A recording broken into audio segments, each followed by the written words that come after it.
welcome to today's continuation of Super Discord Brothers 6. This is our second session with this massive 58 level collaborative traditional super world, and we're going to pick up where we left off with the beginning of World 4. Last time we took entirely too long just doing the first 18 levels, the first 3 worlds of the stream, partly because we initially had this ambition of trying to find all of the secret objectives like the rooms marked SDB6, but some of the secrets, including some of the 30 and 50 coins, are actually quite forbidding and take a lot of combing over the levels again and again. So eventually we did kind of have to compromise on that a little bit and accept that we're not going for a true 100% on every level. So perhaps today things will go a little bit faster. There are, however, 9 worlds to cover, and so we'll see how much we can get through today. Likely we'll have to do it in this stream plus an additional one afterwards, but we'll just follow our instincts and do whatever we can to explore whichever secrets we come across as low-hanging fruit. So we might replay some levels here and there, but we're not going to push ourselves very exhaustively the way we did initially last time, because by the time we got to World 3, I think the situation was that we were kind of sleepwalking through the levels a little bit, and that was not to the advantage of providing the best possible commentary for the makers in that set. So let's get on with it. Let's get into 4-1 Pipework Passage. So SDB6 is entirely in the Super Mario Bros. 3 theme, kind of like the original Super Discord Brothers back in Maker 1. So I guess we can think of this as Super Discord Brothers 3 times 2. FIFO here is one of the organizers, I believe. You can tell, in fact, that FIFO is the one who produced the playlist that we have here, which we also linked. And and Mario, we can't play it with a Super World map, although it's interesting that you ask that, because this team has made the effort to put together an interactive map on their website. So when you're browsing the levels, you can actually use that map to track your route, track your coin collection, because there are 5 big coins per level, 3 10s, 130, 150, and also keep account of your lives by the honor system if you want to go through the trouble of doing that. We're not going through the trouble of doing that, we're just playing down at the playlist that we see here, but they did put together, quite painstakingly, an interactive map for the people who do in fact wish to play that way. And so yeah, it is one big collaborative world that is designed to be played as such, but we're just going to go down the level list. Beginning with 4-1 here, I love how the 4-1 artwork is actually made using the pipes in the thumbnail, incidentally. That's rather lovely how that was put together. And like I said, FIFO is the one who put together this playlist account, which we have also just linked in the chat message. If you want to follow this account to just go straight down the liked courses to see everything in a row. Let's take a look. Oh, also, yes, on the website there are expanded descriptions of each level. Each world kind of has this canonical protagonist, and World 4 is going to be Mario. So for Pipework Passage it says, on the hunt for an obstruction, Mario takes a trip through Discordia's convoluted labyrinthine water system. Why were things designed this way? Well, that's a long story involving a disastrous lack of planning and infrastructural incompetence. But none of that really matters. Mario's just a plumber. Let's take a look. The clear rates are pretty high across the board because this is traditional, but we actually have been taking quite a long time per level, usually due to secret hunting and usually also due to the very expansive scope of some of them. I love how immediately this matches the main world and a subworld into a geographically coherent setting, which is something that was very distinctive about World 7 in SMB3 originally. And in fact, if you look at SMB3, as well as some of the other semi-aquatic levels, like some of the castles in Super Mario 3 originally, that Nintendo really did kind of use what we now know as the main world subworld layout system very cleverly that way to kind of stitch those spaces together. And so you have to sort of admire that stylistic dedication to that here, where this project that is all themed after SMB3 is going to have this level that goes to great lengths to replicate that feeling. And of course, here we find ourselves in a trap that we're not able to cross yet, and so we go down in here, and we will have to dodge the chomp and head to the on-off switch. And of course, it does mean that if we were to go back up above the waterline, we would be walled off up top. And luckily the chomp spawns just far enough that it's not going to be a problem for us. Notice that when you're up top, the spawn of the chomp above the surface is on the right. When you are in the bottom, it actually is on the left. So the placement kind of has this illusion of movement to it as well. Interesting, that's a single red block that is there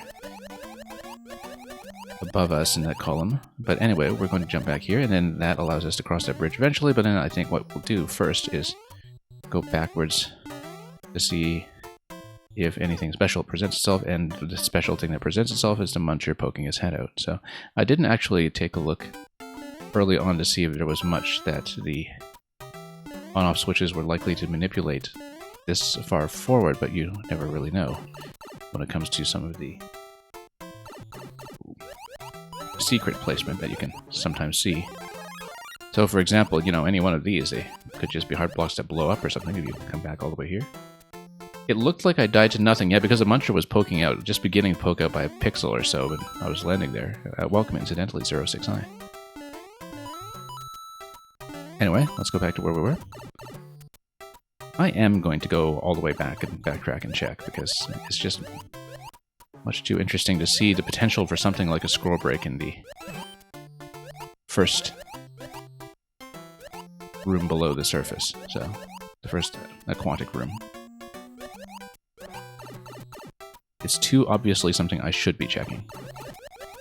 Might be nothing, but, you know, the fact that we had a scroll break boundary there that didn't have any ground tiles, like these pipes around it, makes me think that we should absolutely be looking at that spot. Okay. So, let's go down here, just in case there is something like a scroll break. And... anything? No? Okay. Worth a try. Worth a try. If I were really kind of exhaustively secret hunting in a level where I knew there was a secret, that's an obvious place to look. Many of the levels, I don't know if it's all of them, but certainly many of the levels we've seen have a super secret room that spells out a text, STB6. Oh, got kind of sniped there. We haven't found all of them. If there is one in every level, we certainly haven't found all of them.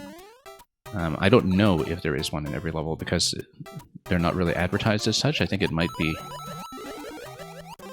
an Easter egg just for the people who choose to look for it. But yeah, the project never actually makes any mention of it. It mentions the 10, 30, and 50 coins in each level, because they are kind of standardized, 3 10s, 130, 150.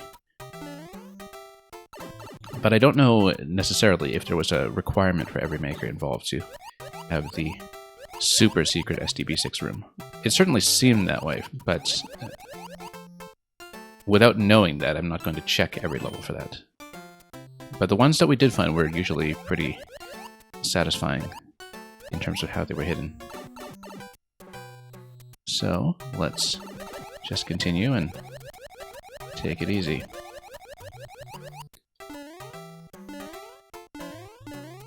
In some ways, dodging damage in a traditional setting requires a different skill set. We should actually check the top middle pipe for sure, but I wonder if maybe we should cross over first. Let's do that first. There's going to be a boot here. We'll grab it, obviously. And we'll also see what this is.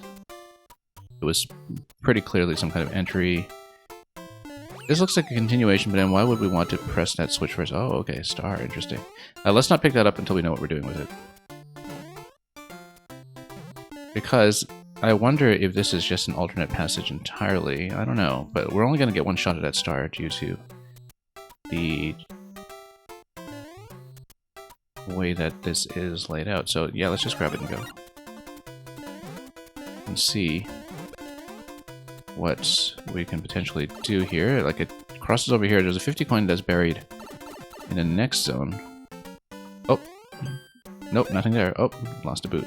Too bad. So much for stepping on all the munchers. So yeah, if you had not toggled the switch, then you would be able to come here for the 10 coin. But then we would have to go back through that entire passage to do that, which we can. Oh. Wait, but where did we come from? I thought it was this top pipe here. Didn't we get dumped from one of those? Oh, whoops. Well, we're at checkpoint regardless, and checkpoint does put you in the on state. Now, the fact that a checkpoint puts you in the on state makes me wonder. Because, oh, didn't actually mean to hit that, but you know what? Let's just go back this way. If we die, we die. Oh, I see. No, because we'd actually toggled it on our way over here. So yeah, the on state matches what we had done previously.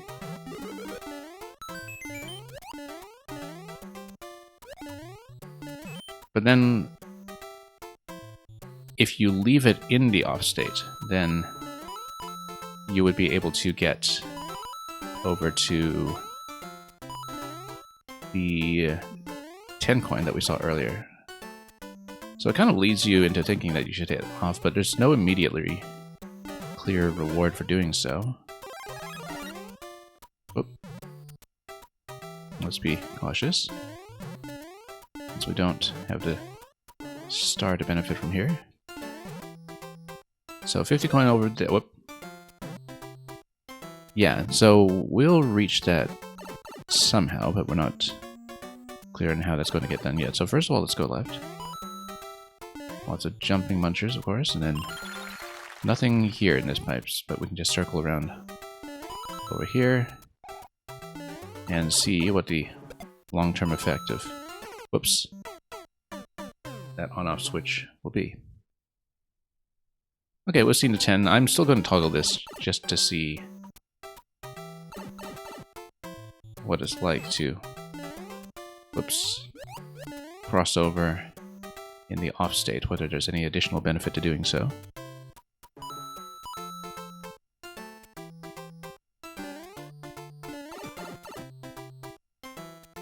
And then, yeah, let's just, I was about to say land on that accurately, but that didn't happen. Notice that the star was actually overlaid on the star in the background art. It's not always going to be the case, but that was kind of an interesting coincidence there that I couldn't help but notice. Okay, not a lot further that we can take that, but we'll go down below to see what else we can explore. And could be quite a bit. Oh, that's kind of neat, in that the munchers all fire off screen, which is why they stream continuously over here. You don't see that very often, the way that this downward pipe would be used for that purpose, because, I mean, you know, it only sort of makes sense in the context where Mario is swimming underneath. There's no reason to do that otherwise. I mean, I guess maybe if it's a case where Mario's flying underneath with a power-up or clown car or something, then that might be the case. I wonder if this is symmetrical. Yes, of course it is. And we will check that pipe.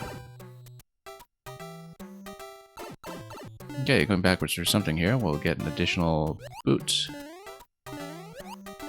And not get squished. Here's the 50 coin. I love how the artwork here kind of matches what was going on previously, although, you know, when you're going through that other room to the left, I think it was scroll stopped as a bit of an illusion. Maybe. Actually, I'm not sure. It only scrolled this far probably because we could only scroll the camera this far when we were hugging the pipe, but... yeah, about 6 tiles when we hugged like this, maybe? I don't know. I'm trying to discern whether that was just an illusion in the previous room. I think it might actually have been an illusion in terms of the layout, in terms of how much of this area was revealed. But yeah, definitely quite a bit of attention to camera work here and the illusion of continuity when it comes to top and bottoms, and not, why not left and right as well. Anyway, having the boot allows us to come up here. That's the immediate benefit.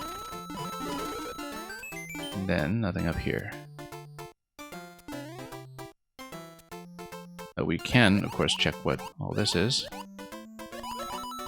this is an obvious pipe to check if we can, but nothing. Okay. Oh. And then let's find that checkpoint. Interesting, that flag will spawn you on the bottom tile. But we will get the fire flower and continue this way. So 30 coin and 50 coin are accounted for already, so... And then 2 of the 10s as well, I think. I've only been tracking these mentally, I haven't really been logging them, but for those following along with the website with the world map, you can in fact track them. Whoops, nope, trying to bop this guy, and that was not successful. Anyway,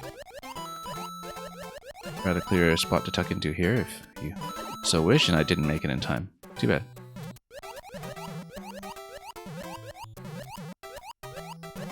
Okay, and oh, poor timing once again. Okay. But we do have all the 10s accounted for at this point. Now, if there is an SDB6 room, we did not find it. But sometimes those can be obscured, and again, I don't know if they are in every level. So we may just go on.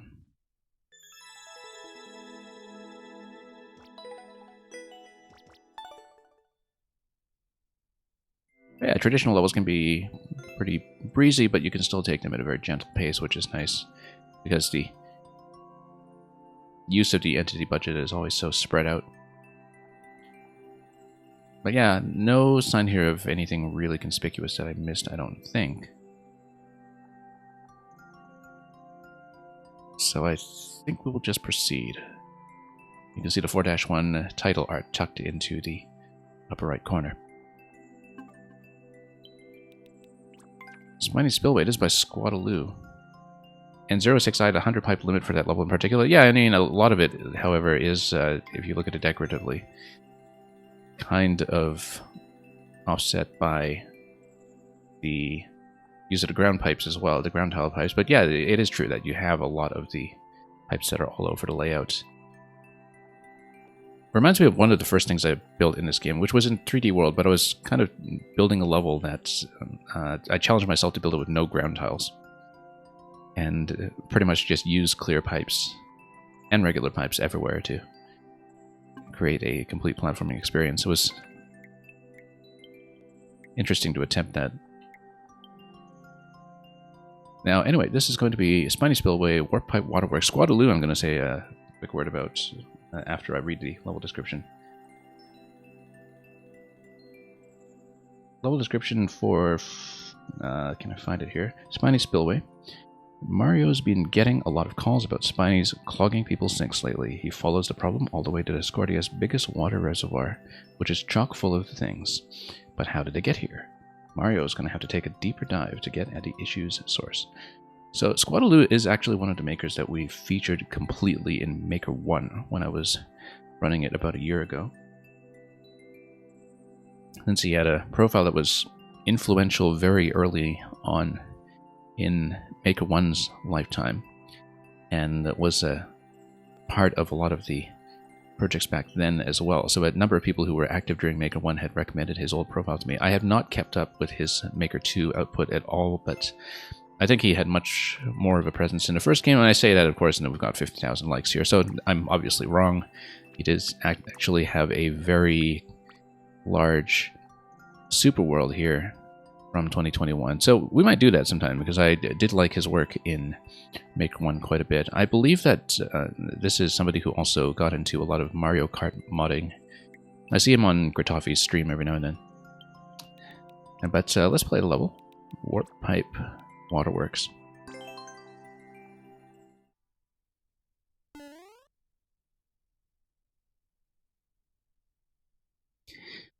A lot of the makers who have been involved with the Super Discord Brothers series since the beginning largely networked on the old r/Mario Maker subreddit back when it was very active. I think Reddit in general has been very low impact when it comes to Maker 2, but in Maker 1 it was clearly a major community hub for makers in the English language. You can really see the artistic continuity with the last level. I mean, because everything here is going to be in the SMP3 pipe theme. I was about to say forest theme because that's technically what it is, but, you know, in SMP3 it's World 7, effectively. But yeah, a lot of the makers who are kind of the original generation involved with this would have originally met as part of the old Reddit community, and that's where a lot of the early projects, like the first few editions of Years of Mario Maker, were also organized largely, where a lot of the networking took place. Well, I should have kept that. And I wanted to bop Lakitu over here, but I don't think I can reach him from this location. Maybe if I get out of the water? No, not really. Jumping out of water is always a little bit janky sometimes, but we will, of course, bop him in. This is obviously a secret waiting to happen. And so, let's come around over here. 10 coin. I wonder if there would have been anything further back with the cloud. But, I mean, we can try for it. See if there's anything obvious vertically that we would have missed. We would not have been able to get past this boundary here, though. So if there's nothing past this point, then there's nothing that the cloud could have reached. However, all those coins that were kind of in the top left there do look reasonably suspicious. Anyway, we have the frog suit, so let's keep going.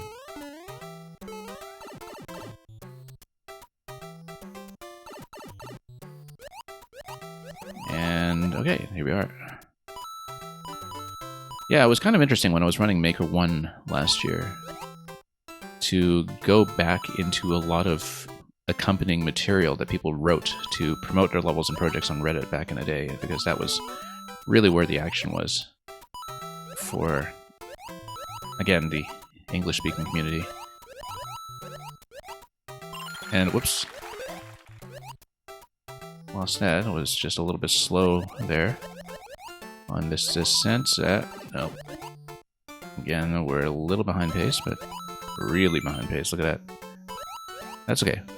Back on pace with the auto scroll here. This is kind of a nice scrolling segment in terms of taking advantage of a synchronization between the water level and the scroll speed. There are some really interesting things you can do with that mechanically that we've seen from a number of makers before. And yeah, great timings on a lot of this stuff. I was hoping for a star or something, but no, we'll just have to jump over and coast. Probably not getting to that 30 coin in time. Not nearly. Not without a frog suit, we don't. That seems like a frog suit check, pretty much.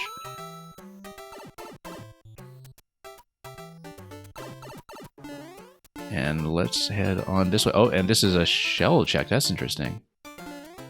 That this... You would have needed to take a shell all the way here. I don't know if... Oh, we can't go back at this point. Unless there was something like a Tanuki leaf that was secret. Yeah, actually, no. You would need something like a Tanuki leaf to flip this guy, maybe, and then pop him up here. Well, if you had a leaf, though, you could just whip this. So that can't be it. So I kind of wonder, because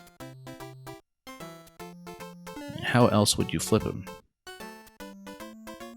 I don't think you'd flip this one necessarily. I think we did see very early on in the level that there was a shell that you could have taken with you.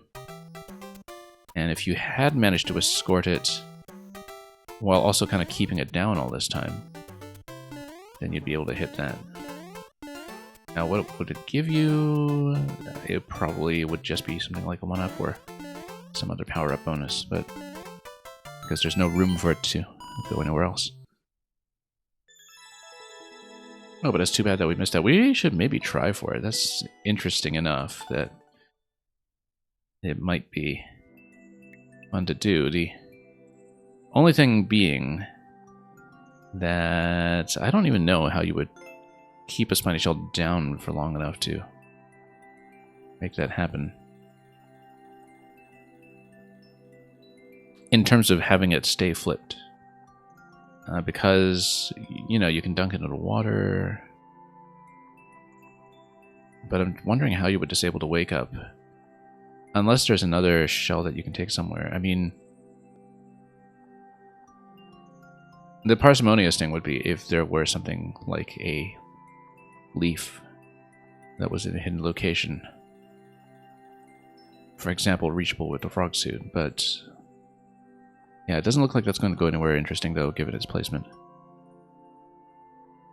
Very curious.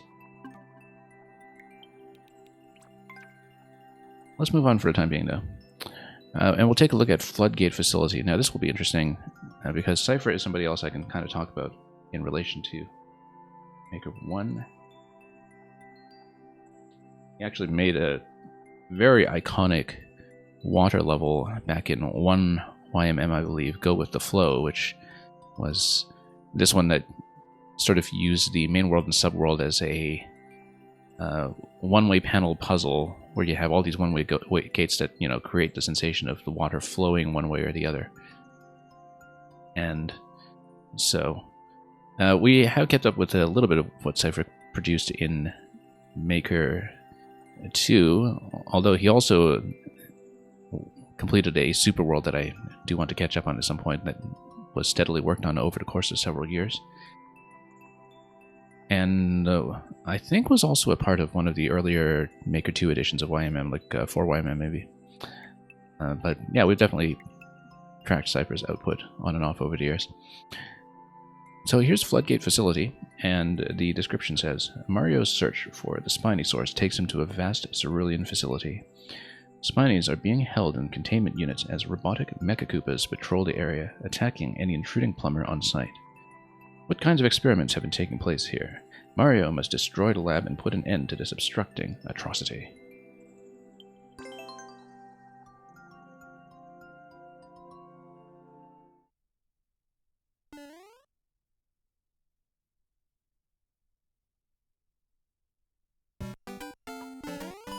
Okay, so it looks very much like we're supposed to weigh this down. But then let's... Oh. But we can just jump on ourselves. We don't need the mecha to weigh it down necessarily, and in fact we shouldn't keep it held for too long. That's a very long trigger on this, but no, it's just an on-off switch trigger that drops the next blaster. I guess we could take that with us, but we'll have plenty of opportunities to run into mechas head first before deciding to jump on them instead. I mean, we can always just bounce on these, but I'm sure there will be a lot of throw interactions that we need to keep in mind with time. Oh, come on. Up with me. Oh, there's going to be a beam there too. And actually, that's interesting because it implies to me that... So, those can break ice blocks, but I don't have it in a place where it can stand to break that. Because I'm looking at this, I guess this might just be decorative, but when you're looking at a blue mecha that is movable immediately, I think, what can it break? What can it smash up?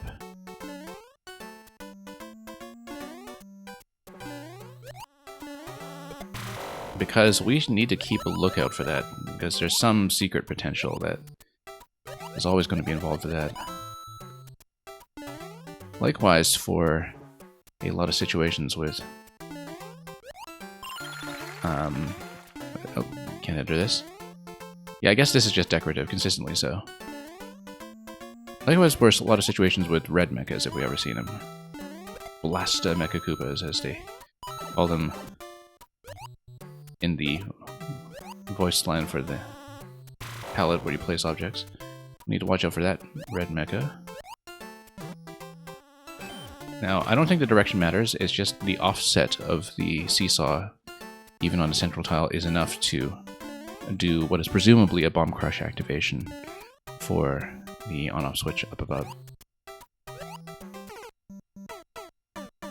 Again, jumping out of water is maybe not our strength here. But we'll get back into it. And see what else we can do. Oh, that's okay. It'll come. Indeed, yeah, we can just press, but it looks like we would have to throw to reach. Come on, get up. And we'll just continue over here. We've seen that 10 coin on the left previously, so that's all fine. Whoop. Momentarily forgot that it's still up and running after clipping its wings.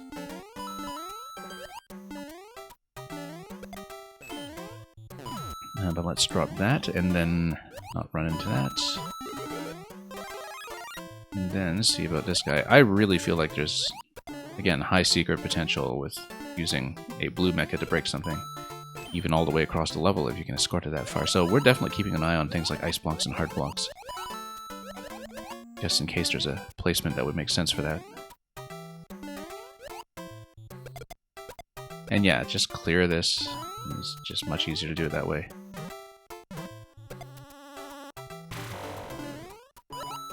Luckily, we can just drop that. Oh, no, not enough. Carrying a spring with us is always something with high potential as well. Can't take it beyond this point, though, by the looks of it.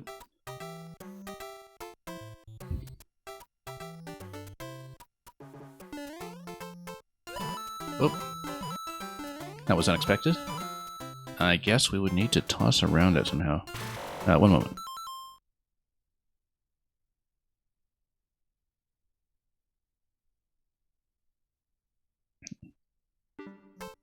Okay, so that's interesting. That's either that's something we need to drop towards. Well, we need to do a long throw on the left side in order to open this up. Or would we?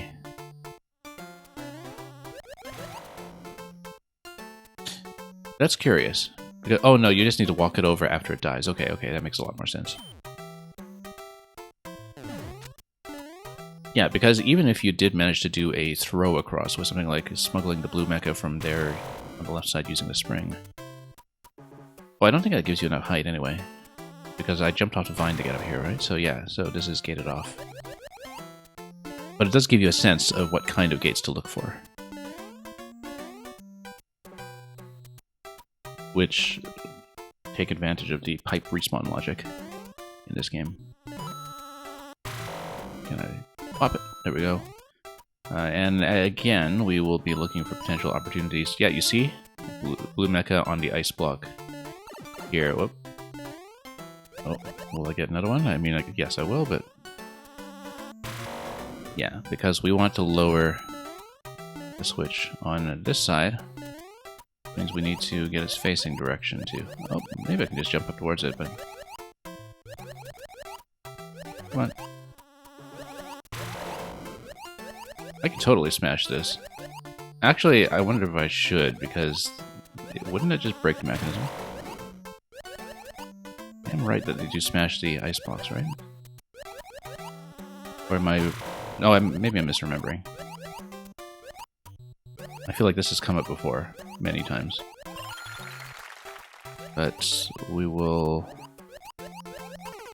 yeah, we actually need to throw from the platform, that's what it is. Yeah, I'm probably thinking of regular blocks. Why did I think they would smash ice blocks? Or maybe that's not even...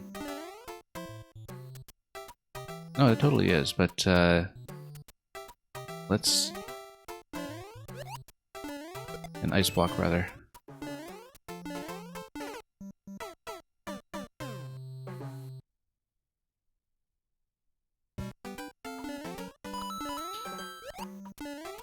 Okay, so, anyway, yeah, no, it's totally just going to be a throw across the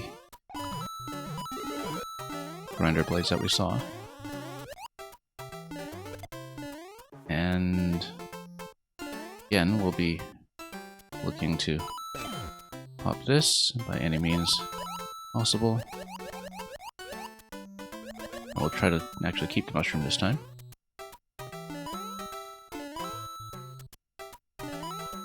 And we should actually clear some of the space. Let's just do it the easy way. Kick, kick, kick.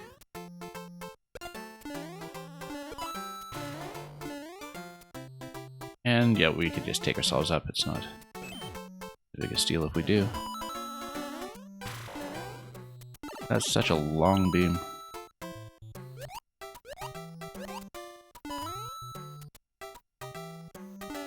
And yeah, this one we just toss them off and build the bridge.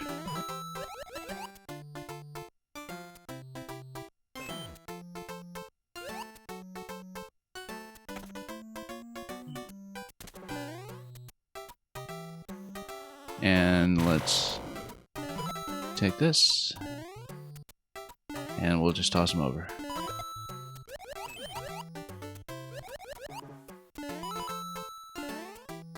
Okay, next.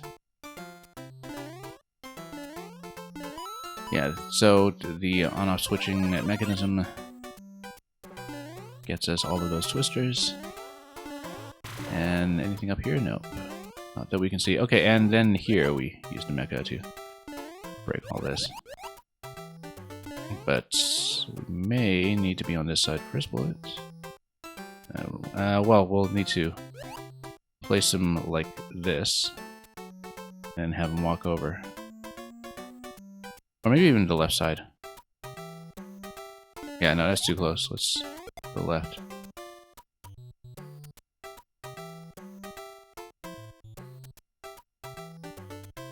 And hopefully it gives us enough of a blast. Oh, come on. Now, of course, because I'm small, this does not really give me enough of a blast. Because we would actually need him to be maybe up here, and then I'm going to jump towards it to have him smash this. Because that way we can actually retain the mushroom. Come on. There we go. Much better. And NatCat, welcome. How go to levels today? We haven't seen too many of them. And anyway, here's the 6th room. Doesn't say SDB6, just says 6, but that's clearly enough of a secret room for us. I think we need to toss the mecha on top of this so we can use it as a platform for coin. Come on. Let's let him wake up. And totally miss. I'm gonna be in trouble now, look at this. Oh, close. There we go. I wonder if that bottom blue pipe there is going to be an exit pipe. Let's check it, and it's not. Okay, that was close. Too close. But the important thing is we're here, and we're able to get out. And then I'm going to take this guy into the next room with us just to see what happens. Hey, we took something a little extra in here, I guess, that is actually just going to cause me more trouble. So one extra mecha we maybe shouldn't have decided to deal with. Well, that's okay. We'll knock him out. Maybe it could have been useful up top. We already found a good secret, so shouldn't get too greedy about it. And regardless, that's going to... Oh, there's a spike ball that cuts everything down. Nope. A little risky here. And we got stuck. Yeah, because you have to go for that 30 coin quickly or you do get trapped on that side. Didn't really think that through now, did we? Let's not take the mecha with us this time.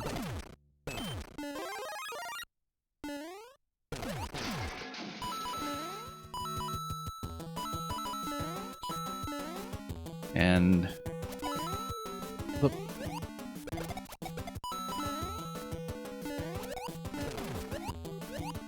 Yeah, we will have to play Cypher's Super World at some point. I know it's something he had been working on for years, and I was waiting for him to finish it, but I don't know if he did. It looks like he has a Super World uploaded on this profile. But I just don't know if it's in the completed form. Whoop. Nope. Yeah, we do need to get past that quickly. And the thing is, if you trigger the mecha that soon, it kind of blocks off the wall. And we have to be quite careful with that. Unless we have a different object to throw into it, perhaps.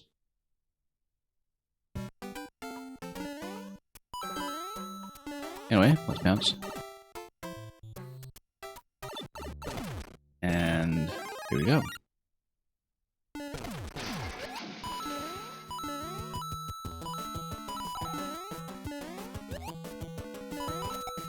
Okay.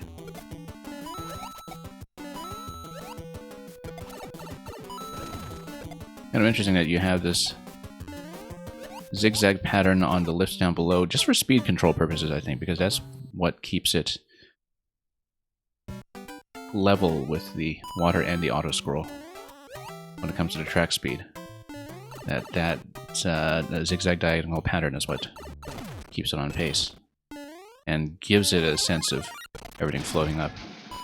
See if you watch this, because you see it catches up to the water up to a point, then levels out. So very subtle tuning when it comes to the platform pacing there. Whoops.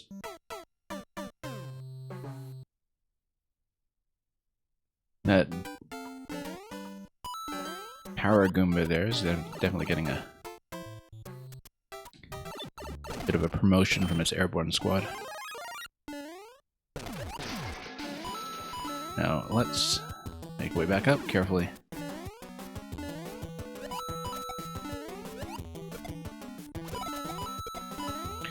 And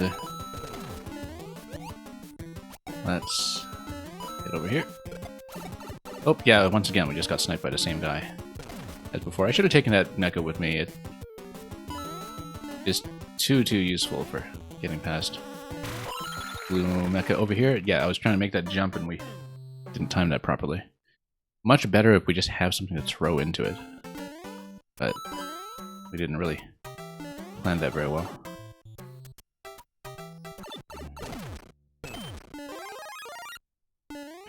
Anyway, let's hop about and see it again.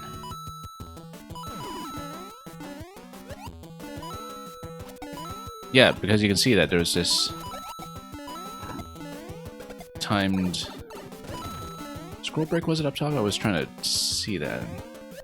I think that was a scroll break that kind of gets everything to line up initially. So there's a lot of finesse to how this is put together in terms of giving the player exactly as much room as the maker wanted. I got kind of tripped up in that corner there when I was going for it this time.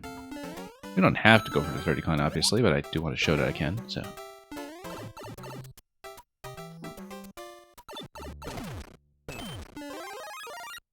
So let's keep going.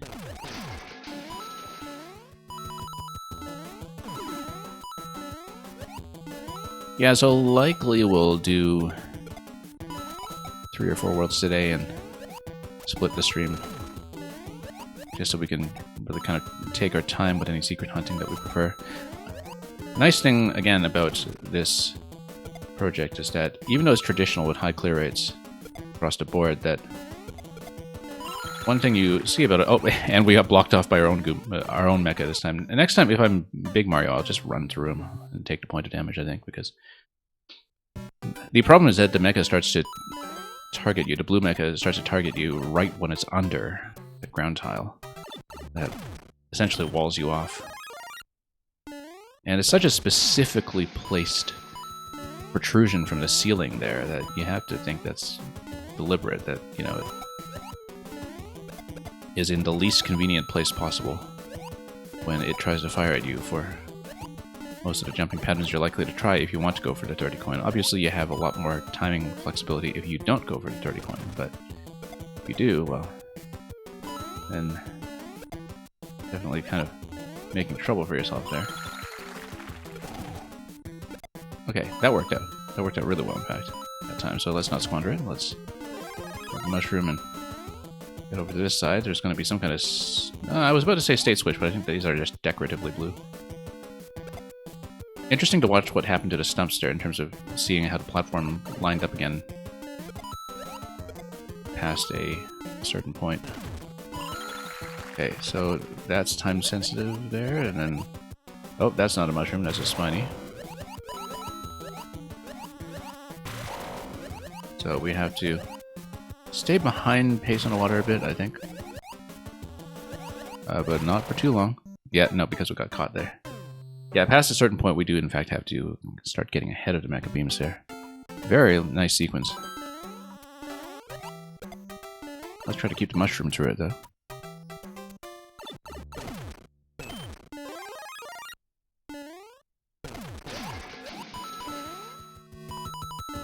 Okay, now let's go this way.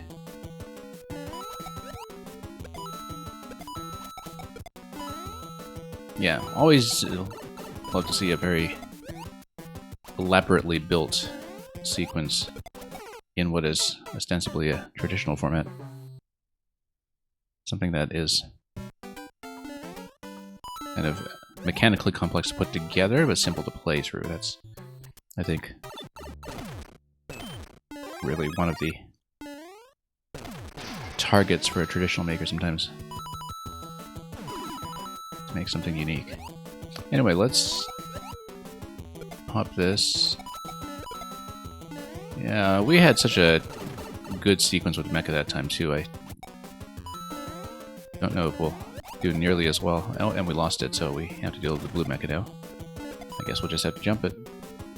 Yeah, we don't really need to go for the 30 coin, but we'll do it anyway because we're reckless and not very good at aiming besides.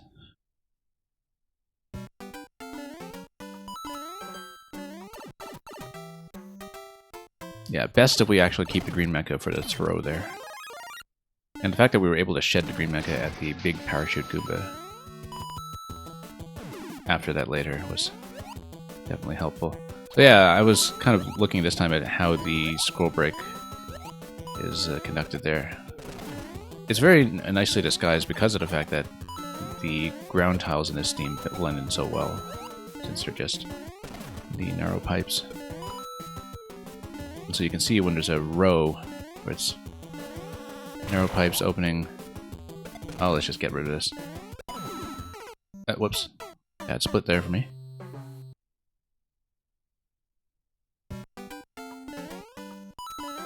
So basically you see the, pipe tiles sort of across the gap from other pipe tiles. You see the hard blocks up top with the ice blocks above them. So you have a scroll break that's just going to line up perfectly to get things moving at the right time. Very subtle but necessary touch to just get exactly the kind of headroom for the player that is intended by the design. This thing's gonna wake up. He's gonna wake up. Okay, pop. Go. Oh, nope. Was trying to sneak in under there and... Well, I mean, it would have been fine.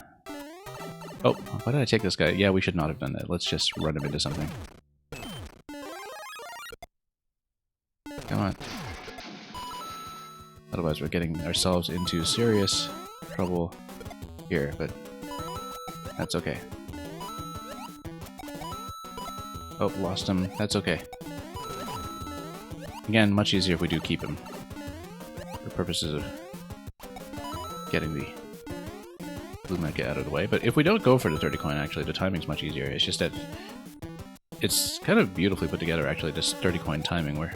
Why don't we just throw... Oh, nope, because I get trapped. Decided on that maneuver a bit too slow. But actually, if you take a green mecha with you and do a throw towards the coin, that would really sort out some of the timing as well. Oh, I didn't want to take this. Okay, that's fine. We'll just lose it at the first opportunity.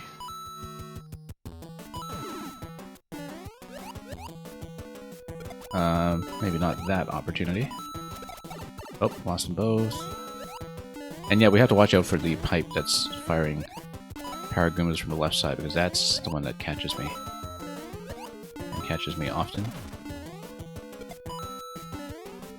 But yeah, I really have to admire the timing on this 30 coin trick here. That's a lot easier, actually, to do it that way, because you deal with the mecha and the coin all in one go. I wonder if that's a progressive power-up if you survive up to this point with the mushroom intact. It is possible to crush the mechas out of the way, but the spike balls would take care of them too, potentially. Yeah, this time we don't have to deal with that extra mecha coming up with us because we got rid of it appropriately. So I'd say the first two or so we activate nice and early.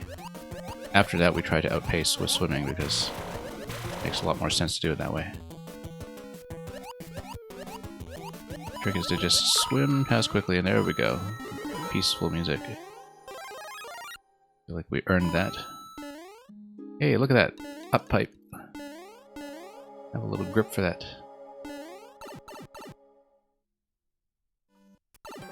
Okay, this is clearly something to check. And there's not much else beyond that. That's fine. Oh, this is interesting. I wonder... that just looks decorative at the end, I think. But you never know.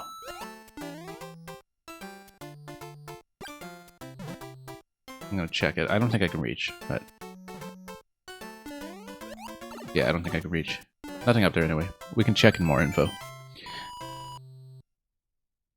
Anyway, that was great. This is probably the strongest level that we've seen in this whole set so far, I think.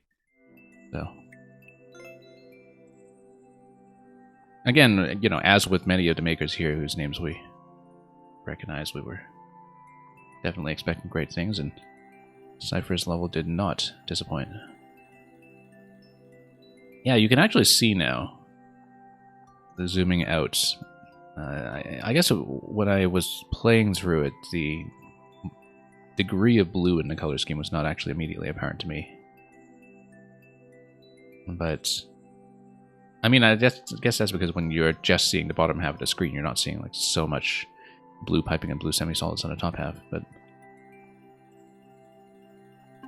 yeah, very interesting level. Anyway, Aegis Cook, who also put together the video trailer STB6 and has been doing video trailers for so many projects in the past, including his own Super Worlds. He's got multiple, I think. One that was SMP3, one on this account that was Super Mario World. I don't know which one is on this account because he's got multiple.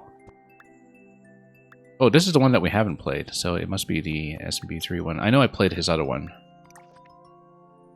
And I'd forgotten that we hadn't caught up, in fact, on the Super World in this account. So we'll have to do that at some point when we want to run more Super Worlds the way we did last year. But he's going to be responsible for the fortress here, the Boom Boom Fortress in this zone. And it's going to be 4-4 Munch Munch Mansion. The air of Munch Munch Mansion is constantly being cooked by roiling lava, just how the Munchers like it. It's long been thought that the Munchers built the mansion themselves, but Mario doubts their masonry capabilities. He has a hunch that the real architect of Demands is waiting somewhere further in. Boom Boom, as it turns out, is a brutalist. Let's take a look at Munch Munch Mansion.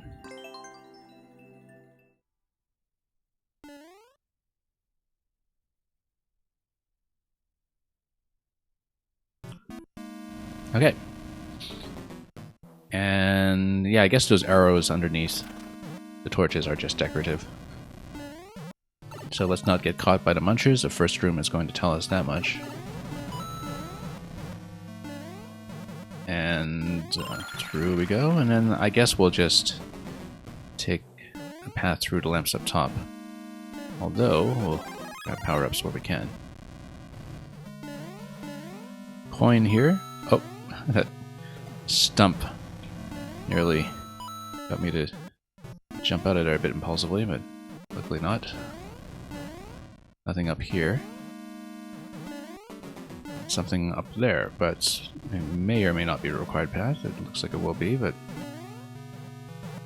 we will try it. And who knows? 10 coin, that's great. Little bonus room. I don't think that's reachable on the right side there, but let's try to jump up. Oh, there is a question block there. I feel like you would need a leaf in order to get to that, and we don't have one. Nor have I seen an opportunity to get one. But that's definitely a leaf spawn as far as I can tell. I think we'll just have to look out for one and come back if we do in fact find it.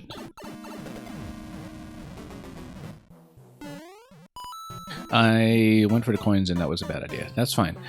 I see question blocks up ahead. If we do get a leaf, we will obviously try to fly in that spot. So, Bottom path's going to be fine. We've seen all this. And then we'll see enough to just somewhat speed our way through. Oops, bumped my head.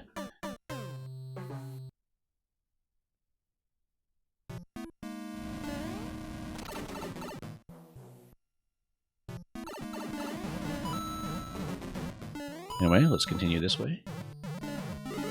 Up this, and see what we can do from here.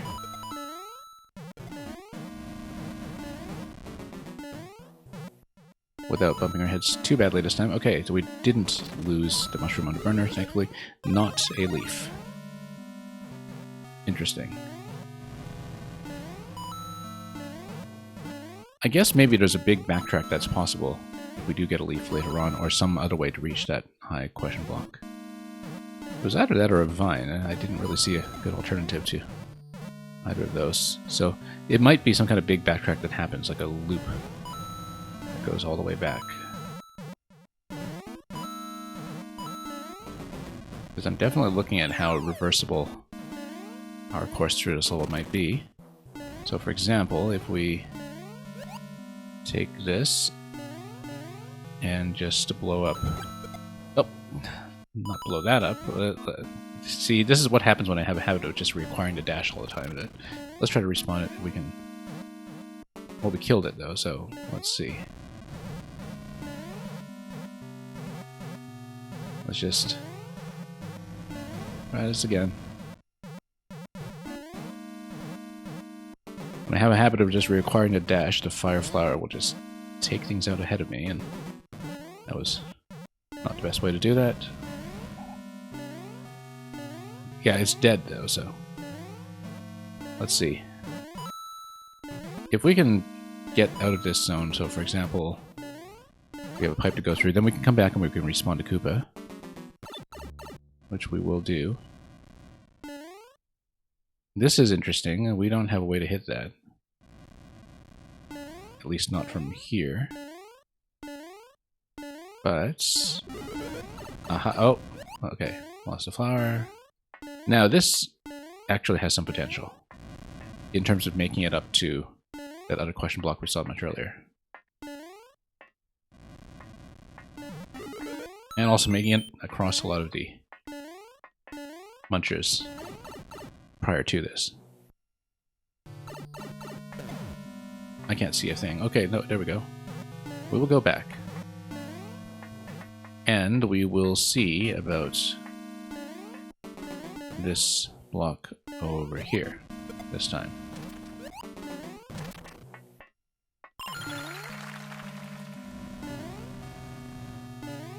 Come on. Or I lose the boot flower. Okay, that's fine, because the boot is still a potential solution to what we were seeing earlier. And also we can check some of these spots here and there. That wasn't the room I was looking at though, wasn't it? Let's... Yeah, well, let's go... Oh, nope. No, too bad. Oh wait, no. That's a safe spot, by the looks of it. No, it's not, because it's half a tile down. Okay.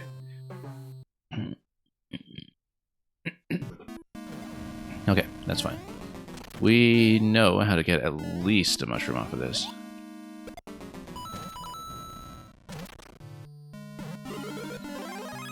We'll go for the boot and we'll go back once again. Wait, hang on. Yeah, there we go.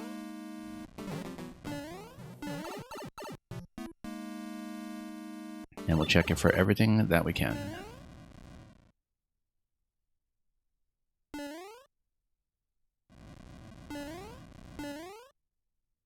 Anyway, let's help this. Not run directly into the Goomba this time, if we can help it.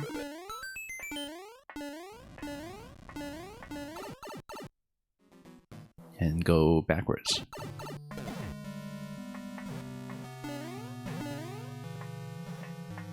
Alright. Here. Oh, nope. Okay, that's okay. At least we didn't lose it this time. I just want to check the top room, but... I guess if we just come out this way, we can do that. Oh!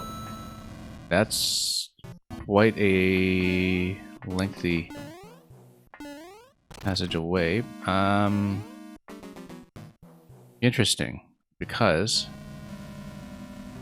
well, we'd have to do a lot of really short hops across. That seems risky. Wonder if there's a better way to do it. It might just be risky. That looks like an exit. Can we? No. I was thinking, can we build enough speed to just run across like that with the speed gain from the star? I feel like if we didn't bump our head against it, that actually would have been possible.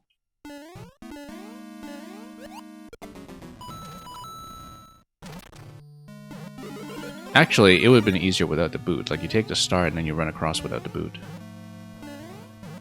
And that's how you do it. You have the boot, that's actually a bit of a liability there. Which means that maybe we shouldn't go for the boot first, we'll just go for the star first. And we'll try it that way.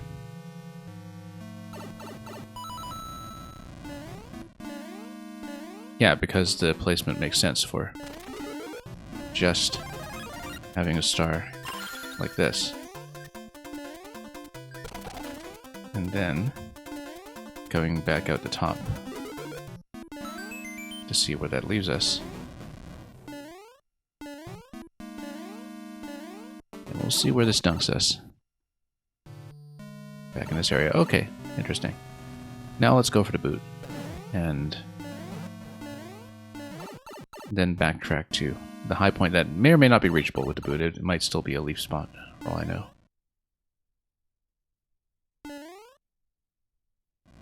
Let's go back this way. And we'll see. Let's not run into this immediately. Let's let him hop down first. That's a big hop. But we've got it. 1-ups for endless. As always.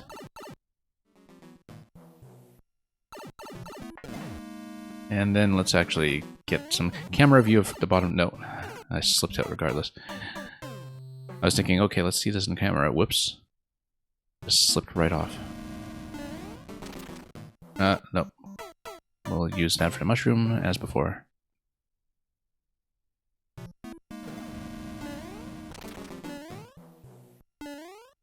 Yeah, same idea as usual.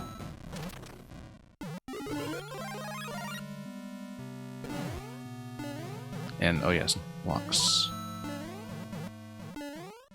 Block singular if you want to be asymmetrical about it.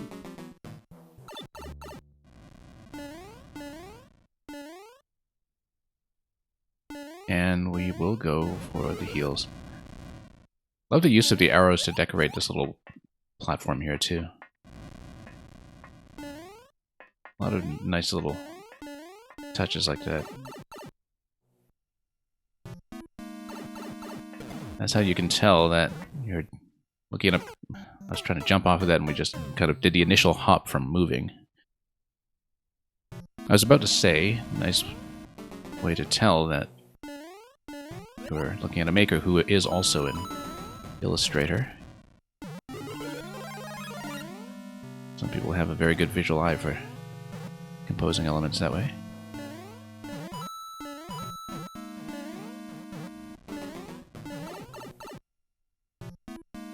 Regardless, let's head down. And same as before.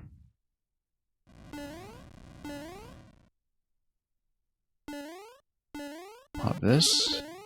And, whoop, same mistake that we've made several times over, which I told myself not to do.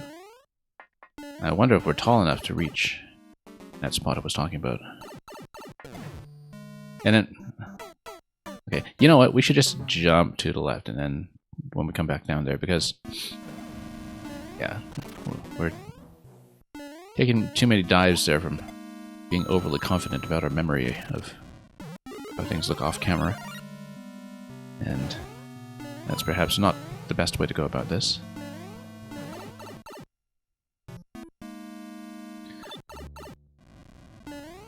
So let's proceed back to this. Let's not slam into the side of the boot. Leave the Goomba some room to jump.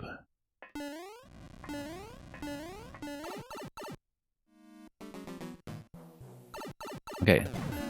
Jump to the left, and that's nice and safe. Yeah, we've seen a room with a star. Again, easier without the boot than with. And then let's just take it easy here. Yeah, once again, when you move with the boot, as with the bone shell, if you move initially, you do a bit of a hop. And the thing is, if you do a bit of a hop on a surface that is moving up and down like that, you could potentially lose the opportunity to actually make your jump, because it might detect you as being in midair when you're trying to jump. And that's something that we've definitely occasionally run into with both the various boots and the bone shell. That you can just spill off a corner if you're on a moving surface. Whoops. Oh, so much for that mushroom. Oh, hang on. So much for that Mario.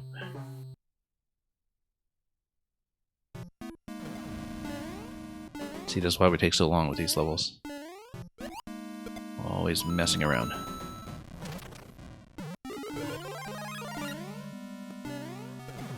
But let's proceed this way.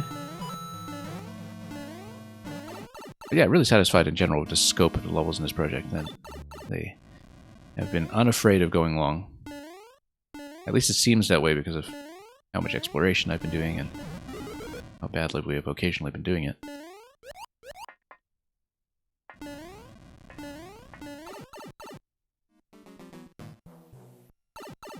Okay, so yeah, we need to be careful with the hop.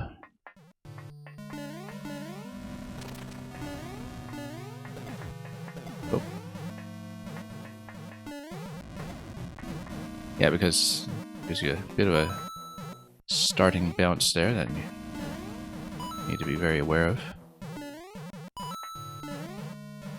And so here, we will need to make our way back to the central position we had taken previously to go up.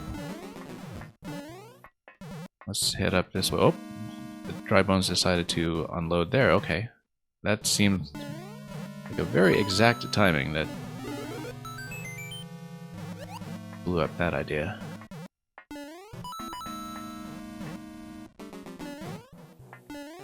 Okay, didn't this give us a flower? I think it did.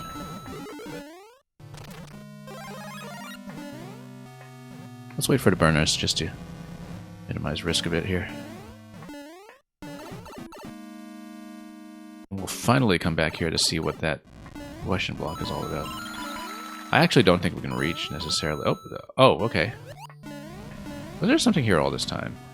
I think you need the boot to reach it, though. Just coins. Nothing more than that.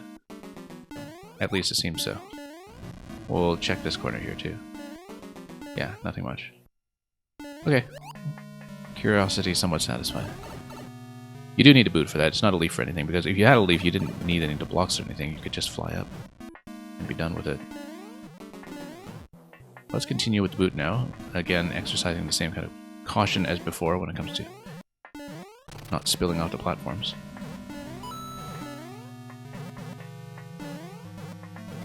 Oh. I was trying to jump out of the boot at the last moment there. That did not happen. That's okay. It just means we'll proceed without the fire flower back here again as before. And this time we'll continue right with the boot. We're not going to backtrack, having satisfied our curiosity with everything back there.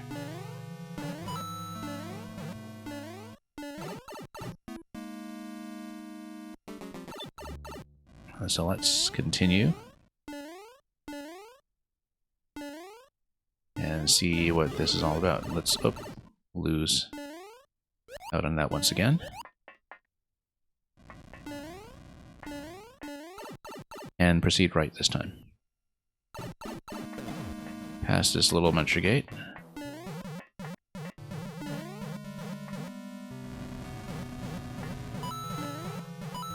Oh, that was actually not that well played. Let's see about this here. Anything? No.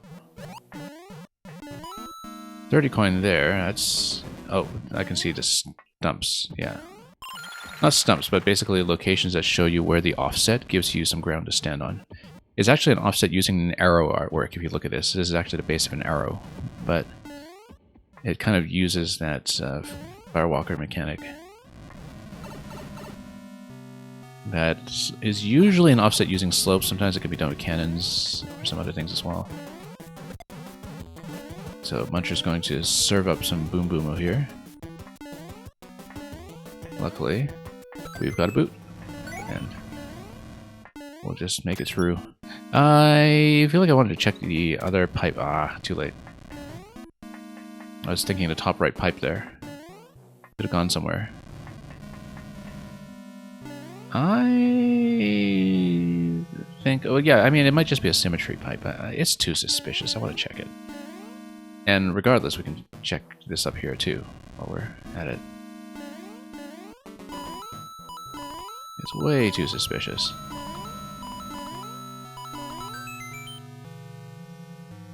But yeah, we'll just take a dive. Well, I guess I can't anymore, because now I'm out of range of anything that could...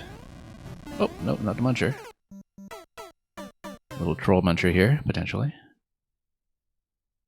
But it also gives me a depth for seeing what the pipe that we did not drop in through towards Boom Boom is. That's the spot that we're checking. Because it feels like a natural candidate for shenanigans. It might be nothing, but I would like to know.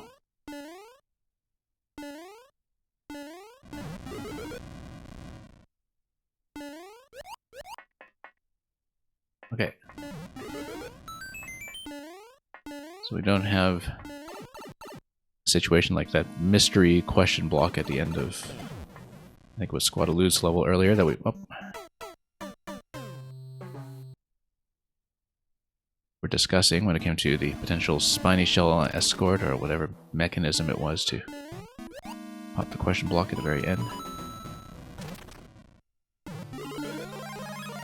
Regardless, let's just comb through this as closely as we're able.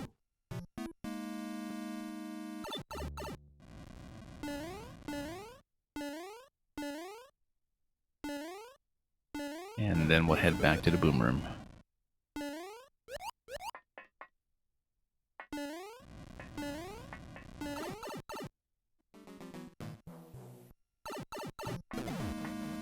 Okay, up and down. Whoop, there we go. Luckily got pushed and not squished.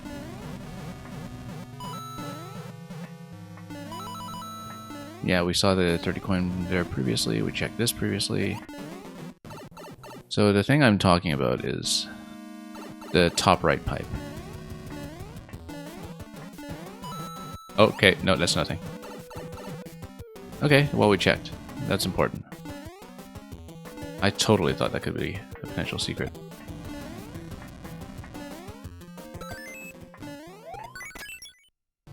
Well, in that case, let's get out of here. Unless there's something on the top left? No, it doesn't seem like it. Oh yeah, we already checked everything up there, so... Let's get out.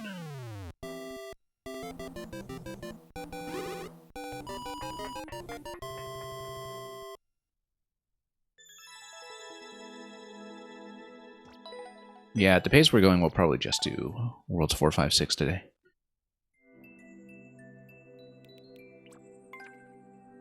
Boy Base is going to be next. Oh, let me just scan the more info, first of all, just to see if we missed anything really suspicious. Love the boom here. Like I said, you can tell Aegis is an illustrator. There's always something like that to look for in a lot of his creations. Well, I felt rewarded for going through the trouble of checking that. And thank you again for the GG, NetCat. Boy base. Boy base, I guess. Depending on your dialect. And ambitious construction project aims to build all the way to the stars, but something's gone wrong with its waste management facility, and now it's filling up with poisonous goop. Mario will have to climb above the muck before he can even begin to diagnose the issue. Let's take a look. You'll notice, incidentally, that a lot of these upload dates are from September through December last year. That's how I knew this project was kind of continuing apace, was because we do follow a lot of the makers involved. And it was only officially launched this January because I think they were waiting for all of the versions to be absolutely finalized and tested, and also for the website and interactive map to come together, which is quite an elaborate effort compared to most community projects. So definitely worth a look to play through the game that way. And let's continue. I kind of like this double-layered idea in this level already, although, of course, if we're on the top layer, we need to be aware of potential issues with the camera. Oh. Yeah, of course, we'll just run into problems with that immediately. I bet that was something that we could have hit here. There's a 10.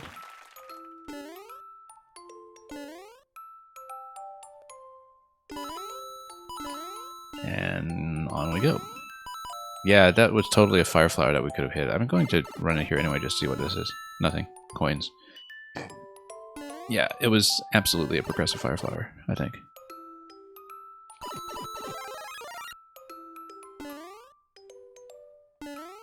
Yeah, Netcat, here comes to Boom. Harbinger of Doom. Stuck in his room. In search of a broom. Okay, now let's get over here and bounce this guy so we can hop over here quickly. Ah, yes, the arrows mark where to look for piranha spawns. That's convenient. And very nice, given how Mario Maker notoriously has those really long spawn timings on piranha plants from pipes. Here comes the Boom. Have I seen the film? Which film? Is there a film called Here Comes the Boom that I don't know about, or is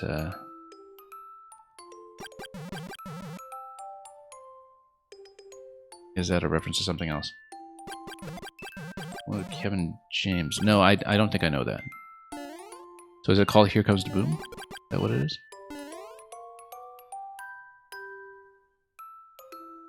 Yeah, no, I actually don't know it.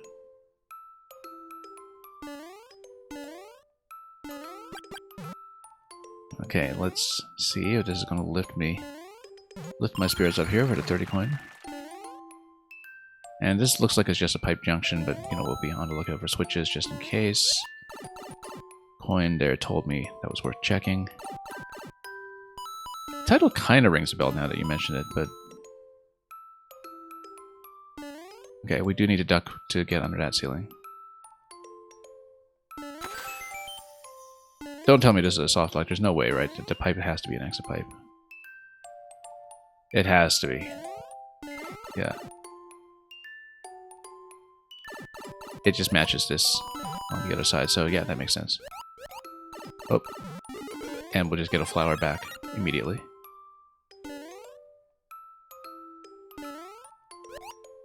Poor Wiggler. So outraged at us, but so stuck here. There's gotta be something. Maybe we need more momentum for it, though. Come on. Or... Well, we need to bounce at precisely the right time. It totally feels like it's going to be something if you look at the bridges up top. Come on. There we go. Okay, couldn't pass through that, but good enough.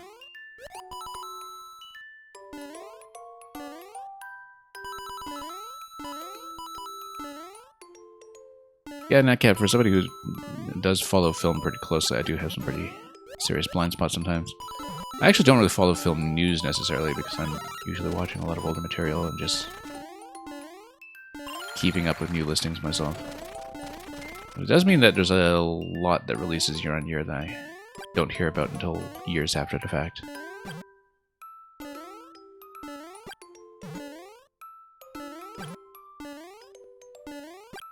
Nope, come on.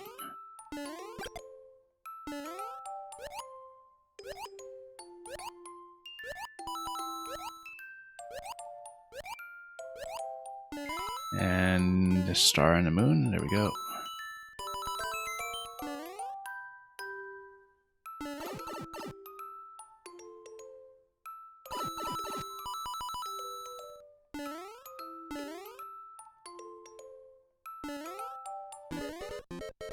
And, well, I guess we'll spring away up here. Looks like we're almost done. Looking at the exit here, that was definitely a level that was on the shorter and gentler side here, but understandable given how entity-heavy the setup is. Very entity-heavy. And you know what? I feel like we have to check some of those pipes near the end. Of course, I say that it's been a sort of quicker experience, and we find ourselves just running out the clock here anyway.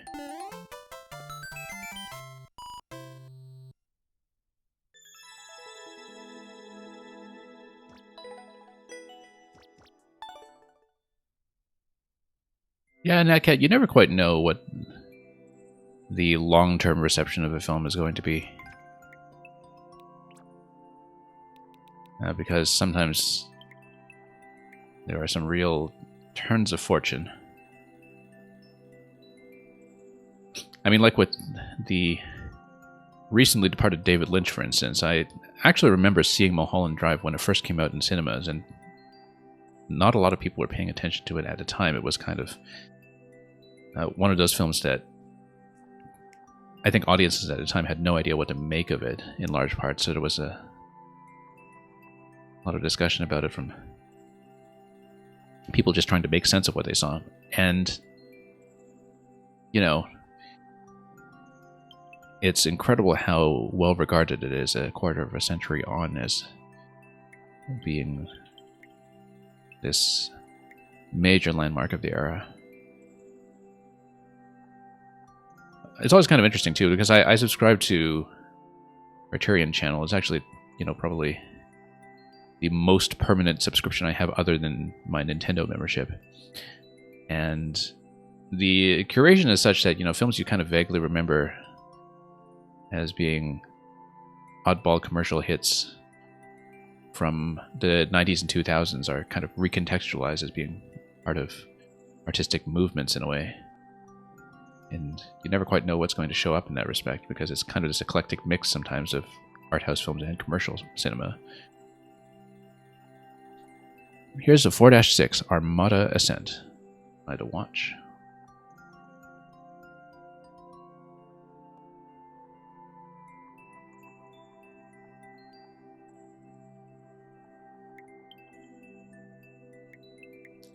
Let's see. Actually, Natcat, as a matter of fact, I have not seen Twin Peaks. It's a major gap for me. Major hole in my knowledge. Armada Ascent. Oh no, Wendy O. Koopa is trying to steal warp pipes from the waterworks. Mario must jump from ship to ship to ascend her armada and stop the Hootie Pies heists. But her navy is not going to make this a walk in the park, with bullet bills, rocky wrenches, and parachuting Goombas ready to ruin Mario's workday.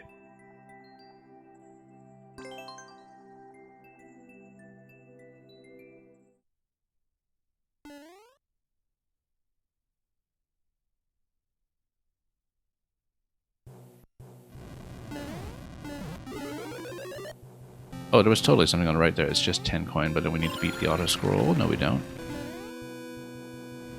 We just need to do the 10 coin before passing this gate here, and that's all there was to it.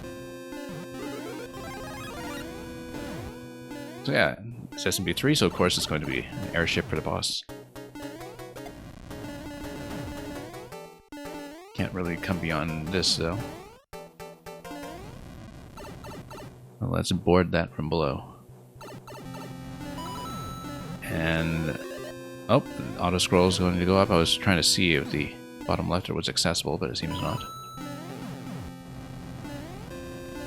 Now this is interesting because you got the vertical auto scroll, but it's also fully built 2 screens wide. We don't actually see it that much. We see vertical auto scrolls usually much more constrained. But yeah, it just keeps on going, and of course you have to balance that against the airship camera bob.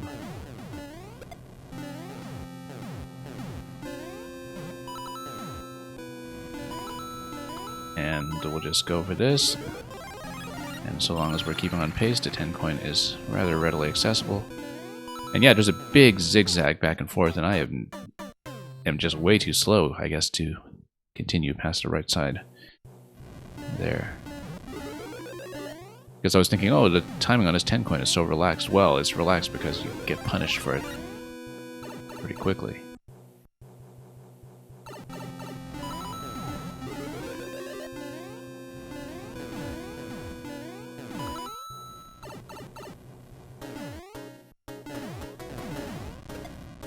Okay, let's up over here. Oh, oops. And yeah, we definitely want to just zigzag aggressively and try to get ahead of the vertical camera movement.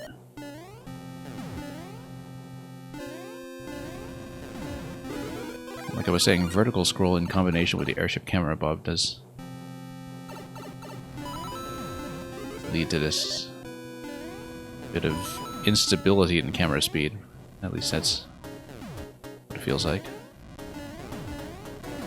But do need to keep that in mind.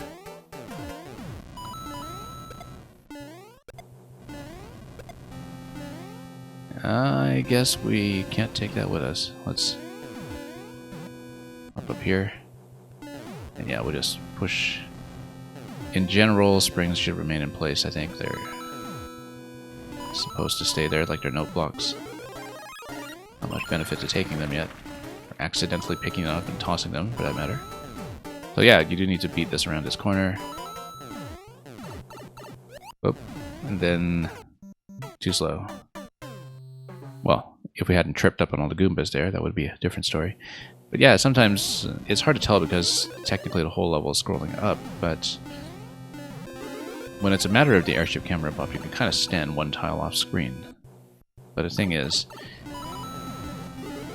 at a moment's notice, it isn't always clear whether you're at the mercy of the scroll or just a standard airship camera when you are off screen in terms of determining whether you're going to be safe, and so that we need to be aware of.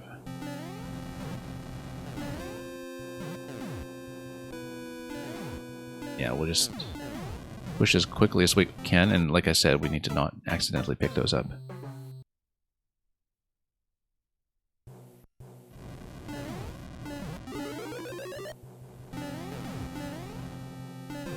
Pop that.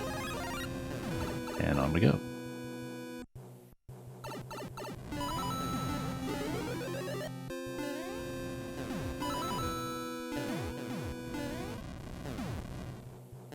And we shouldn't have stalled there so much. Like, we do need to be quick. Practically off camera for much of this, in fact.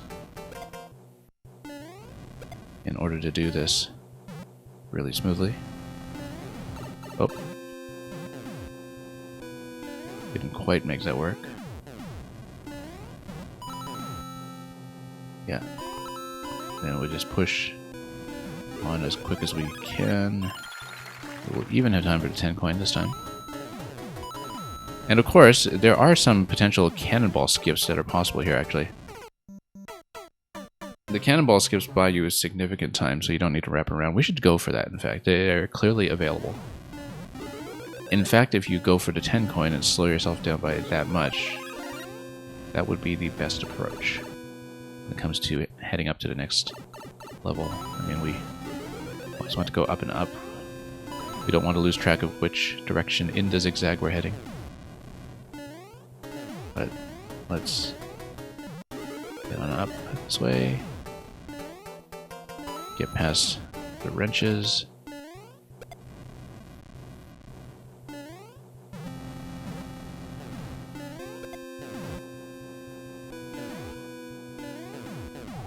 And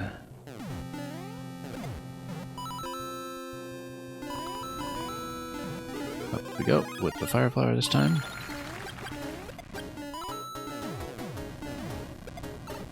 Yeah, no dealing with that. That burner timing wasn't going to cooperate. Anything else that we could scroll up towards here? Not really. I mean, I guess we could check the top side in case there is something here, but... Oh, there's totally something. Let's check it. Absolutely. 30 coin and then another exit pipe. We'll definitely take that. That is definitely a superior optional path.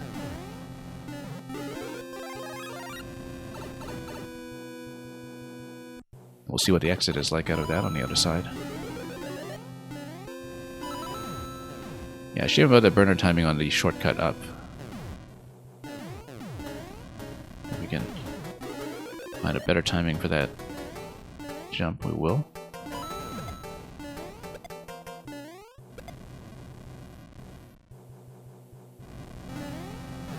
Rocky Wrench sat on his bench, reading his Gideon's Bible. Okay, let's take this and up over here. Yeah, again with that burner, I mean a crouch might do it, but you would really need to guess that in advance. Oh, nope. Shouldn't have shied away from the cannonball, we should just take the hit and go. But again, it did come at a very inopportune moment when it came to our jump timing over there.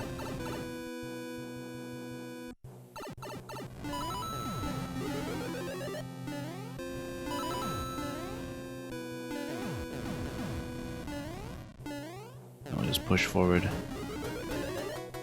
nice and aggressively and hopefully not run into too many issues with the Rocky Wrench timings, and some of those wrenches do fly off screen.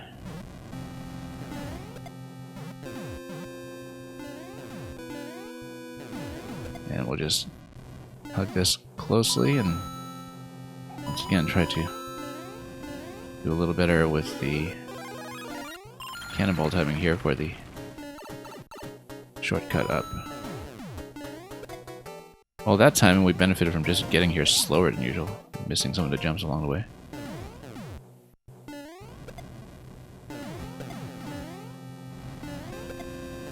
Nope. Stood a little too close there. We should be crouch jumping anyway. The extra tile of height in Mario is actually a bit of a problem against that ceiling, depending on where we're beginning to take off.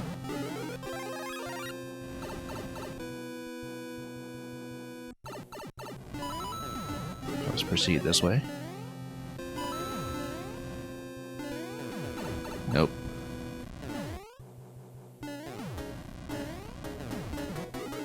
Getting a little bit sloppy in places, but we know where we'll get a mushroom next, unless we of course get whacked by a wrench first, which is always a distinct possibility.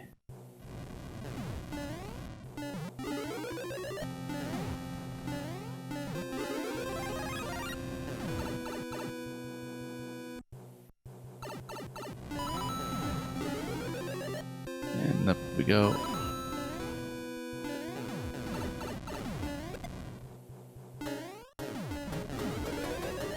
That's okay, as long as we make it to the next mushroom, we're still in a decent situation. Oh! I was overshooting slightly to dodge that wrench timing, and that did not work out.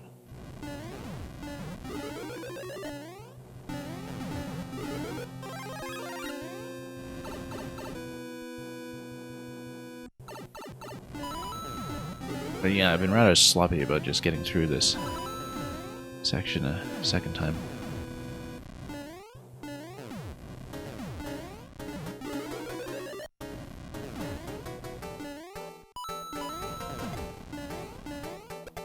Okay, pop this.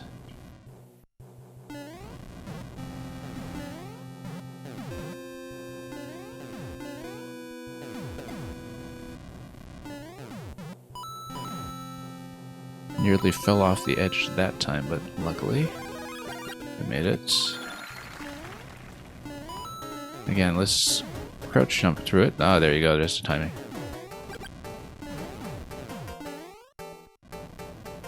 And we know the auto scroll will stop here, so we can take our damage accordingly. You know what? We'll take the next cannonball just to get a more opportune timing, and of course we'll get smack into everything once again, but this time we were able to soak that much damage, and we'll wind up here instead. It looks like it's probably goes the same way looking at the checkpoint placement here, but let's take a look. Yeah, the red pipes actually make it pretty clear. Oh, nope, hang on, that is in fact a continuation, so I wonder... Oh yeah, okay, I guess both of the pipes enter this room this way. It's funny because if this were Maker 1, this would be a spring duplication. But instead, we'll take it. We'll not duplicate, we need to leave it and jump, and then Bonsai. Which I'm told is no longer officially called a Bonsai build. They actually apparently modified it for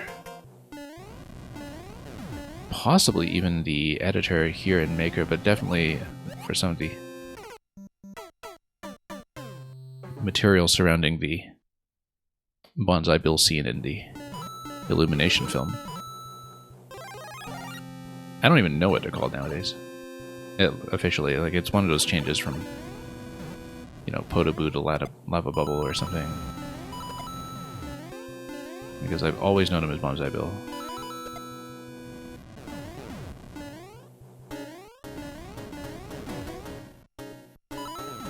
Whoop.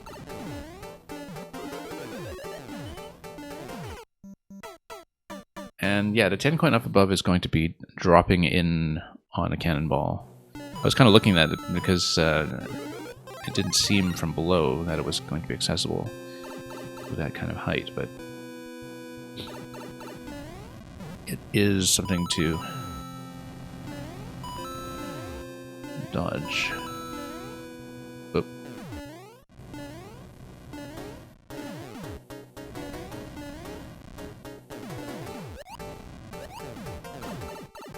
Yeah, no need to wait for those Goombas there like that. It's just asking for trouble. Red Bullet would also give you something to jump on here. Here we go. Very stylish. And we got a boss room coming up, but not before we've hit whatever this is. Ooh, Tanuki Leaf, great. Wonder if that allows you to do anything special with the boss, or even something special in this room, because you are able to fly. No, I said you are able to fly. Yeah, no, we got P here. Speed, come on. Now, why would you come back here this way? Any reason? No, no reason. Let's not lose the leaf, we lost the leaf.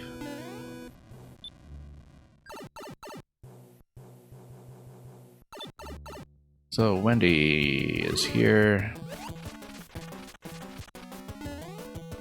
And yeah, I wonder what the leaf would have gotten us. Maybe a bonus near the end or something, but... And Gratoffy coming in with a raid.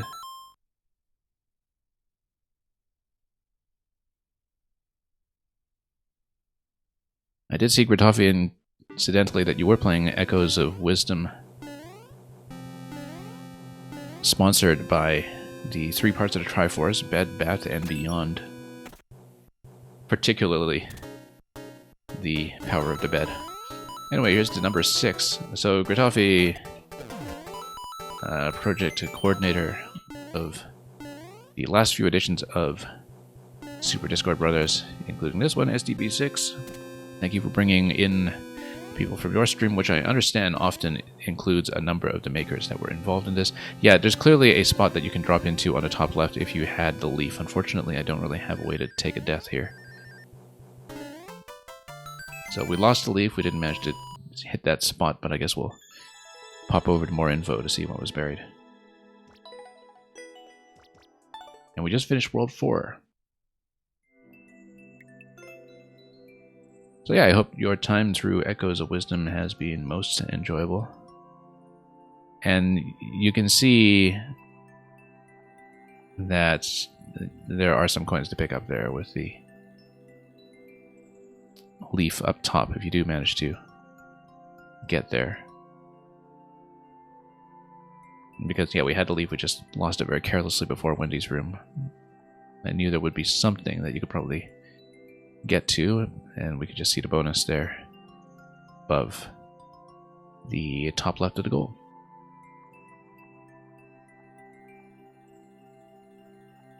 Your stream may be over a minute delayed, so you may quickly refresh. Yeah, hopefully your player works out. Hopefully it's nothing wrong with the production on my end today. Anyway, in the meantime, we'll do the transition over to World 5. So, again, today, given our current pace of exploration, we'll probably just be doing Worlds 4, 5, 6, and we'll split things off to a second stream for 7, 8, 9. I guess it would be the third stream at this point. And yeah, I've been enjoying it very much. I realized, I think partway through World 2, that maybe a true 100% isn't going to happen, but not for lack of trying. We were definitely trying to pop open as many of the number 6 rooms as we could. And we are at last over here. So let's move on to World 5. I am not playing with the website map necessarily, but I am reading all of the level descriptions. And so we're in World 5, which is Cirrus Citadel. So here we are in the sky world, up above the clouds. And the canonical character here is going to be Toadette in all the descriptions. Beginning with this level, where it says, Toadette sets her sights on Roy Koopa, who has taken to the high skies. But who built these strange buildings scattered throughout the clouds, and what purpose do they serve? She barely has any time to wonder about that with all the Mecha Koopa missiles flying around, and it seems she's their target. Yeah, Gratofi, you were watching bits and pieces of the VODs, and for clarity, not every level has a hidden SDB6 room. I realized that partway as well, that I was definitely looking a little bit too hard. Because that was something we were discussing earlier in the stream today as well, where I thought, okay, we've explored this exhaustively. There's no way there's something else. But again, not for lack of trying, and we've picked up a good number of the 50 coins along the way. Let's see it.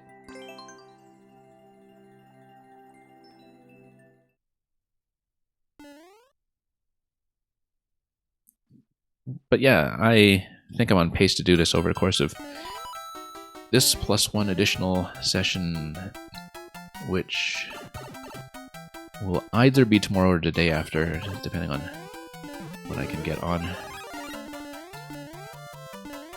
But what the castle's in the clouds over here. Look at his left arrow. That's not suspicious at all. Oh, I see. Yeah, no, because this is the main road here. Let's check the right side first for this 10 coin and see what we can do with it. I think we just need to pop it from the right side and jump down this way. There we go.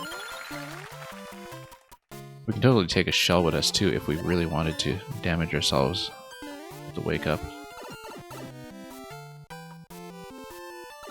Or shell jump up the wall for that matter. No, we're not doing that. Oh. Almost slipped off there. That's okay, we've got lots of shell access beyond that. And of course, this red mecha, until it's out of range, is going to take out as many of these blocks as it can. We should just dunk him. Oh! I was about to say dunk him, and I accidentally sort of overpressed with the leaf. And totally threw myself off. That's okay.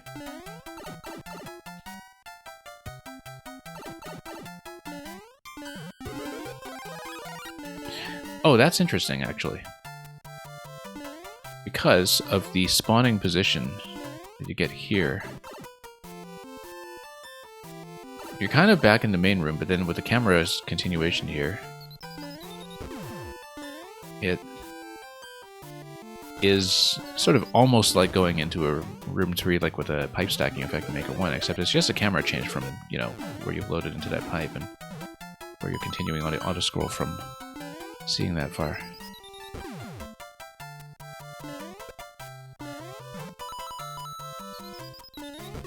And we'll drop in here.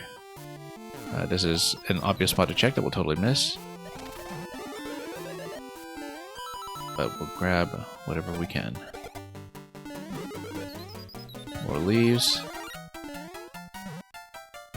And yeah, definitely this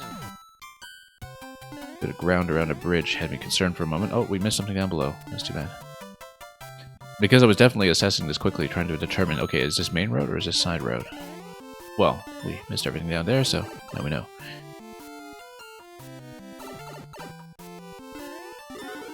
Again, as with some of the Pipe World levels, just a lot of attention to having a bit of aesthetic continuity between main world and subworld sometimes. Whoops, missed that. That's okay.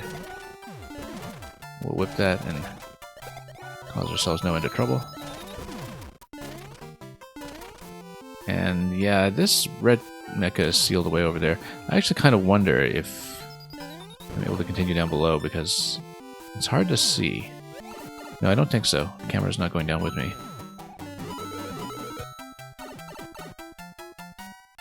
Because I was looking at some of those breakable blocks down there and thinking, okay, that might be something, but nope. Nintendo style checkpoint once again. As authentic as they come. I don't feel like that's a valid continuation down below with the speed I was going at, but yeah, again, we may have missed an opportunity there. Let's bounce. Also, let me reload back into that room. Although from the camera position, I think this will not be anything different. Yeah, you see note blocks down there. I feel like we missed a bit of something there, but that's okay. Let's continue. I wasn't really watching it carefully in terms of how accessible that was or wasn't.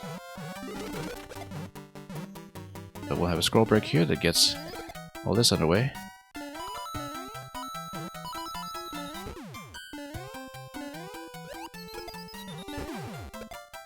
Oh, nope. Missed that. Oh, however, we're still alive, which I think took me by a bit of surprise there. Didn't expect I would still land on something safe. That's right. Let's continue. And pop this for the mushroom. And, oh, red pipe down there. You know what? That seems like an optional exit towards this area, though. But we'll check that, because that looks way too suspicious.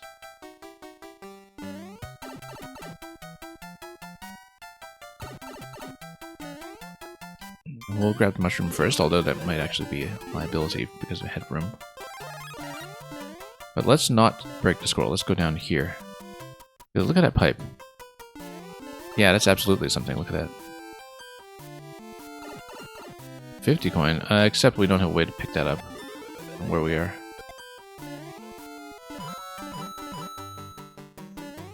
I wonder how we would pick that up. It would be with something like an object throw towards it, I would think. Oh, I see. Yeah, this is back in the room that is the side of... the left side of the top corner of the checkpoint. And Triscade, welcome.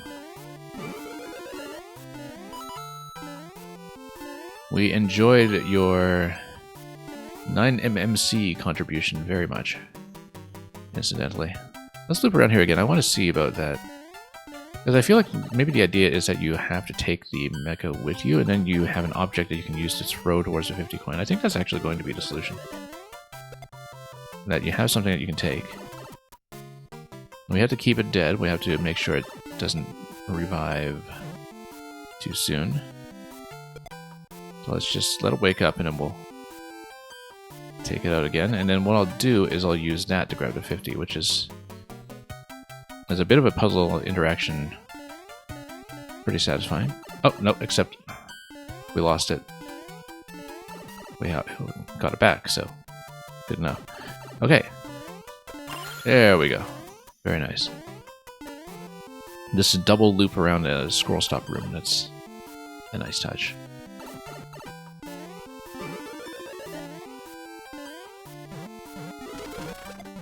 But yeah, glad to see such a big showing from Team Music for the anniversary celebration this time around.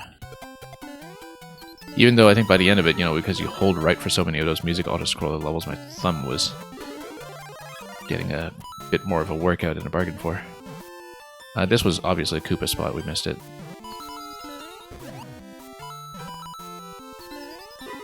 P-switch, oh, that's also a Koopa spot that we missed. P-switch. Oh, bridge over to the left. Yeah, we were far too slow to see anything like that, unfortunately. Might even take a hit here to go back and do it. I kind of want to do it, actually. Let's see if we can do it, because there's a whole left side segment here that you can clearly go to using the coins. Again, pretty interesting that you have so much of this auto-scroller space that is being taken up by being able to traverse 2 screens wide and see everything in this zigzag pattern.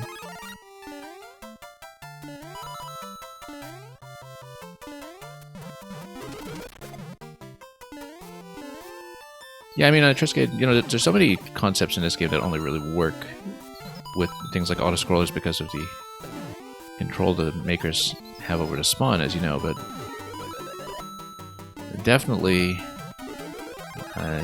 doing them all in a row when you're holding right, that's something that's kind of very noticeable. We needed a shell. We need a shell or a cannon. Shell would have been fine, actually. Cannon might have been better, but we would need to lead a cannon shot there pretty early. I'm just going to try it a few times to see if we can pop that P-switch. I think we need to do it pretty early because then we can actually make use of the P-switch bridge before we scroll past it. Obviously, if you have something like a leaf, so for example, if that one Koopa shell spot that I was talking about is a leaf, then it's even easier to get through. Oh, I was trying to bop this guy. Not so successful.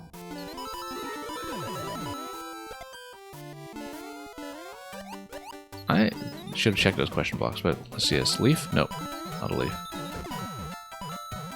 But if we lead this over here, maybe... Whoops.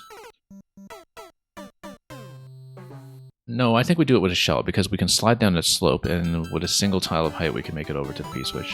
P-switch will open up the ceiling above it.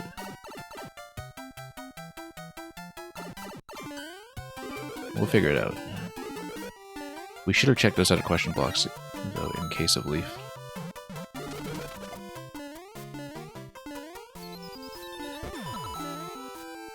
And we'll just try to speed over here as quick as we can and make sure we have a Koopa shell by the end of it. Hey look, what do you know, it's a leaf.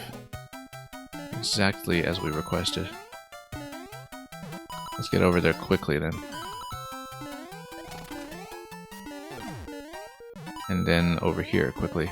I feel like we need leaf flight over here. Oh, missed a 30 coin. Except you can loop around here and probably loop down below for the 30 coin. It needs P-switch expiry, though. SDB. You know what? Let's see that again. Hang on. Before this pushes me out of here. And look at that, we even saw a little bit of a bonus there. That's nice, the little auto-scroll bonus that looked like it was about to kill me, but the important thing is that we saw it.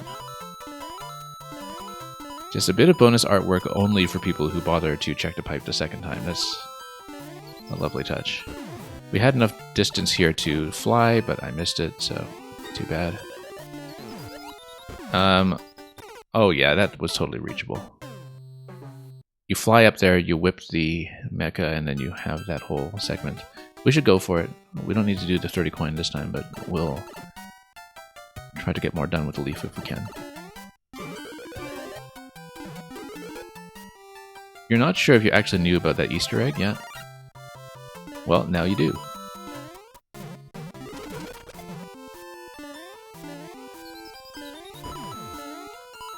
Okay. Good thing we checked.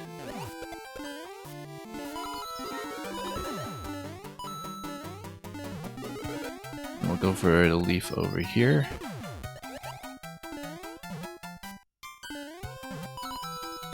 And continue this way.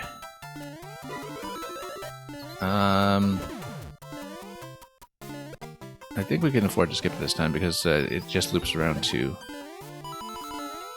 the bit above the blue pipe, right? Unless this is all unavailable to me here.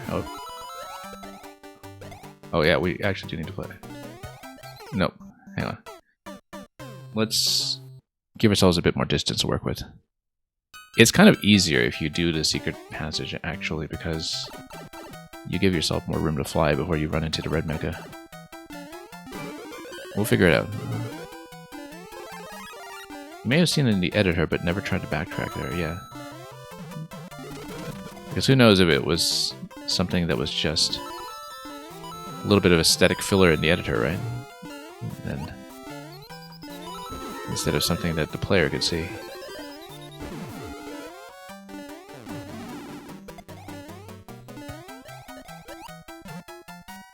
Okay. Oh, you know what? We'll disable that. Well, I'll just try to be quick. And... okay. Sent that pretty far.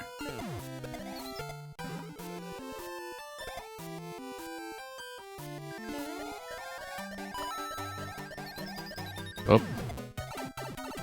Okay, well we lost the leaf, but the important thing is that we made it here. Unfortunately, it means that we couldn't whip any of this with the leaf, but that's okay.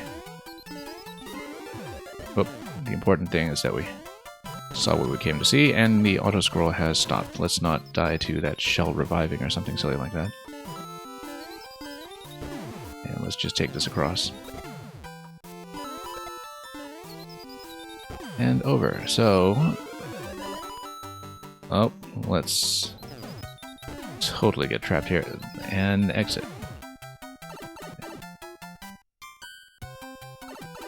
Well, here's the goal. Unfortunately, we don't have the leaf to pop this thing, which might just be a one-up reward for having the leaf. By the looks of it, but... we'll take the exit. Very nice. Behind the scenes. Yeah, for our first sky level, that was very comprehensive. Again, just great use of space for all the zigzags across 2 screens wide.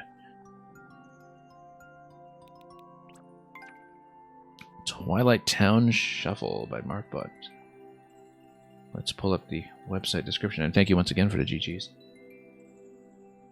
A town on a border between 2 dimensions, one living by the never-ending light of day, the other drenched in eternal night.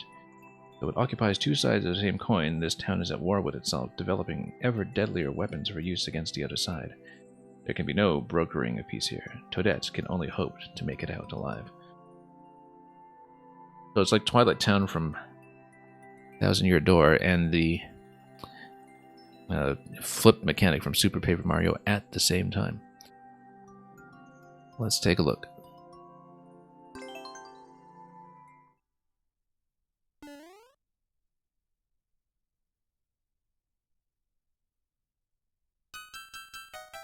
Okay. Pop that open. And we've got a 10 coin down below once we have a state switch, which we'll find somewhere. State switch is going to give you quite a bit here, in fact. If we look for it. I feel like there was still something up above as well, but it looks like there'll be a bit of zigzagging and backtracking here anyway. That is more or less required.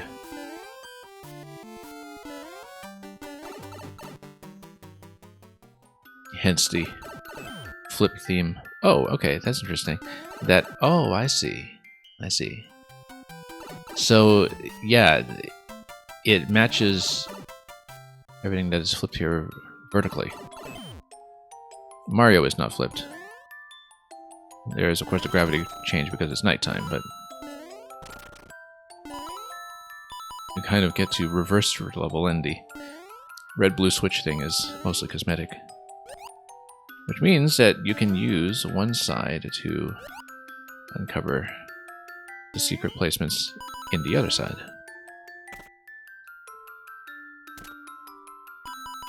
And flip around that way. We're totally going to lose track. That's okay. Not really going to melt this anytime soon, at least from this orientation of the level, as opposed to flipping it around.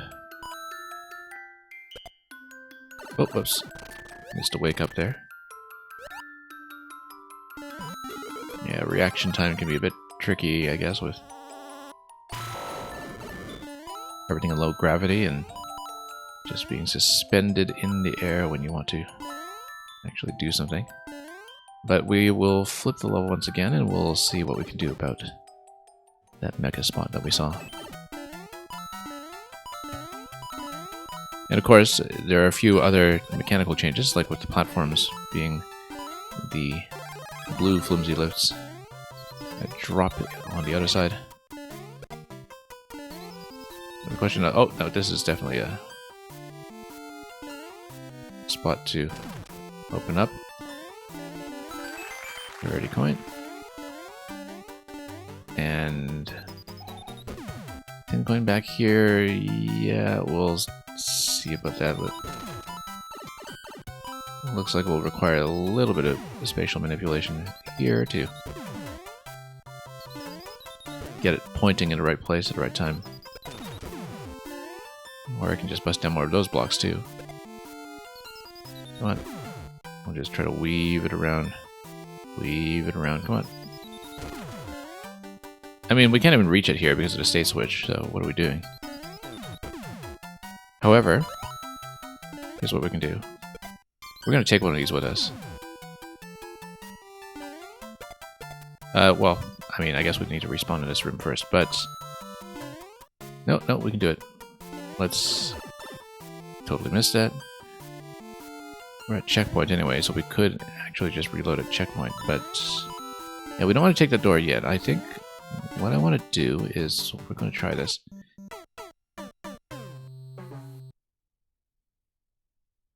So yeah, there's no way you can get to the 10 coin in that room. It looks cosmetic.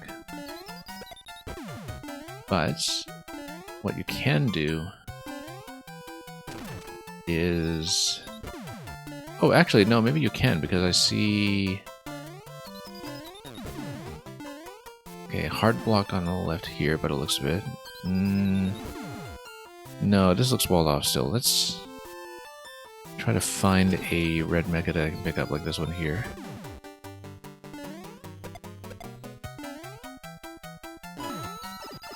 And we're going to take it to the other side.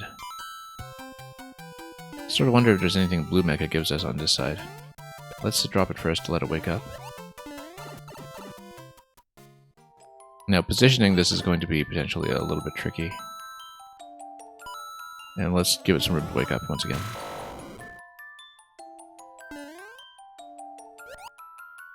This seems excessively complex for a 10 coin. In that I am almost certainly not seeing the actual simple solution. Oh, whoops. And didn't aim that properly, regardless. Well, we're totally going to mess around with this a little bit until we see something we can do with it. Whoops. Not so much for that mushroom.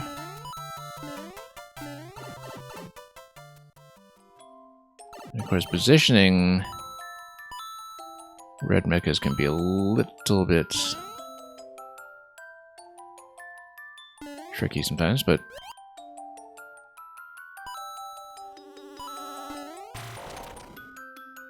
okay. Oh. We'll have to jump it anyway. Let's just put this guy in a pit so he doesn't touch us. And so we can actually get a jump on him. Oh, no, that's bad. I'm looking at this and thinking about whether it's possible to lead that red missile up. There's probably an easier way to do it with just placing one of those blue Koopas off to another side, maybe, and zapping the ice from afar, but...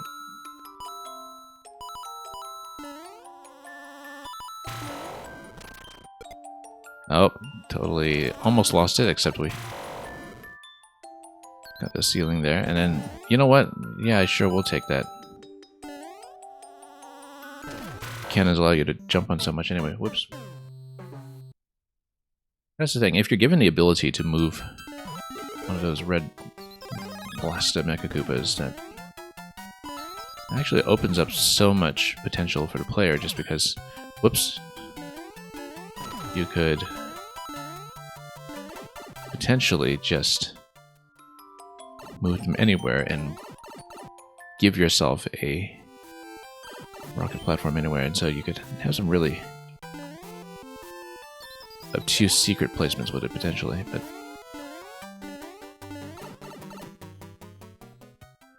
we'll do this the ridiculous way anyway, and let's see if we can drop in. And nope. You know what? We can take this all the way up. Let's just make sure we get a little bit of room for the jump here. And we just need to have it fire at us.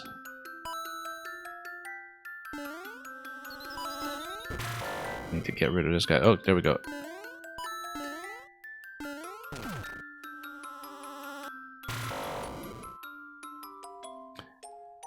I'm looking at this and thinking maybe there was a way to place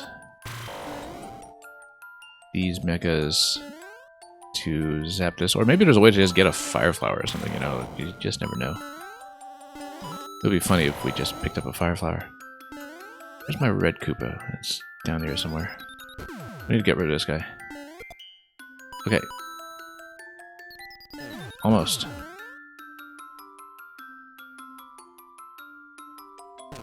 There we are. And we're totally getting trapped at this point.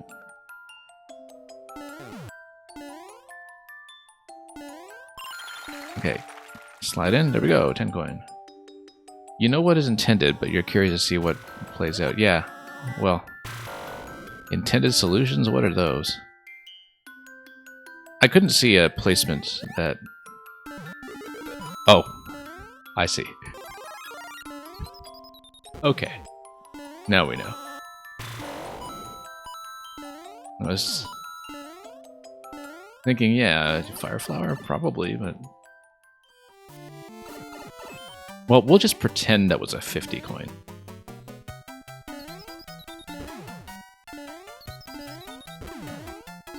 Anyway. So much for that.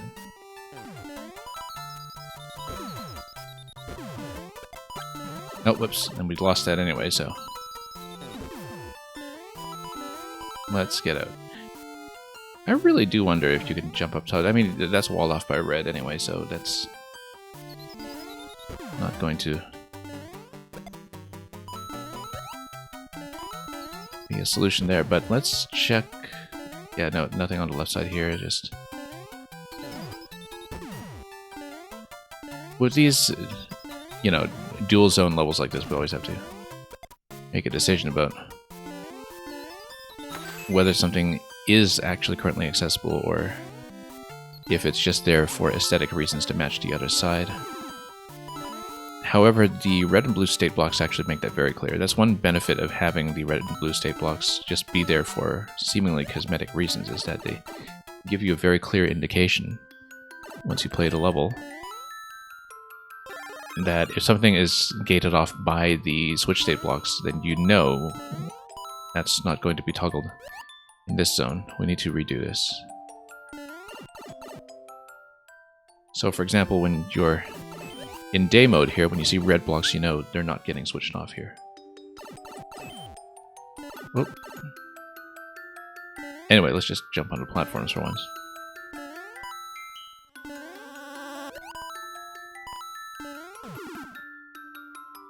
Oh. 50 coin here, for example, is definitely not reachable. Oh, of course we'll check this. Against my better judgment.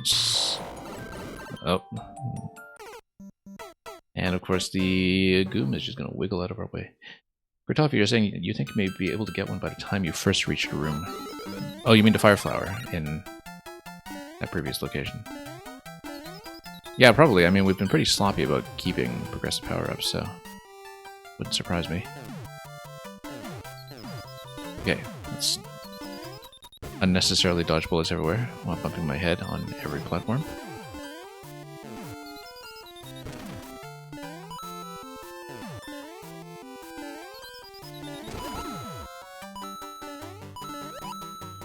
And down we go.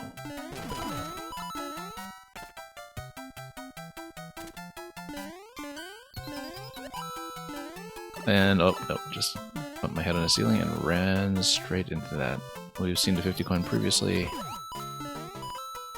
Enough to feel satisfied with it, so... Oh.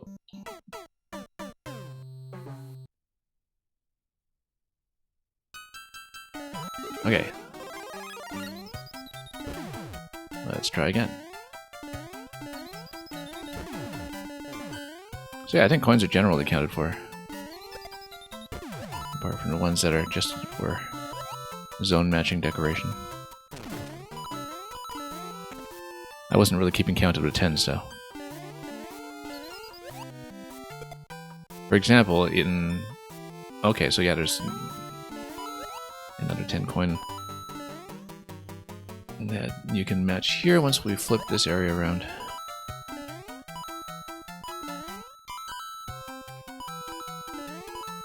We'll keep an eye out for that. It wasn't until this project that you noticed objects semi-floating on the cloud ground in this theme. Let's take a look at that when I can. Once we actually have some cloud ground to look at.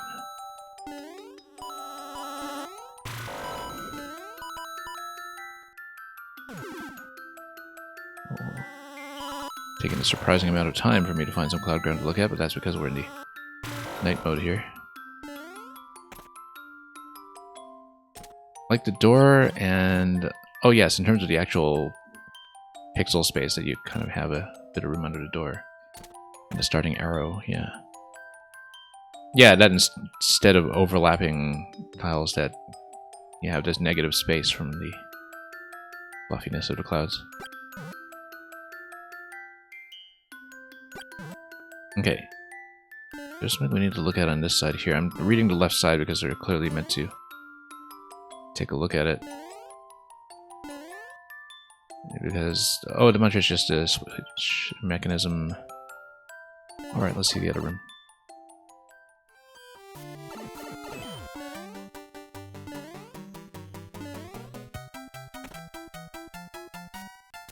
Yeah, I can't unsee it now. Anything up here? Well, I guess we won't know. But we will take the exit. I'm pretty satisfied with the secret hunt here, though, in terms of how much we managed to catch.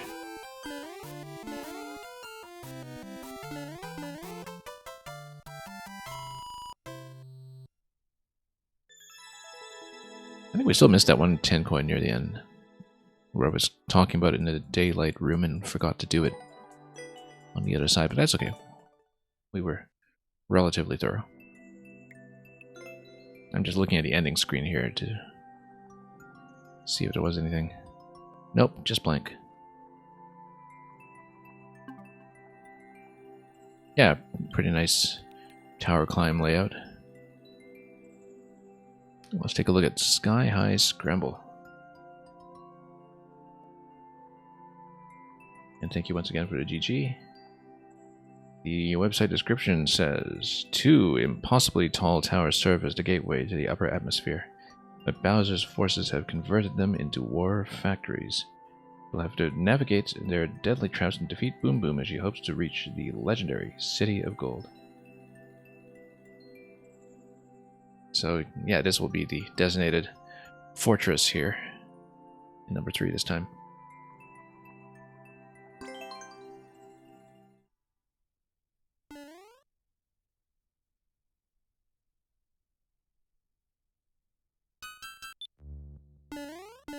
Okay, and we will of course check this for the first 10.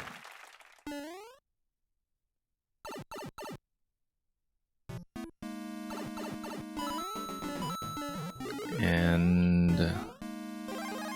the shroom.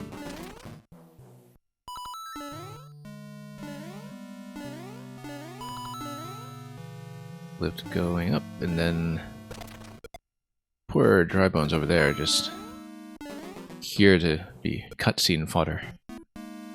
All the spike balls coming down to warn you that there are spike balls about in this level, so let's see. We'll go proceeding carefully here. Oops.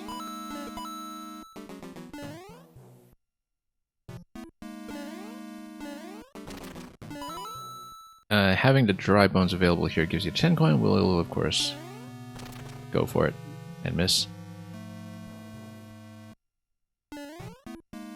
We'll just ride this all the way to the top until it's in position. Nope. I think you kind of have to be tall. Well, or just have a bit more momentum, perhaps.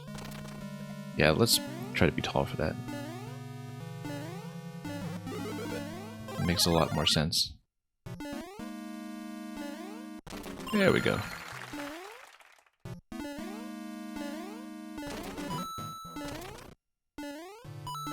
Then have to watch the conveyor speed, of course. Just to be cautious. There is something here on this side. We will check for that first. And totally missed a one-up.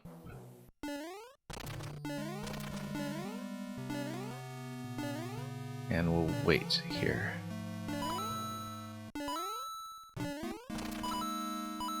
Again, more question blocks on that side. I kind of like this branching structure here where we get to do a question block path. With just a little more conveyor control here. Oh, just coins. Anything? Yep. So it's a bit of a challenge route for the 30 coin. There we go.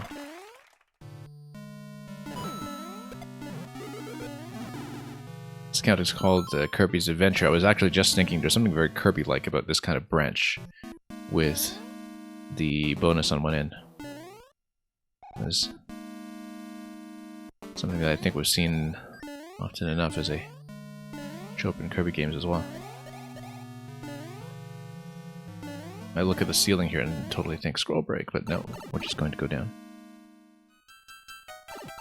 And we are outside, except, so yeah, that's not as much as we're doing with that. Not really given much room to fly here, but we'll see what we can do. Look at that. Munchers on top of the clouds up top, huh? I wonder what that's all about. Maybe there is a way to fly up there, unless the Munchers are there specifically to block you off.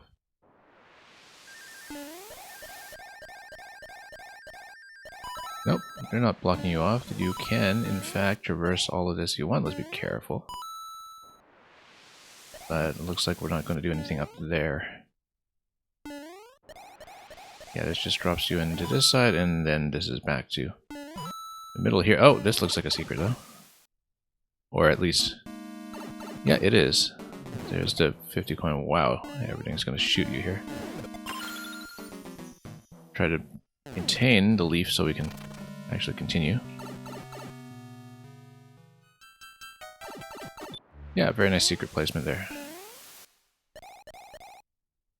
We will, of course, try to see more of that. Nope, that's not happening. Oh well. Saw one part. More Munchers up top over there, but we're not going to see what that's all about. I don't think we would have had enough flight time up there anyway, but you never know. We have a bit of a climb. Muncher up there as well. Oop. Well, never mind. Maybe we will get another crack at it. I do see a checkpoint ahead, I think.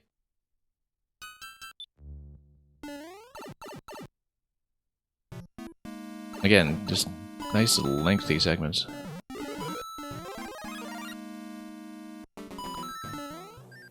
Yeah, the level count of this project doesn't really quite tell you about the average length and scope, which I think relative to a lot of traditional worlds is definitely on the big and chunky side, which is quite nice.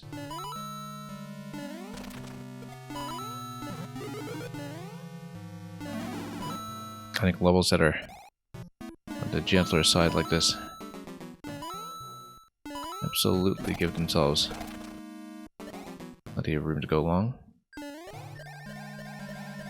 Oh, yeah, no, we'd seen this previously. This was the 1-up, but then we'll actually get it this time. No, it won't. Never mind. We'll get it some other time. Okay, fine. And you have to branch over here. We did previously see the 30 coin up top, so let's just go here instead.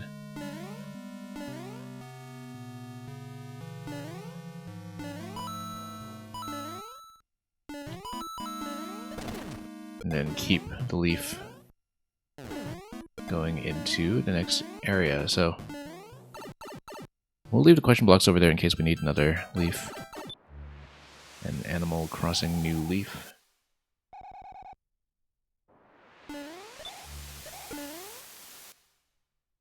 And yeah, the new soup one, I guess that would have been number 4, right? Back in Maker 1 would have been the chunkiest of all the projects. I never played that one completely. I played some of the levels individually from profiles I followed, but I didn't have a chance to catch up on that one end to end before Maker 1 came down.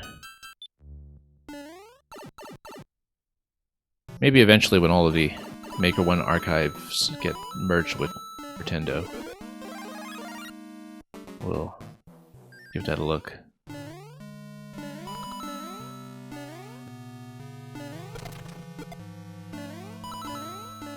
But yeah, really interesting to think back to how late in the Wii U's life those projects were still ongoing in terms of Mario Maker still having an active community well after the launch of the Switch.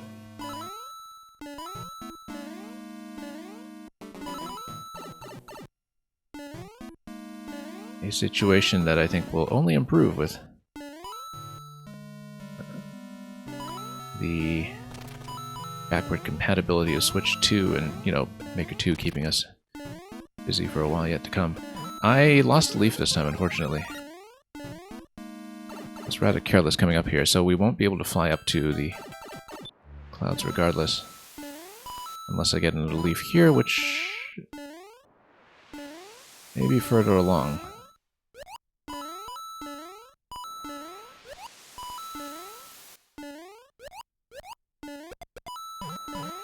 Then here, yeah. Well, I guess we'll take it.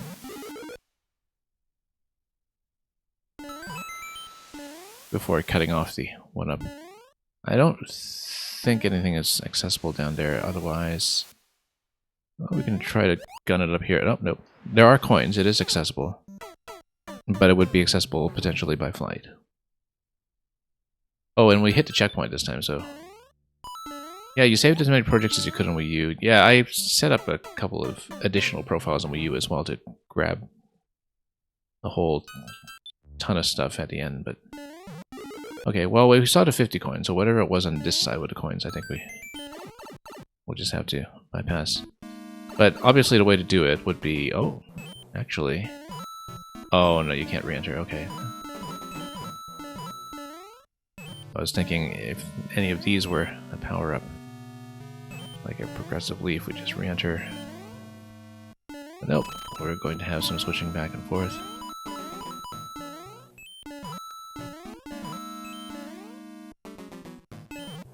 But yeah, I downloaded a couple of complete projects and some select favorites from makers that I played, because I played so much Maker 1 last year. It was actually my most played game of 2024 by hours, which was kind of interesting, given that I don't think a lot of people would report that about games on the Wii U unless they were specifically doing Maker 1 content.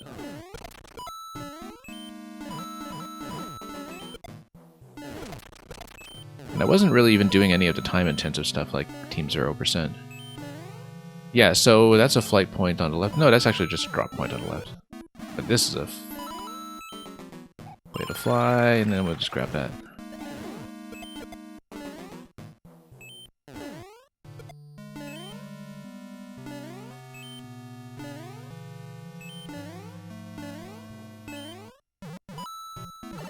Okay.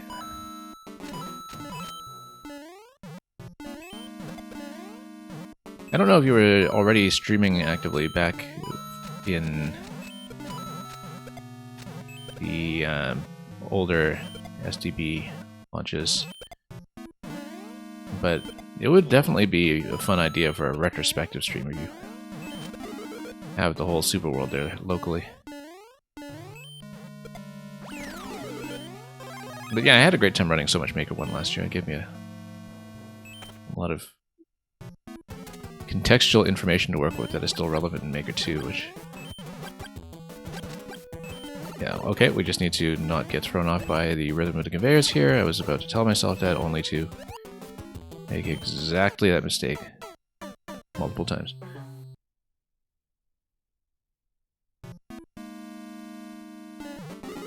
Yeah, you were thinking about playing through all the old projects around Maker 1's anniversary this year, yep. Oh, the 10-year anniversary, that's right.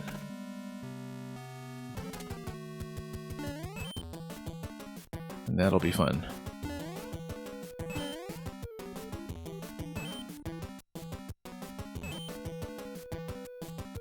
Yeah, and definitely some old profiles got nuked as well. The situation there, I think, is actually not as bad as with Maker 2 because of all the levels that got Nintendo'd in Maker 2, but definitely hard to have total preservation. But yeah, it's been kind of interesting to recognize a couple of names on this project from Maker 1 and think, wow, these people are still around. Even after a years-long absence in many cases. And, oh, just missed that corner here. Again, really have to keep careful track of your momentum with the state switch. I'm attentive to the state switch, it's just that the momentum calculation mentally can really get thrown off by the conveyor speed in either direction.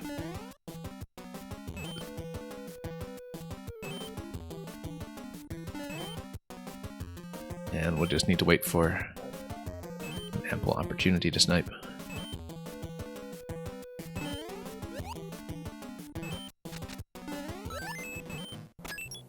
There we go. Yeah, Super Discord World 2 is missing maybe 2 or 3 levels, and you're missing one for SDB 3.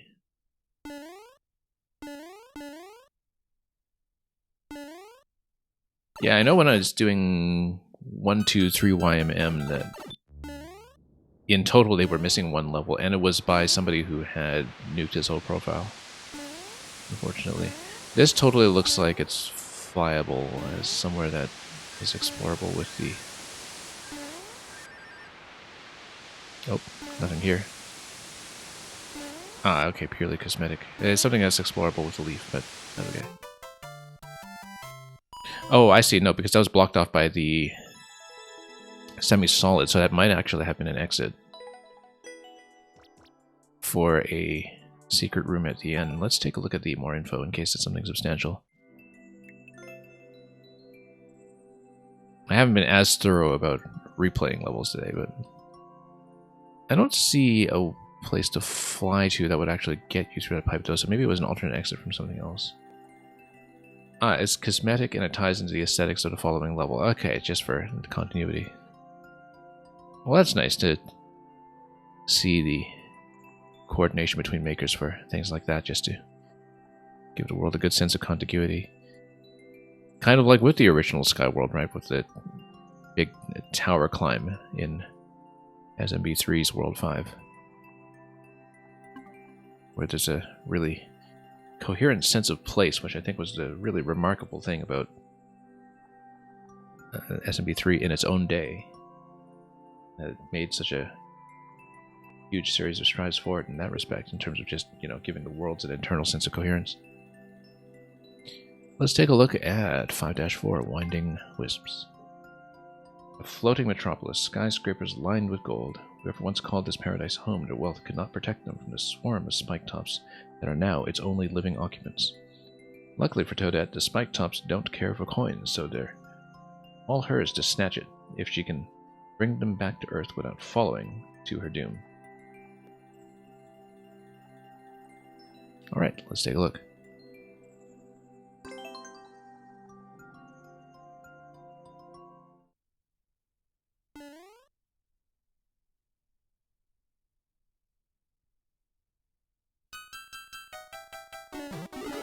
And there's going to be some cloud riding.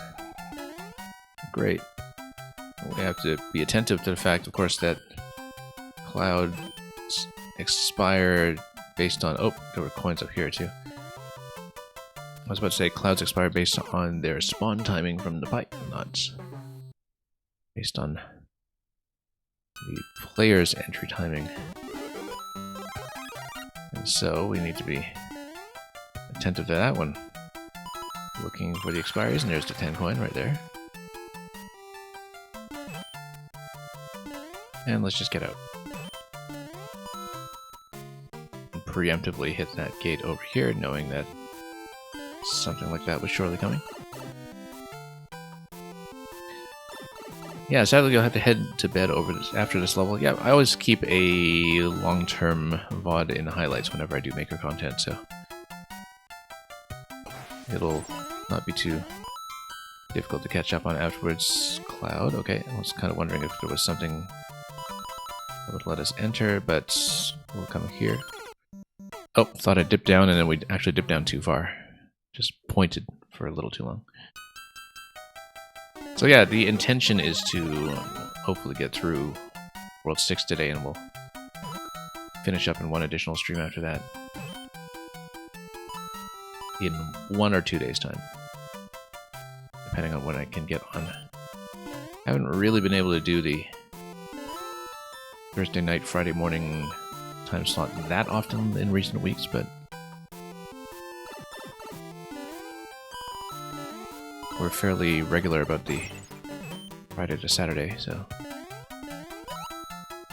we'll see. I've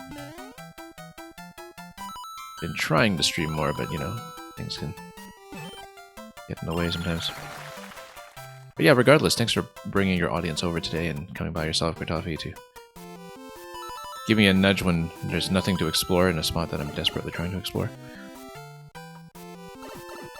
And other such benefits of having an insider on the back seat. Whoops.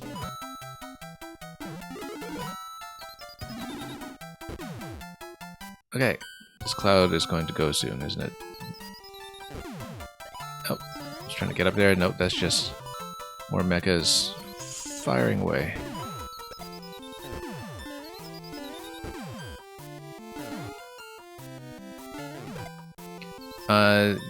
I felt like there was something here. We totally missed it. I think there was something... I didn't even see what it was, but... I can take a dive and just see it again. I want to take a look. I felt like there was something I missed in that corner, because if we scroll past it. World 8 and 9 could potentially take a lot more time than the other worlds, yeah. Naturally. So who knows, we might even split this over 4 streams by the end of it, depending on how long we take. It's funny because when I did SDB5 / Super Mario, or rather Super Discord World 2 last year, I crammed it into a single stream that wound up being, I think... Okay, we didn't actually see this, hang on. Need to pay attention here. Wound up being like 7 to 8 hours long, and I was thinking, okay, this time we'd better split it into 2, and then we've been, first of all, playing longer levels generally, I think, this time, and also taking enough time to explore that there's no need to rush, and I'll take as many sessions as it takes to properly appreciate what the makers have put into this. Because again, I think traditional levels in particular are one of those things that, as a format, whoops, hang on, benefits from people actually bothering to do the secrets and doing optional content. It's Mario Maker that has made me realize, traditional Mario Maker in particular, that has made me realize just how critical that is to Nintendo's whole design philosophy. Like that, the spacing, the difficulty, etc., everything about actual official traditional Mario is built with the expectation that you're going to take your time and poke around, and that having Mario Maker's incentive structures be so focused on the clear is kind of part of the reason that traditional design doesn't have as much prominence as you think it might in the Maker community generally. I mean, lots of other factors too behind that, but yeah, there's a question block over there. There's absolutely something. I want to see what it is. We're going to redo this until we see what it is. I have to be much faster, though.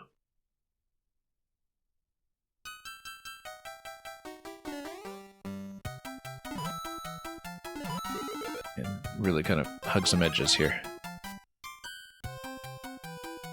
Possibly be a lot better at jumping off missiles.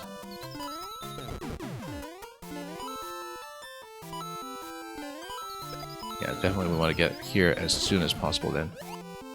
And, come on. Oh, nope, missed it. We're so close, we have to try it. Would be neat if they could do alternate exits in Super Worlds in Maker 3 if it happens, or bonus objectives or something, yeah. You see, Maker 1 has such an elegant system for that, which is you just have the screenshot of your clear that you can put on Beaverse, and it shows off which power-ups you have, and there you go, right there. You already have, you know, this granularity of exits that you can prove by showing that. It's like, did you finish with a leaf? Did you finish with... I missed this again. Did you finish with Yoshi, etc.? Did you finish with multiple things? And you can just see from the screenshot, and people can just post it for bragging rights, and it was just such an elegant way to do it, and leave the range of objectives very flexible to the maker. The bottom line being that I miss so many things about Miiverse, and certainly that's one of them.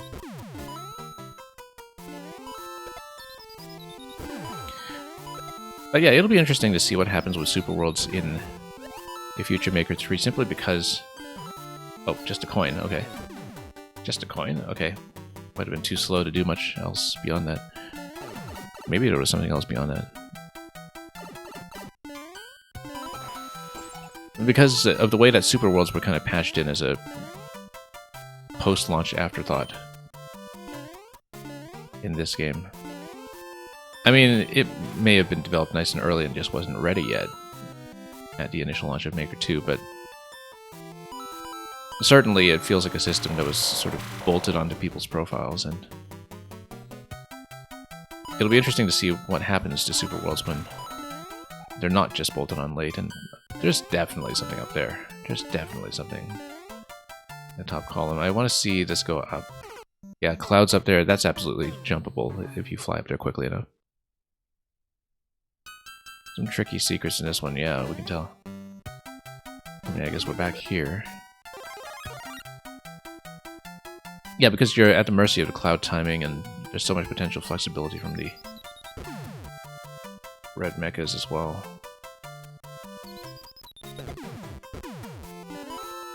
Yeah, I certainly haven't checked everything like the pipes here. Oh, I thought I was going to jump on top of that and it blew up just a smidgen too early. You could point out something about this section, but it also gives a secret away. Yeah, don't point it out. I might just have to miss it if we don't figure it out, but...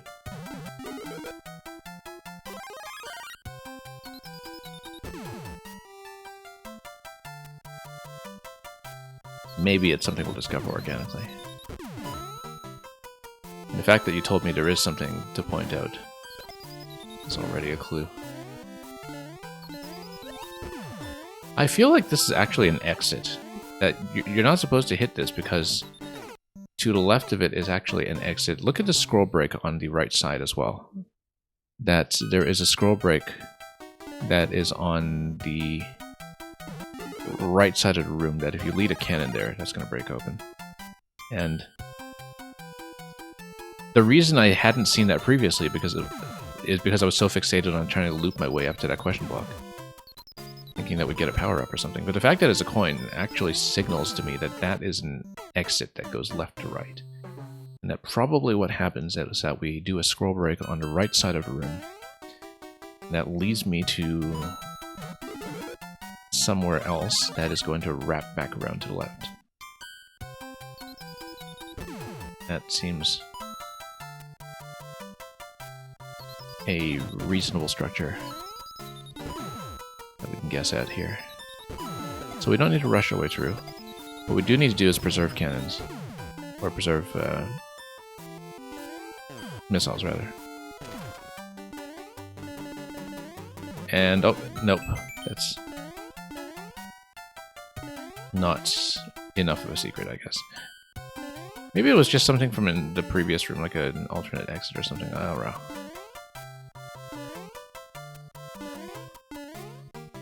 I'm going to have to take a hit here, aren't I? It's a bit of an awkward angle to jump at with one tile. Whoops.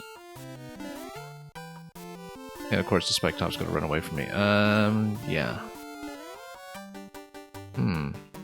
It totally looks like there was some kind of left or right that could happen there. I'm looking at this bridge here too. Well, if we die in the next section, we'll come back and we'll see it. We're trying out so many secrets at once anyway, so...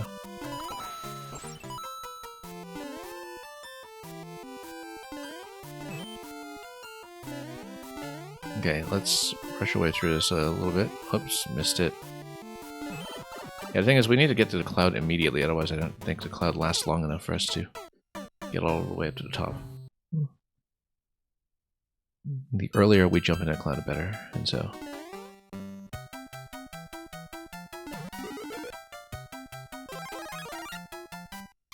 Oh. Check all the pipes.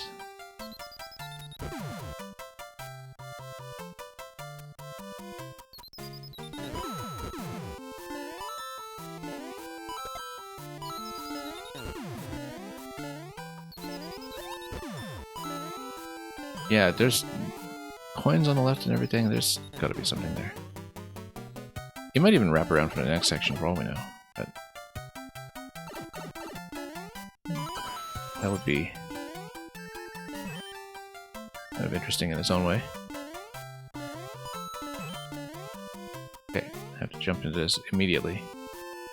We'll try to make that big vertical ascent as quickly as we can, although we have to be pretty careful here. Because we're hugging the screen so closely. Oh no, we're not even close. This looks breakable on this side though. But we don't have something like a red mecha to work with. Huh.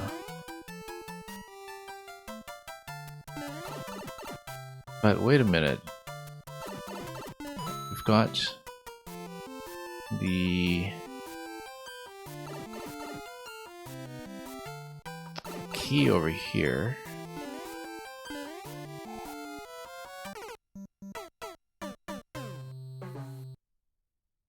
Curious.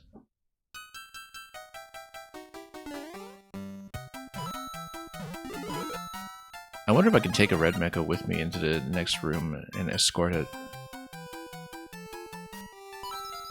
Because there are a lot of things that would be possible if I did. We need to jump on it a bit better, though. And I'm also looking at this two-screen wide layout and thinking about different places to check.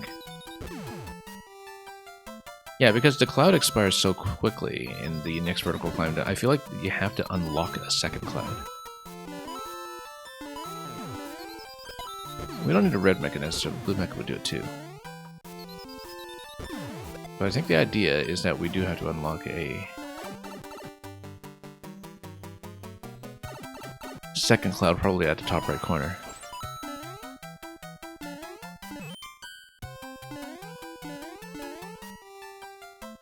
Oh, come on. Now, in order to do that, we'd need to move one of the blue mechas, maybe.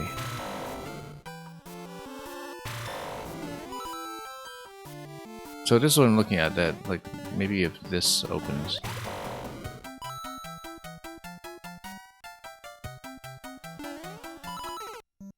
For that matter, with the spike ball. Notice how the spike ball is affected by the state switch. That there's a way to toggle the state an additional time. Then maybe there's something that can happen with a spike ball there.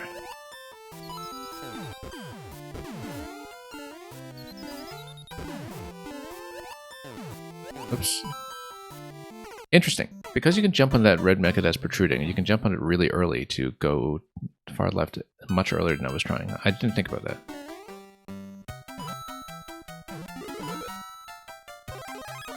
We should try it. Jump on it very, very early and just hug the left wall. Oops.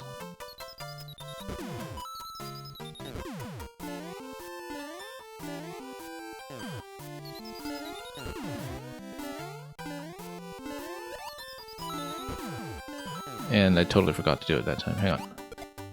I didn't actually mean to drop down here, but we might as well drop down here. So yeah, I'd have to go up immediately. Oh, it's a pretty long wraparound there, though. That's why you can't actually do it that much faster.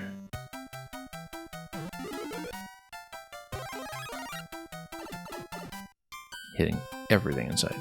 Oops.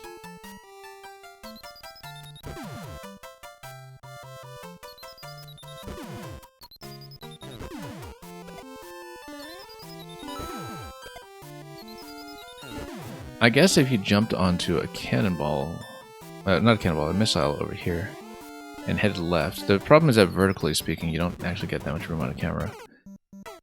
But if you kind of led the missiles up, then that's missiles to jump on early. And that could be something. Yeah, very high secret potential all over this level. In ways that we have only begun to uncover.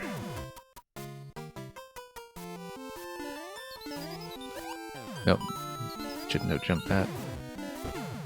That's okay. Oh, whoops. Trying to catch that. That was a bad idea. Yeah, we might not really try for that corner that much. Again, it really seems like it wasn't a question of getting there that early, but rather that there's supposed to be some kind of left or right there that comes from some alternate exit. We need to stop getting hit in this section. I have to hit here every single time.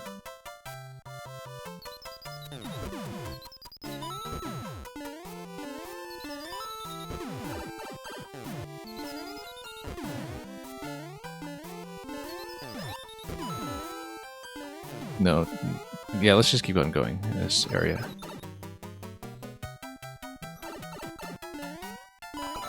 So we should think about whether we can do this section in fewer switch toggles.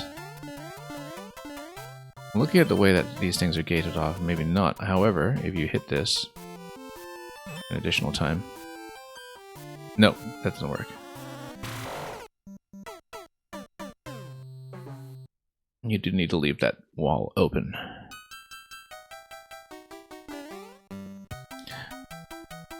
I have an idea. Hang on.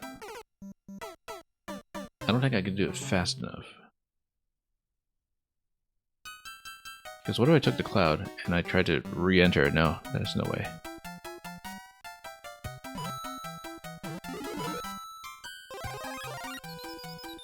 But it was a thought.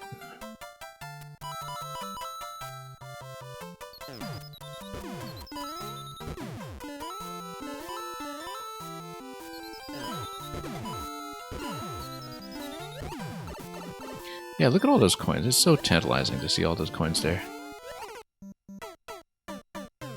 Giving you what looks like a very obvious trail. Maybe if you go back down into this section, I don't remember if the pipe in the next area allows for that though.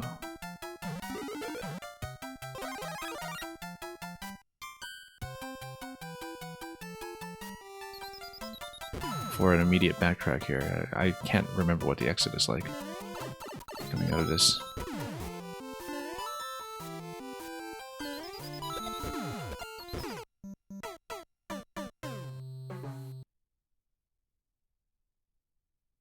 So again,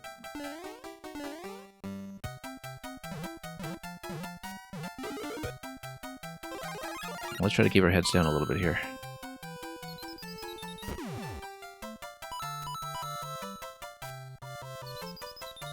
That coin trail here is even trying its best to show us the safe path.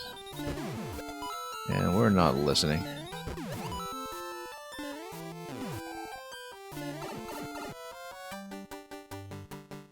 So wait, let's try to re-enter.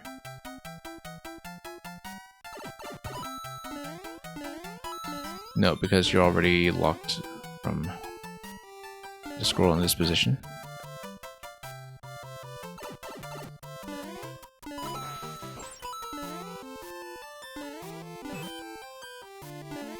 Okay.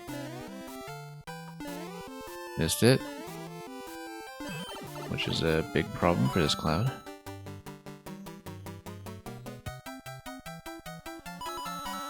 I'm definitely looking at this and wondering if it's possible to grab one of the blue mechas with us.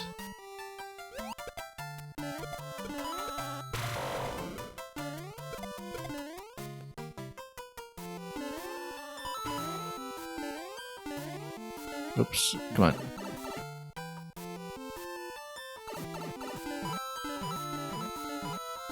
Nothing there.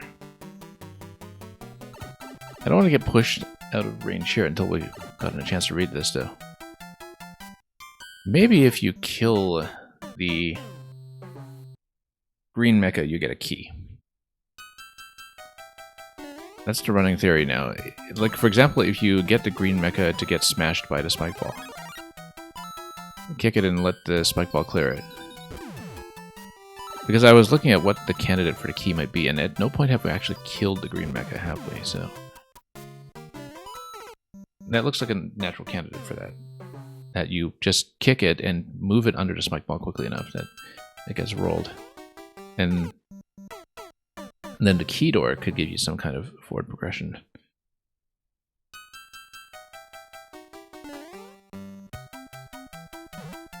I'm trying to get at least one thing that's optional here. I mean, we're not going to get it all, I don't think. Given how certain things are placed. And the thing is, more info won't even reveal anything. Because this is all of the subworld.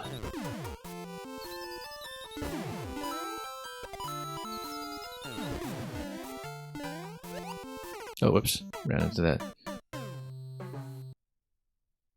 I still think there's something there, but you would need to get to that red one so early.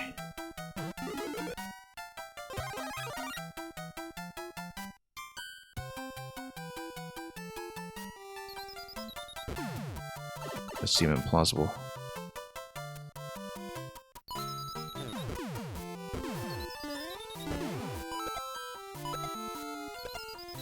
Nope, I was trying to reach that, and unfortunately it ducked in and stalled. And regardless, it was already pretty far on the left side of the camera at that point. I don't think that would give you very much to work with.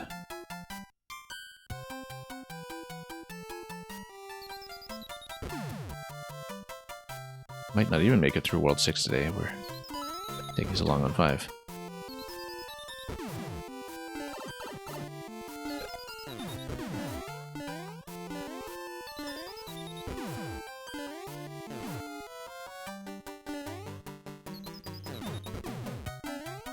Next level is pretty dense with secrets too, yeah. Well, we'll take our time.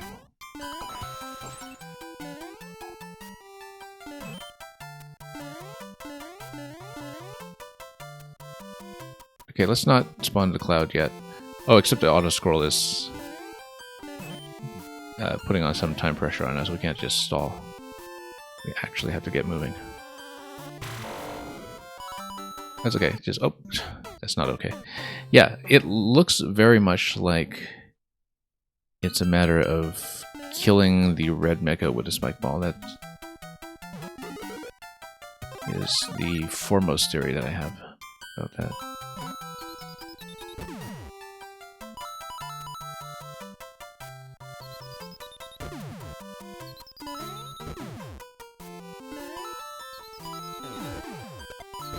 Oh, whoops. Maybe it's just some pipe that's slightly off screen or something. I was definitely looking at the way that spike ball was falling in case it was a similar trick to the secret that was in that water level where you had the crash of the spike ball indicate the pipe.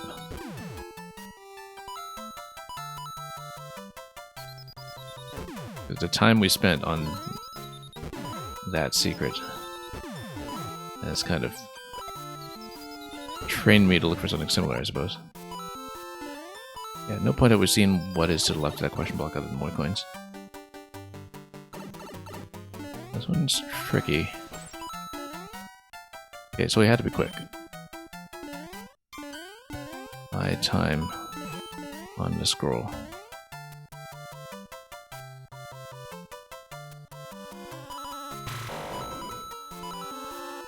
Oh, I hit something. Oh, I hit the mecha, okay. Come on. Nope, nothing. Absolutely nothing. Anything? We were actually still in the cloud at the time. We actually were so much faster with the cloud that time we might even have made it.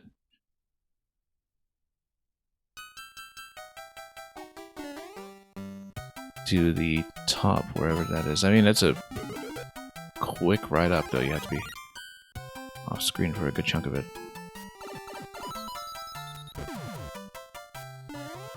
You feel like that water level 2-1 and maybe this one has the trickiest secrets. Yeah, I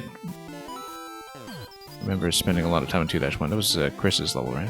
If I'm thinking back correctly.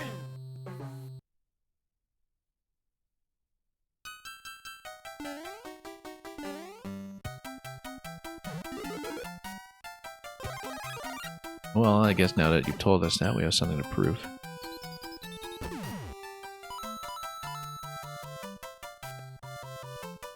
But yeah, there's so much flexibility that could come from just repositioning red mechas.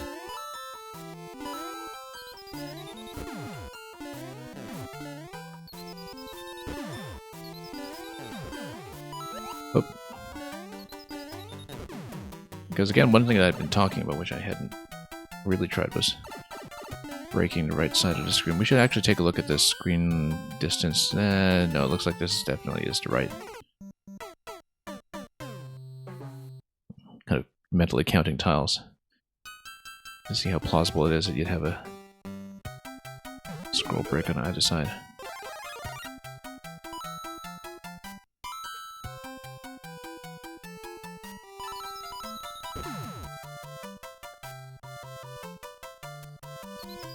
Okay. Yeah, we spent quite some time navigating the pipes in that one. 2-1.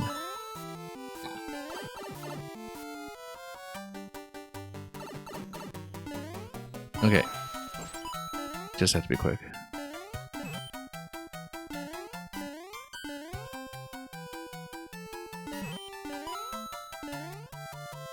Go. Yeah, I just need to point up. And up. Oh, I hit the spike ball up there too. Nope, and the cloud expired. I actually wonder if that was jumpable. I feel like that was jumpable, that if we had gone up there like that quickly, and actually just jumped straight up to see if we could reach anything. I feel like that's reachable.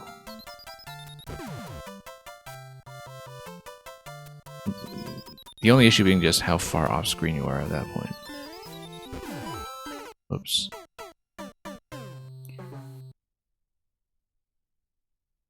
Because I think maybe you do in fact have to jump out of the cloud off screen.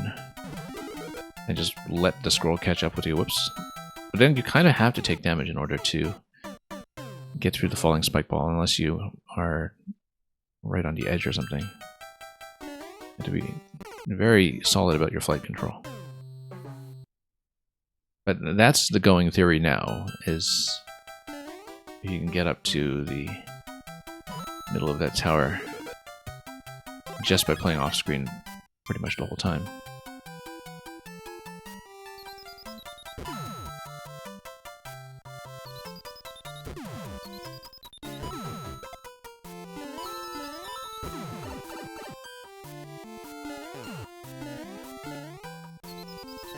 Probably something that we still haven't noticed about this whole section.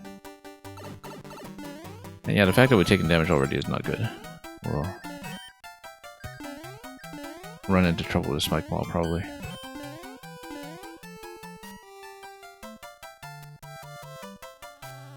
If not something sooner.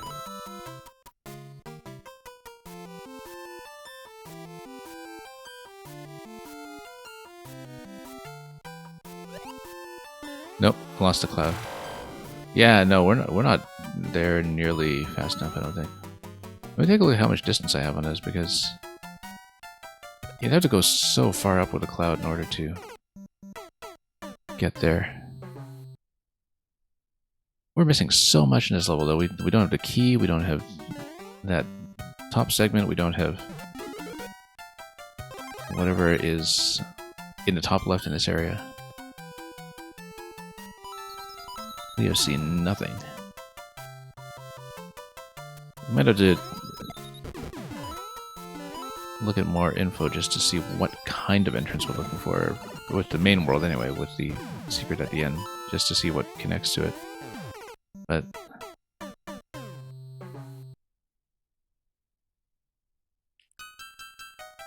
we'll have to see. Again, definitely a consideration that, you know, we wanted to re-enter up front as well.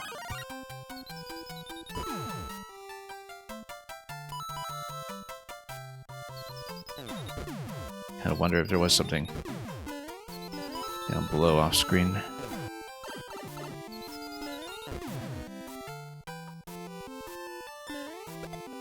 Or even down here.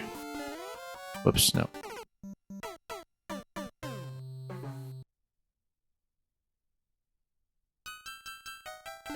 So much that is suspicious.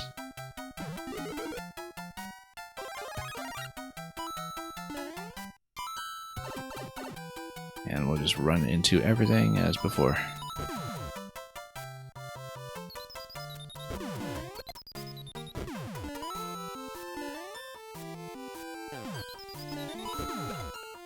Hang on. I'll just get caught off guard by the ones that are about to detonate. Let's try again.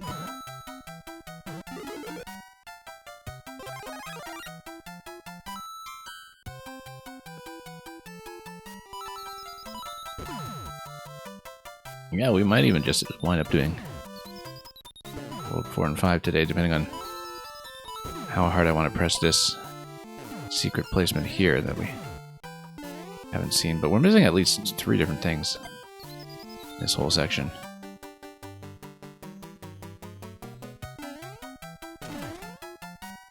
And we've got this one, but that's not much.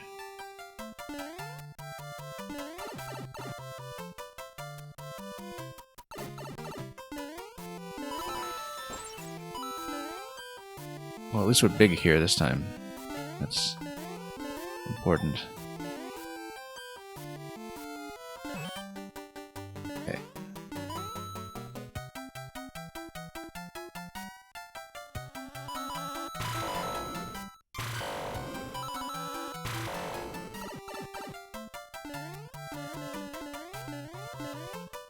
Nope. Nothing. I mean, I guess maybe the spike ball could roll somewhere and break something. Like, look at the tile that's on the left side here. That there's a whole blank tile that is on the left. But then, even if you did have the spike ball activated, how would you climb that? Because you would need something like a vine, and then a vine can't be it because it would block that location. But the fact that you have a whole single blank column on the left is potentially significant. Document, welcome. Document, probably not getting to yours today. But, I mean, I did see the early version of it, of course. But we're still on World 5 here, and the secret hunting in this level has been taking me quite some time to parse. We might even have to come back to this one separately at some point. Because I've absolutely been taking my time with it. And then, oh. The conveyor belts on the, whoops. On the spike ball up top seems significant. But I don't know why it would be. But maybe if you're able to... Again... break something with...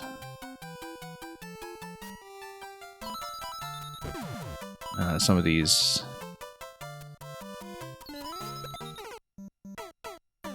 mechas didn't... You know, definitely taking the red mecha forward the way we did in that other level has occurred to me many times. Master Sword, we're not doing viewer levels today. I do them somewhat regularly on weekends. But today we're playing through a big collaborative super world of sorts that is going to take us multiple streams to get through, so that's the priority currently. Whoops. I've been on this level for so long just trying to do the secret hunt here because we're clearly missing so much stuff, and you know, you're missing the key, you're missing the left side of the exit screen, the top side of this screen. Everything's missing. And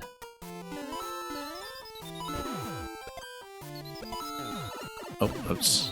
Changed my mind halfway through about where we were going there. We should really kind of commit to an intended pattern though. But there's so much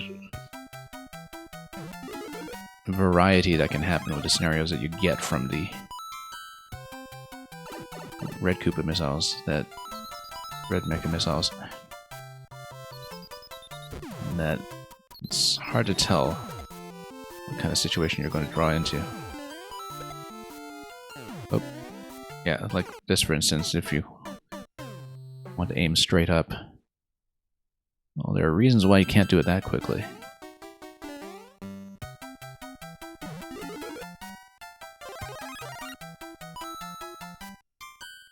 But yeah, Document, don't know if you've had a chance to play through the whole set yet.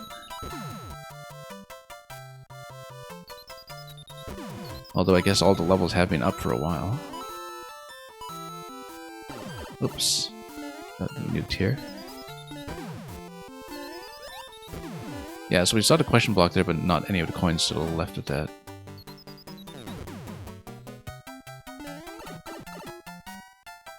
I may have to bail on this one, unfortunately, but there's so much to look at here that we may have to come back and try again at some point. But yeah, I don't know where the candidate for the key is here. We don't know how to gain enough time to move all the way up. Maybe it's possible... Okay, so we can grab those. We can grab any of them, actually. Oh, no, except I missed it. You know, the fact that we can grab those makes me think that we should do that more, and start to break things with the blue mechas. The problem is that if you're big, I don't think you can really do that. You have to crouch jump towards them. And yeah, Document, you've been really busy with work, and you would have liked to contribute more than one level, but, you know, busy. Yeah, understandable. Yeah, really amazing contributions in this. I think Cypher's in World 4 was the big standout for me so far. Although, of course, there's a lot of competition for that. And, yeah, it really goes to show what you can still do in this game around a more traditional tuning and spacing.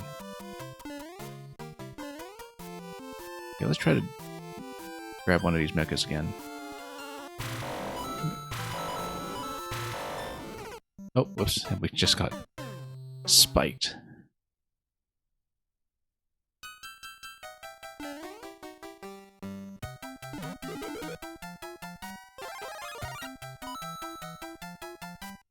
Come on, oops, no.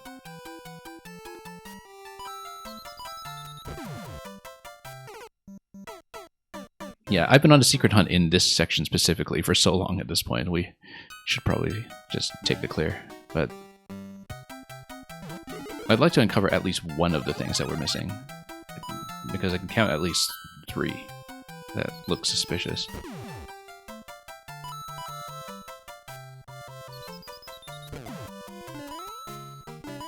And even just one of them would be nice.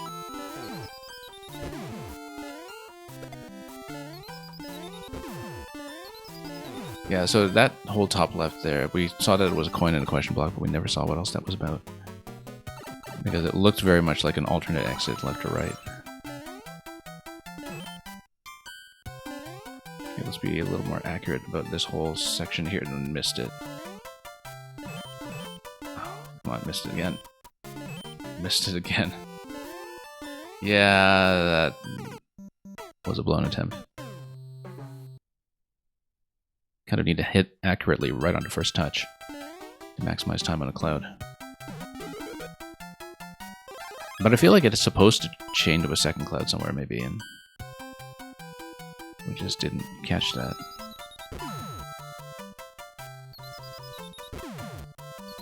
And there's so many potential scroll break locations that were visible there.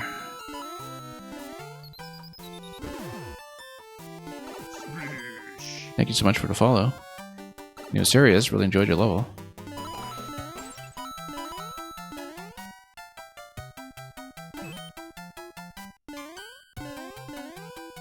And whoop. Well, I guess we'll just have to take the hit here. We want to be small anyway to have an easy grab off one of these mechas. Oh, nope. By easy grab, I mean, we actually need some room on the slope. I think we need to take the second or third one with the cloud block overhead. It gives you a natural angle to go in and grab that. Yeah, you're up way too late, but you figured you'd watch, yeah. I was hoping to push through World 6 today, but as you can see, we're still on the tail end of World 5, and I got completely sidetracked by the secret hunt on this level, and we've been on it for some time. We probably won't get everything I'm missing, or even one of the things I'm missing. But not for lack of trying. We've found a good number of secrets over this project. We just haven't quite done 100% because some of them are very clever. Oop. Well, no. Okay, let's try to catch up in terms of speed. Okay, oh, nope, and we lost it, and then we were about to lose the cloud as well because we were so late on getting it. But we should go for that second mecha. I feel like that's the best way to do it.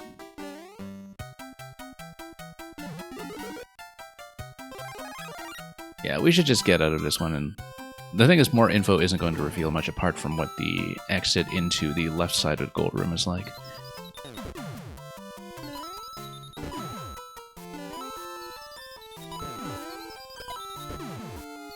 But yeah, there's so much we're missing in this zone.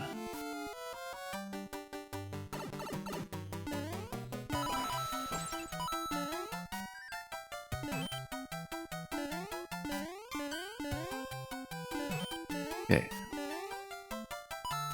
Take this. Oh, and then we lost it. Because we're small, or rather we're big and couldn't pick that up. Unfortunately, we can't really pick that one up there. The idea is that I want to check if there's anything to the right, because it looks like a scroll break there that could give us a second cloud, potentially. But then you'd have to wait for a Mecha Koopa to revive as well to give you enough time. And there's also a very suspicious left side column. But then you can't really pick up the blue mechas while you're big. So that makes me question that somewhat, but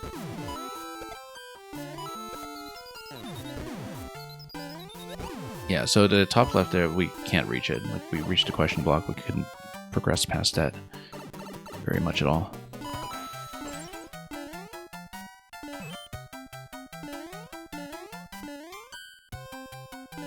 Oh. Yeah, as you can see here, nope, dawdling around here is going to make us way too late on the cloud. And we're just not going to be able to keep it long enough to make a meaningful attempt at mecha drop. Oh, yes we can. Except we need to face this way. Face this way. No, it's going to face this way when it turns around. Come on. No, this way. Come on. It's not activating. Okay, it's not a scroll break, and you can tell because the camera does not pan right. So that's not it.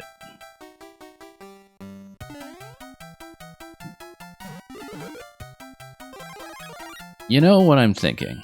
I'm thinking we're supposed to have a leaf. And that if we don't have a leaf, we can't do it. That's the only thing I can consider, because the conveyor belt under that big entry screams for a leaf. And the thing is, we're not going to have a leaf if we start in this section, because all we get is a mushroom. So I don't think it's actually doable from checkpoint. Now that I look at it, the kind of top section with the clouds, I don't think it's doable from this checkpoint.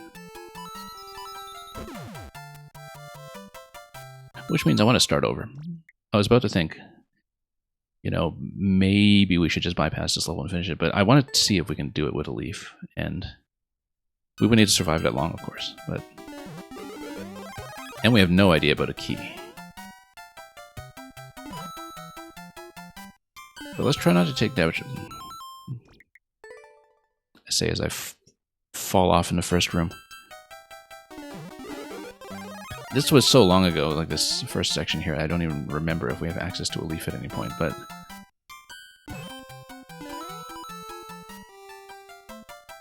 That cloud up top absolutely screams for a leaf. Because that explains the conveyor under where the spike ball is, right? That you would kick the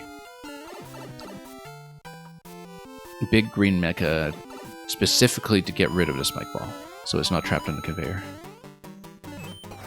And, oh, I got stabbed. That's fine. Let's see if there is a leaf available somewhere. As long as we go into the last section with minimum one mushroom, maybe this is still doable.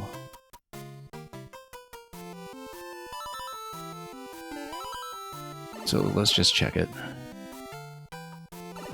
Yeah, this section here. No, this is already the section we had earlier. Oh, leaf. There we go.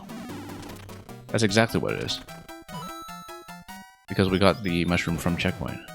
So we need to not get bopped here, because like this is always a damage risk, this whole section here. All this time I could have just started over and tried it with a leaf and realized that was obviously what it was going to be. We still don't know what the top left here is though, but at least we have a solution for the conveyor up top. I was crashing against this for, what, half an hour or so, and this was just such an obvious thing to do in retrospect.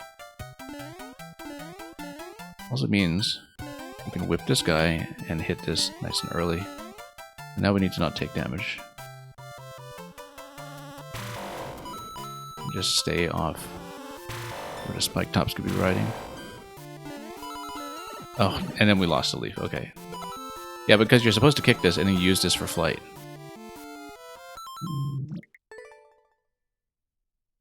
The first section is so short now that I look at it. Because we spent so long on the second one, and yeah, we just need to keep a leaf. That's literally all there is to it. Now what we don't know is whether there's an alternate exit in this section that kind of gives you that left to right area in the next section that we totally couldn't see. Yeah, I'm totally caught off guard by it in comparison because, you know, I just completely lost perspective on it after doing the next section for so long. Oh, lost it again. That's okay. We know the checkpoint will give us a power up.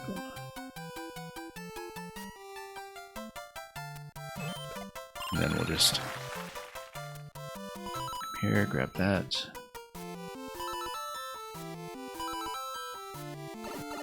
So yeah, mushroom off the checkpoint. And then leaf here. I can't believe I didn't think of that. That's such an obvious thing in retrospect.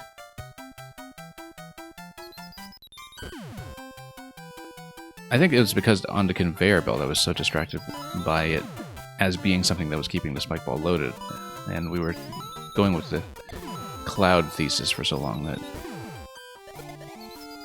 it didn't really occur to me that that would not be it.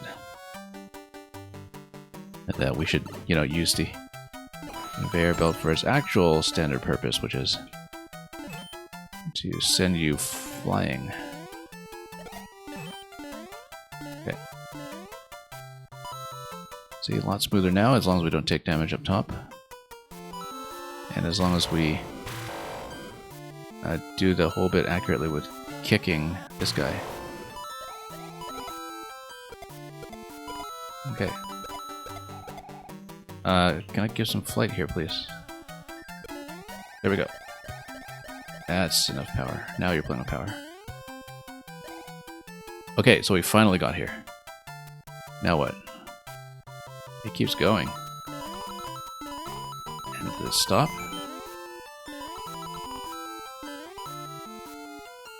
It stops. Okay. That's fine. Let's, you know, pretend that we got all the coins, and then we'll continue over here. And then there we go. So we finally got this, but we still don't have the key.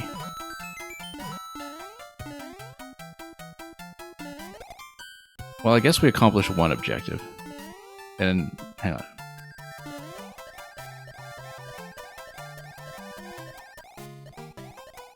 Well, if that was anything, we didn't see it. So, that's okay. We got one of the secrets.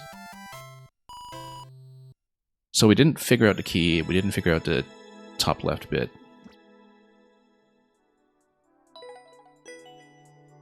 I actually think with the top left bit, that might also be something with the leaf. I don't know if we have enough flight distance from that, because maybe that connects to the key, and if it does, then that's two questions answered at once. So let's try it. So the idea is that I will get a leaf and try to fly to the top left of that ending section as soon as we're able. Because now that we know there is a leaf, we can try that. So yeah, had a bit of tunnel vision for the secret here.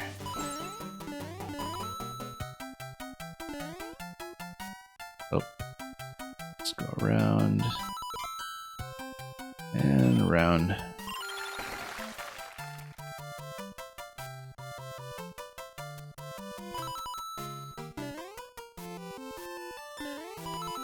Oh, no, ran into that. That's okay, we'll get the leaf anyway.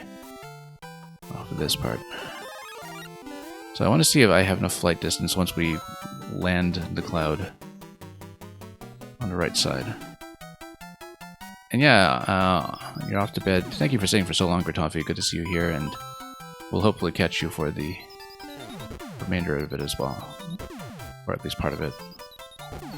I don't really have enough flight distance here. Oh, nope. Okay. I don't think we have enough flight distance to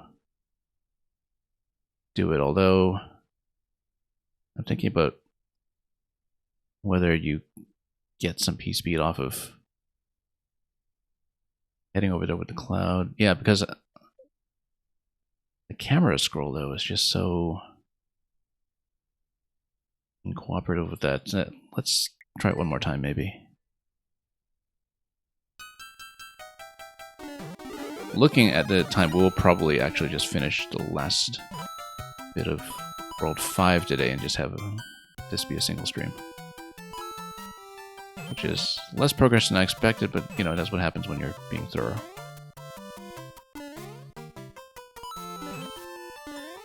Because then we can split potentially between 6, 7, and 8, 9. And really take the week to do this properly.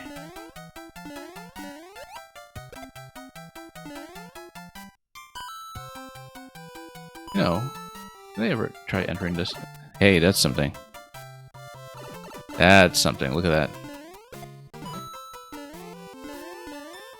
Except we don't have a leaf. Oh, yeah, we have a leaf. Because now we can create some flight. Or we can do that too. That works too. Okay, so that's one secret down. That still doesn't give you a key though.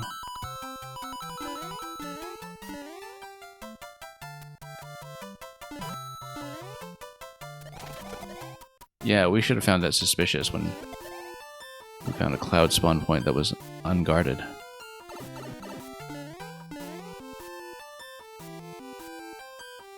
That's one secret position I didn't even consider. Look at this too, that if we... Oh no, because we had to hit the switch, yeah. That's the required path, let's not die to it.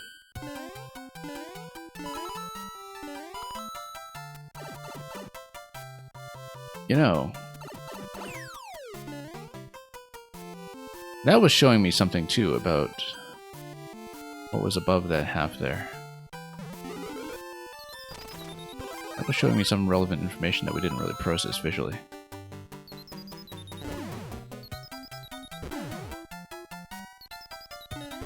No, not enough distance. Can't really get enough P-speed here. Nah, doesn't look like it's going to work. Let's read this again, because when you go through the bottom there's a bit of a visual clue for what to look for. Hang on, let's start over. Maybe just one more pass, because yeah, basically as you're exiting the section before checkpoint 2, you look above the scroll boundary and it shows you something.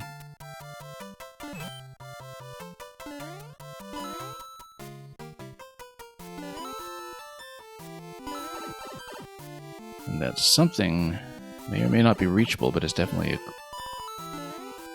clue to something that you should know about. Okay, so let's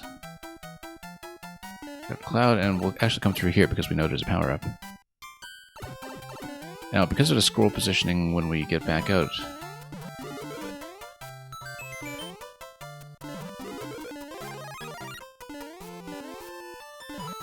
we... yeah, don't have to leave, but we know that we need to go quickly here. We'll just go straight up so we can hit that on-off switch.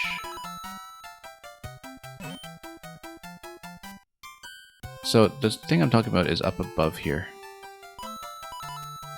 When the scroll goes up, it shows you something about the doors. Get doors. Doors. I don't know if that's just cosmetic, or if it's actually something that is reachable. It might just be cosmetic.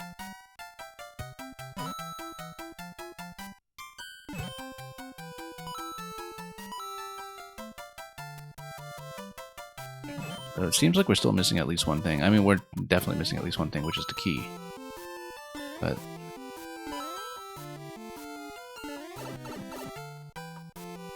might even been earlier in the first zone. Like, I wonder if the key is something that you have to keep from near the beginning of the level, in which case we would have missed it already.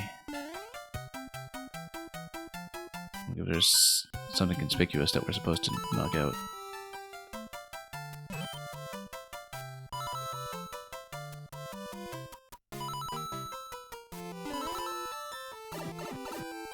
So here, we'll grab the leaf.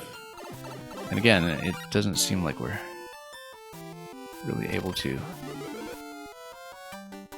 do enough with it when it comes to getting to the top segment.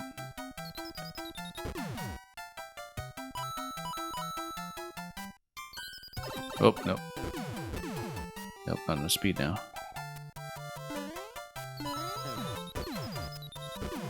So yeah, because the idea I was looking at was going here early enough to see what's to the left of that coin segment, but that's the closest candidate I can think of for what the key placement would be. At this point, though, I think we're just going to get it clear. We've seen so much of this.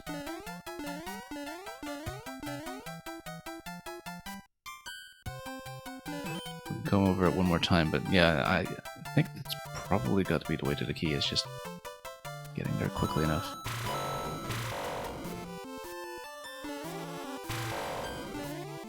It's okay, we found 2 secrets that we didn't previously. I think I'm content. Let's take a look at the more info.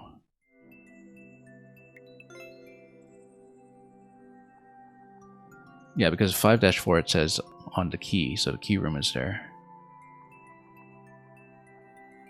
It is to the left side. And got 2 pipes there.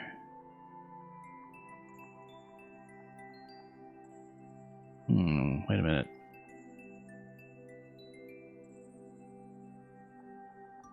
Oh yeah, because the first pipe comes out of the secret room that we had already seen. Yeah, so definitely. If you see this, in the second section there is a giant yellow pipe that protrudes to the left. And so the subworld has a yellow pipe connection somewhere.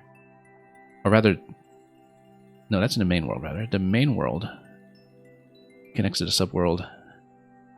And that looks like a one-way exit because of the slope underneath. Which means that somewhere in the subworld there is a yellow pipe that is a connection over to that section that you see in the middle. So as we suspected, it goes left or right. And we have to look for a yellow pipe. I really want to see it. Really want to see if we can get it.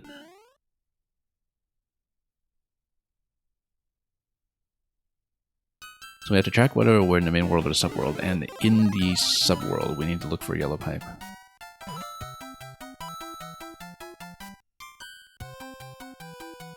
We got a 10 coin here, we saw that long ago.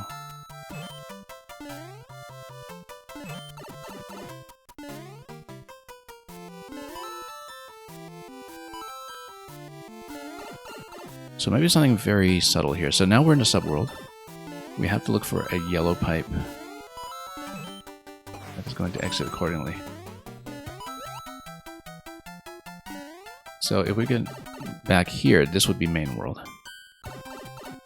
Which is not what we would want, but we would get the mushroom off of it, and we saw the top side of it earlier.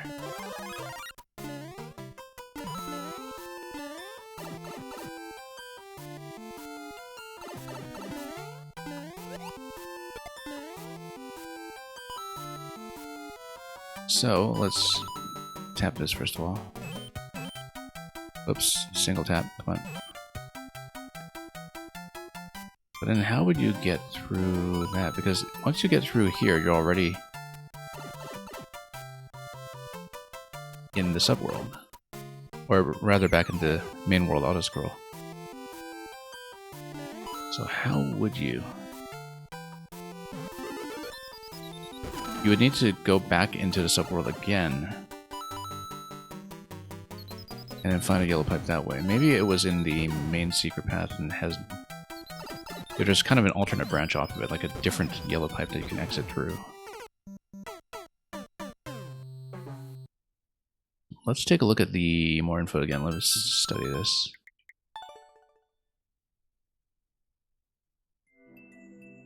And you just watched my playthrough of Verdant Vines, and you loved how I used 2 springs throughout the level? Yeah. Yeah, that's the thing. I think we were definitely getting fewer and fewer secrets as I went along. Because, let me take a look here. How far back were we? Yeah, all the way back here. We were trying to be thorough early on, and I realized, okay, 100% might not actually happen. Because some of the secrets in this project have been rather devious. So, glad you enjoyed the playthrough. And of course we had Lockup Locomotive here as well. That's, again, this was kind of at the tail end of the previous stream when World 3, I think, started to flag a little bit in terms of my energy and attention, but hopefully we still gave you a decent playthrough to look at here. Wow, this was actually still 5-4. We have 2 more levels to go. Yeah, we will finish World 5 today, but I think that's as far as we're going. We're not getting past World 5. So I'm looking at this again and thinking, in the main world, so you have the big secret section that is the second segment going left to right. So that's the secret, we've seen that. And then after that you've got the auto-scroll segments. If you have a cloud in play, then you're able to head over it. Like, we checked every pipe though, because there's got to be something from the subworld. There's got to be a pipe from the subworld. Yellow pipe from the subworld. How does that work? I just don't see a candidate for where to enter.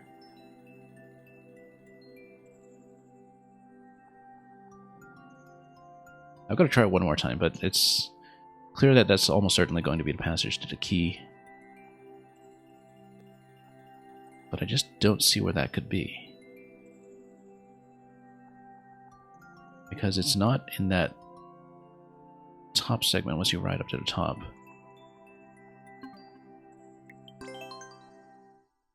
Yeagus Cook, we actually did play yours earlier today. Hopped off into the lava with the boot far too many times. And yeah, I hope you get a chance to enjoy that playthrough. Whoop. Got lopped off by the cloud here. We've been spending the better part of the past hour hunting for secrets in this level. I'm told that the one in this one is one of the hardest ones overall. We found everything except the key path, I think, and that one huge yellow pipe that's still unaccounted for. Whoops.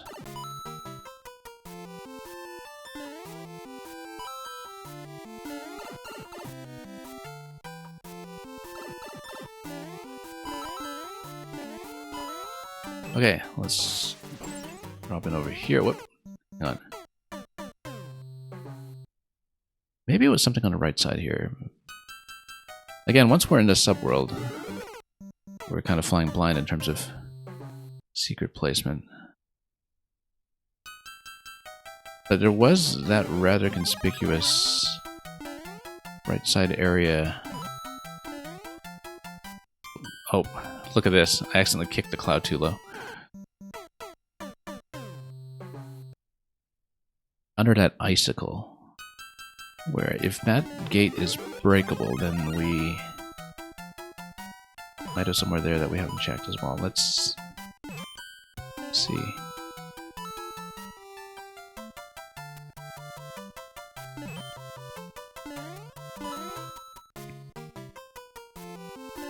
Okay. So scroll is going to stop here. We don't have anything that we can take into the segment that would do scroll breaks for us yet, but we're looking for things like mechas that give us some potential. So I was looking at this spot here, and that's just a 10 coin. We've seen a 10 coin. So it can't be it. We've seen the secret room to the left here, but we might as well take it just to get the early leaf again, just to make sure we check this thoroughly. This is main world. And this is the leaf, and there's a vine up above. We know that. I kind of wonder if there's anything else here. I think we checked that. Yeah, so there's no additional exit from up here that we can see. Hang on.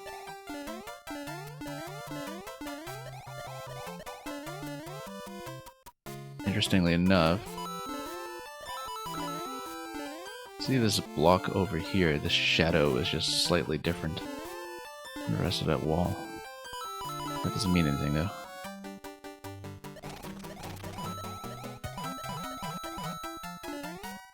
Okay, so now that we have the leaf, does that change anything? I don't think it does. Because we still are in the subworld and we don't have a yellow pipe to work with that I can see. There's this yellow pipe, that's the main exit. I feel like it's something with this room up top here. But we don't see a way to get there. We checked every pipe. So we're back in the main world now for the auto-scroller section. We did check every pipe. And it's a whole lot of nothing as far as I can tell.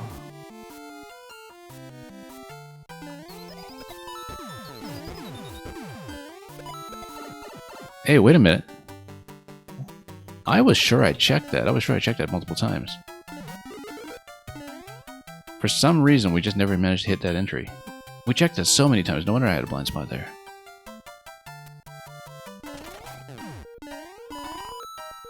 Okay, we found it. This should hopefully connect to the key or the yellow pipe.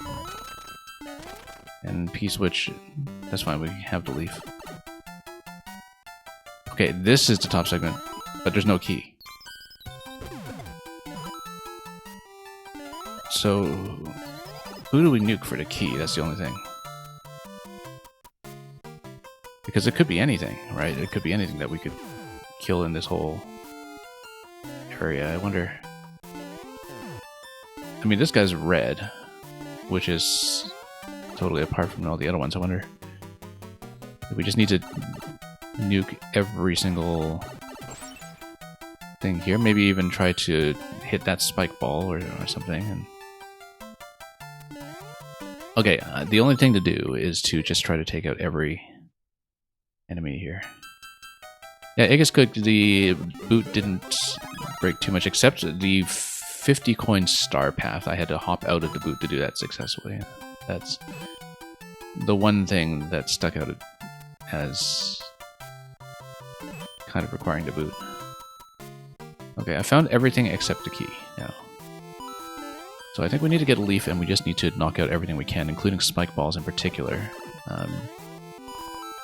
Although spike balls can't hold keys though, right? Because they come from spikes. Or am I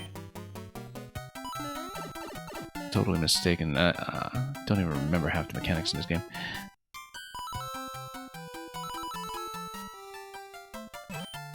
Yeah, I don't see what the key candidate would be. Like, we would have to basically whip everything we can with a leaf. And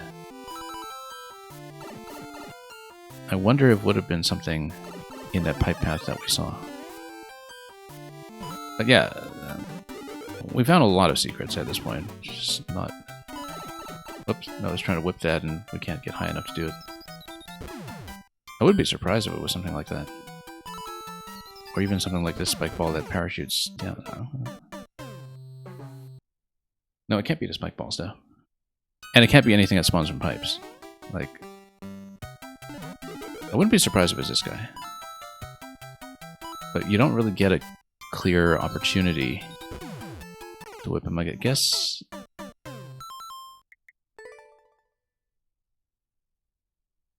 if you do a crouch jump with the leaf...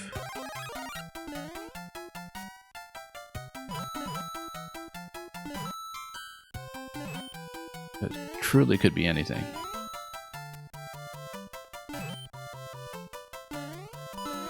I was hoping that the passage that took us through the yellow pipes that we eventually found would also be the key placement, but it clearly isn't. We still have 2 levels after this, and apparently the secret hunt is pretty intensive in the next one too, so if we just want to get through World 5 today. Okay, let's get a leaf early, so we can start whipping things. And just tapping everything we can to see if there's a key involved. So anything that isn't... Oh. Nope. Oh, never mind. We lost that. I don't know if we'll get it. I think we might have to hold off on this one. And I did say that I wanted to find at least one more secret, you know, half an hour ago. And we wound up finding 3 more. And there's still the one that's remaining, which is the key. And a key, again, it could be on anybody. And we'd have to knock out all that we can indiscriminately to find it. Like, we thought it was originally the green mecha that was near the top, but that was not it. Hopefully it's not just in a block somewhere. I think it must be bound to some conspicuous enemy that's hard to reach in all likelihood, but it could be anywhere in the level, like absolutely anywhere. And so, a little hard to tell what to do with that. So I think Key Hunt will have to wait. We might go back to some of these levels eventually, but I would like to get through World 5 today before we run out of time. So we spent so long on this level. We spent well over an hour on this one just looking for secrets. So let's go on. Let's go on to Auroradon's Buzzy Breezeway.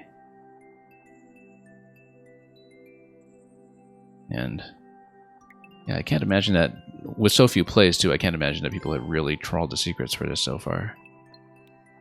Insane 50. Yeah. I don't even know if we got the 50, did we? I didn't keep track of which secret was which, to be honest. But this one's going to bother me. We're going to have to check it at some point. Anyway, Buzzy Breezeway. What happened to the beetles at Buzzy Breezeway? Their space in the area's once tranquil air has been taken by flying Mechakoopas. This is but one consequence of industrialization, of the clearing of the region's trees via a giant saw to make way for towering apartment buildings. Will the winged Cheep Cheeps be the next to go?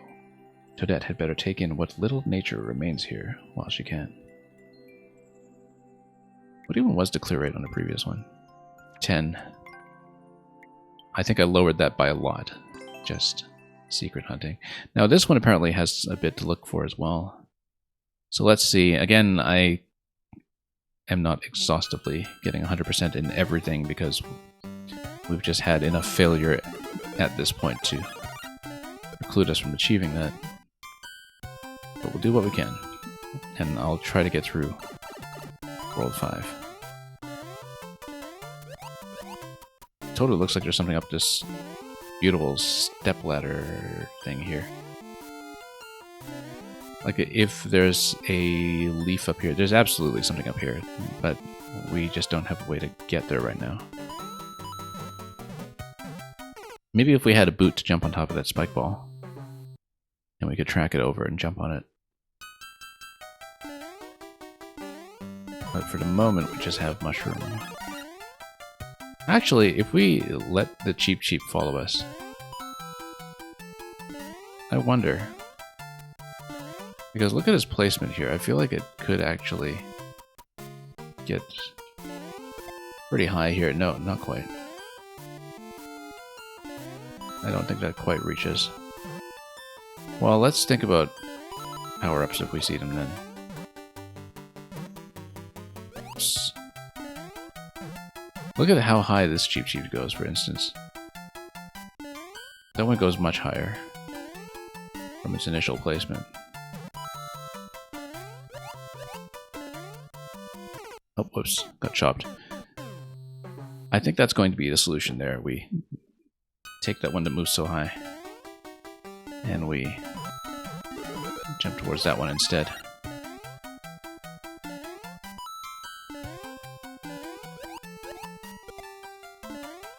Dump that one like a bad habit. And then, how about that Cheep Cheep? The one that goes really high.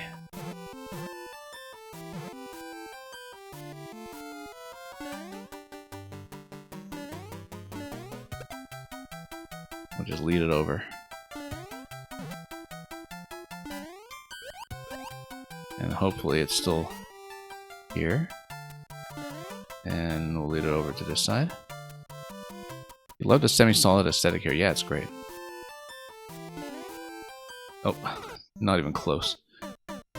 Actually, given this jumping pattern, I don't think it's going to get us there. I think we should look for another solution. Like a boot or something to jump on a spike ball. Or... whoops. There's clearly something there, we just haven't found a way to reach it. But the Cheep positioning doesn't seem like it works. It gives you the height, but it doesn't give you height at the right column. Or anywhere close to it. The spike ball definitely looks like it could be it if you get a boot somewhere. And the Cheep here potentially could also get you up to the top of this bit. Whoops. Nope. Missed it. And yeah, Neo Sirius, glad you enjoyed the playthrough of the train as well. Again, I was definitely kind of tailing off at the end of that stream, but we made the best of it, I hope. Oh.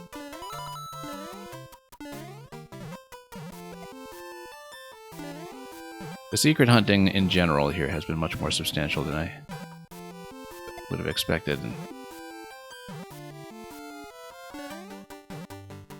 that's definitely gotten me into a little bit of trouble. Let's see if we can still wrap around the top side somehow. This spike ball goes really high.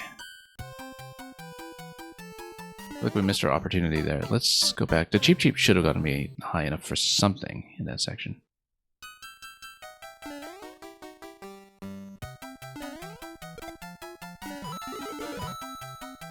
Okay. You laughed at the comment of Bowser's critics being food critics. I mean, well, yeah.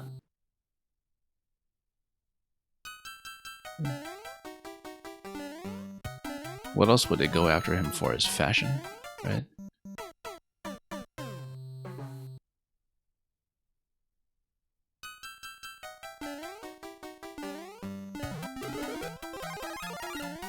Okay. Let's go over here.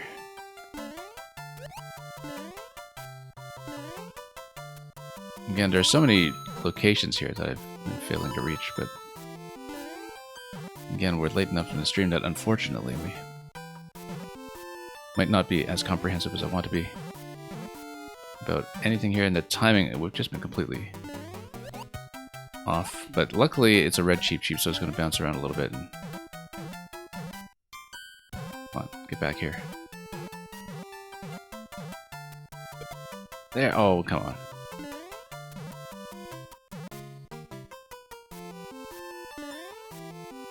Hang on.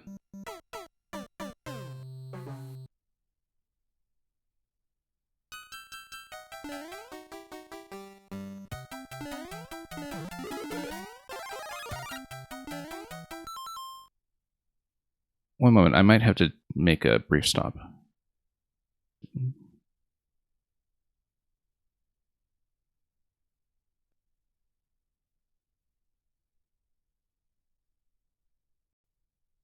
Pardon the interruption. I just had to take care of one thing off stream briefly. Let's just continue. Yeah, possible I may have to cut off earlier than I hoped, but we'll keep an eye on the situation. As I was hoping to get to the end of World 5 today, but usually around after the 4-hour mark on the stream things get a bit dicey, so we'll see what's possible today. We might not be able to do as much of a secret hunt here as I hoped. There's that 10 coin here. I mean, this looks reachable by the Cheep going all the way up, but or at least the winged one that we saw earlier before we clipped its wings.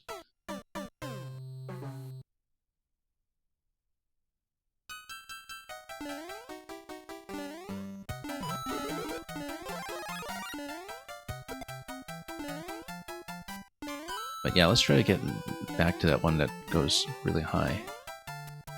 Because it seemed like I was very close to getting a nice boost up here from it. The platform to the left would be easier than Vine. Nope, just out of reach. Looks so close to being caught, too.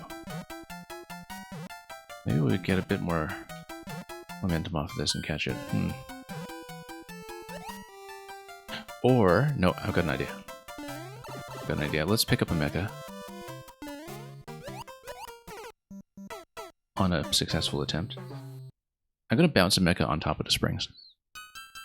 And then we'll use that.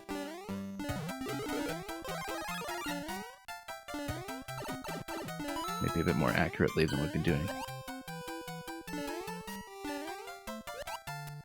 Likewise for, oh, whoops, this bit here too, except it wouldn't get me quite high enough.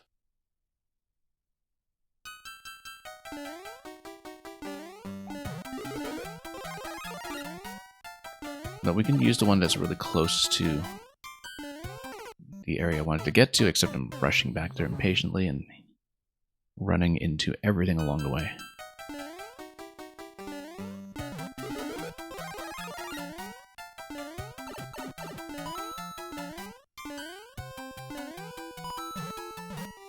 Come on, down we go. Okay, let's grab this guy. We're just gonna drop him here.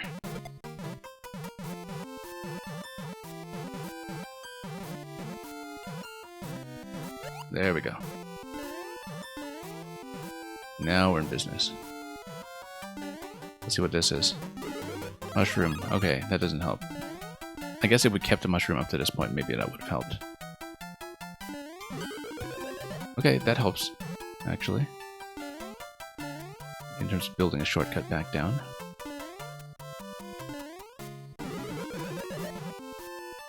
I don't see what's over there, but yeah, I guess maybe that's something that's a consistent feature. If that is a consistent feature, then we've got a lot that we can work with here. That looks like an optional path, so let's take it.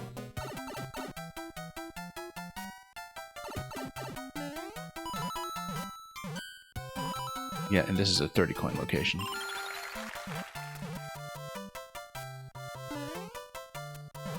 And then let's not take a dive here, of course. But yeah, it looks like maybe this is something kind of aesthetically consistent across this world, is that if you tap these, they should give you a curtain down, but I can't reach that. At least I don't think I can. Maybe I can reach this one that goes over here. Oh, almost. We did crouch jump, maybe that could do it. There we go. So, for example, if we tap this, yeah, it totally does. And so that's just something that's the central concept of this whole level, is that you drop as many of these curtains as you can. And this won't go any further though, since it's just 2 screens high here, but it does mean that we have a lot of potential for navigating even further over. Now, it doesn't solve the one that we saw earlier, but I wonder if there's something we can do with it. Whoa, this thing just chopped me.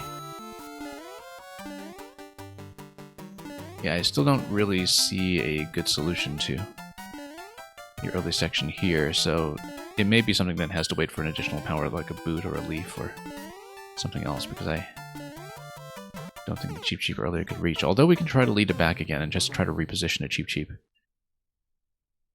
to see if it gets that high. I don't think it can reach that high, though.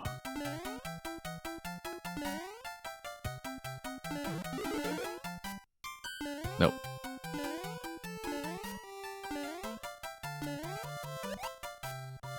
Yeah, it is a fun idea.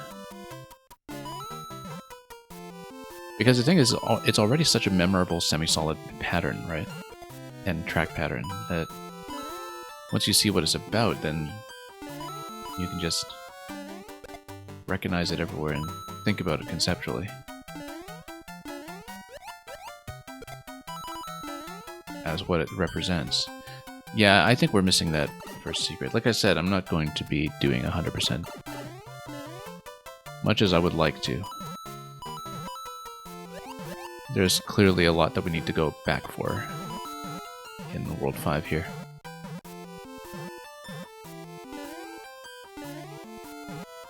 Looks like this would have given me a curtain down as well that would actually have gotten me over to the vine. So maybe that's worth checking. In case that is something. The other implication here too is that if you do some kind of throw,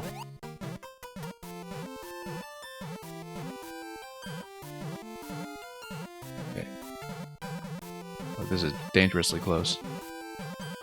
That's okay, we can wrap around. Oh, no, we can't. Never mind. Yes, we can.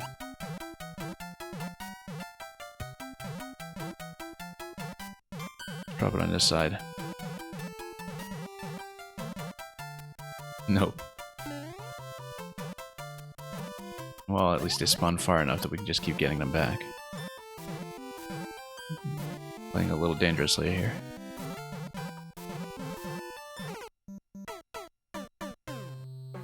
Maybe we should have gotten above it. Like, you drop it and then you go to the next note block.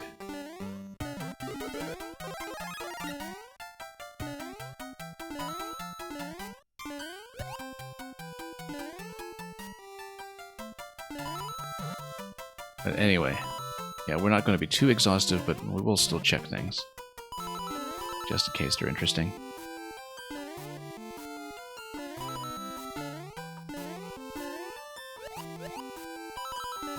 Might even take one with us.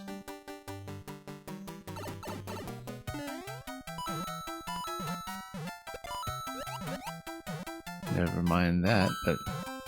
Okay, let's drop this one. Give us a bit of room on the right side. Nope, not even close.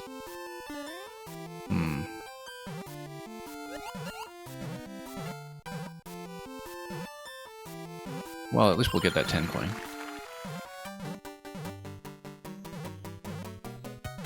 But the curtain on the left, I think, is looking a little out of reach. It might just be an aesthetic thing. We can go up to the top row and check the camera to see if it scrolls much further. And that would be one way to check if that spot is worth exploring. Oh, that was close.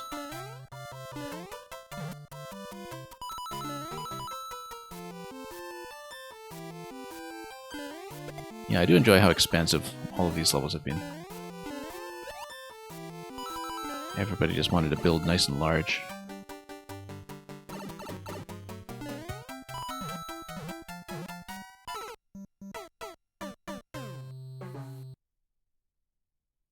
And in many ways, I prefer that. Usually, you know, you so often associate traditional levels with being really brisk and intended to be done in sets. In big chunks, but all of these stand alone quite well by themselves in terms of just giving a very complete experience. And again, partly just because, you know, traditional levels generally just have a lot more to work with in terms of entity budget, with fewer background mechanics going on. Not always, because obviously we've seen a lot of levels in this set that have tons of background mechanics, but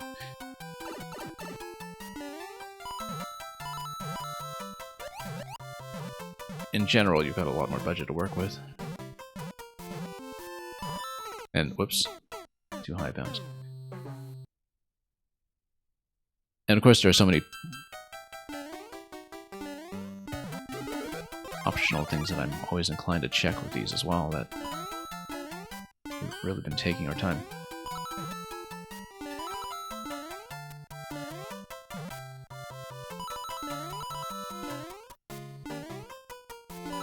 Okay. We could be more cautious, but there we go. Yeah, it's kind of interesting that with SMB3 in particular, you know, it's always shocking how short those levels are when you ever go back to it. I mean, SMB3 by the standards of the NES is just an absolutely gigantic game, so it's not surprising that the levels themselves had to be short, but the interesting thing is that, you know, you think about the most memorable things that people always associate with SMB3, just so many of them were single concept levels that, or elements that appeared once or twice, and very briefly.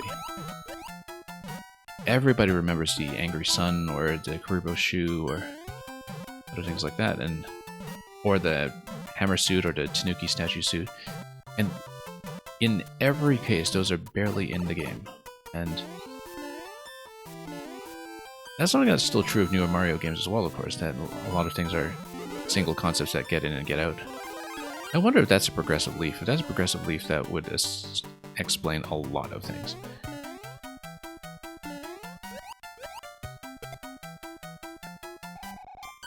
But definitely, you know, there's still a lot of one concept, a level design philosophy that goes on all the way up to the modern games, and in some ways the whole Wonder system in Super Mario Bros. Wonder is exactly that, just another way of like really doing one concept per level in a way that is unambiguously what it is. I feel like this must have been a leaf or something. There's just too much that could have been tapped up top. Way too much that we were missing here. Jumping off vines is always tricky. Especially when you're tall, but let's see if we do any better when we're small. Whoop. You know, serious, you're saying you mainly keep, or rather, you mainly try to keep your verdant vines level simple enough for World 1, but focus more on the exploration aspect. Yeah, those were all pretty strong pieces across the board for World 1 that, you know, the time you spend on them isn't coming from mechanical difficulty. The time you spend on them is from being curious, and I don't like it that way. Whoops. I wonder if I could have made that as Super Mario. I feel like that would have been a tough reach.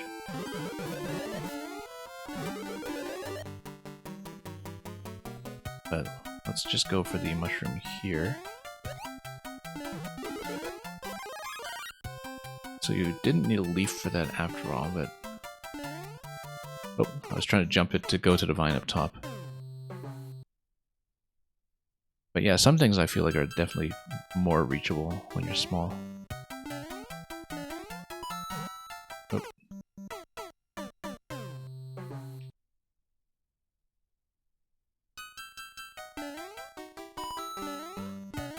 But yeah, this is definitely a level set for explorers. People who play with an explorer's personality. And as we've been saying throughout the stream, at various points, that's something that is so fundamental to traditional design that Mario Maker typically lacks. Just because Mario Maker is just all about the clear. And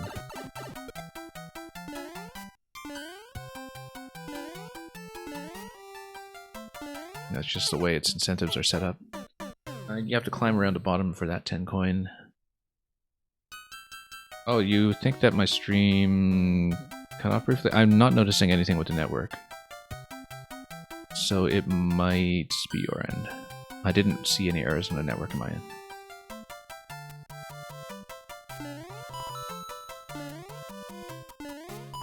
I used to have so many problems, until very recently, in fact, with the technical side of the stream. We had audio glitching out all the time for years. Until we finally just replaced the capture card, and that turned out to solve so many things. So many performance issues with the computer as well. Bad timing. Yeah, so hopefully not a network error for everyone on my end. I'm glad it's working for you again.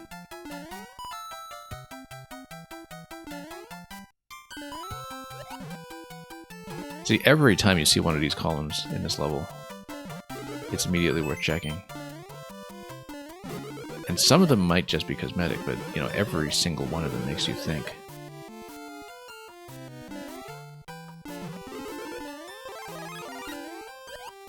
Because we're only really seeing a fraction of this.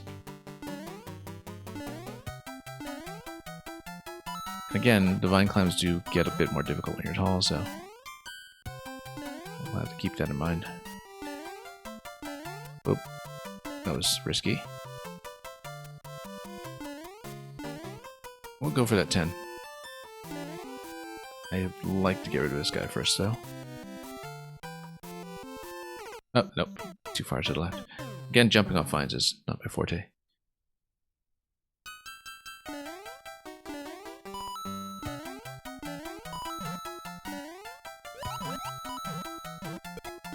Yeah, the thing about, you know, playing endless, which I don't really do much of, but I do watch other people play it, is that people are almost discouraged from exploring, especially when it's become the norm to just give people the 3 lives and be done with it.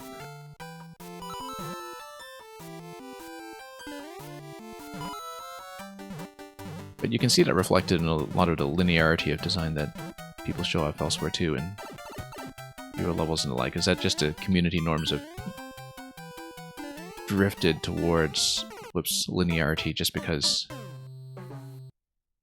people just think to themselves, oh, coins and 1-ups are just functionally pointless, so why would we explore? When it's very much just for the purpose of appreciating what the makers put in, right? Which is why I like playing projects like this, is that you can really kind of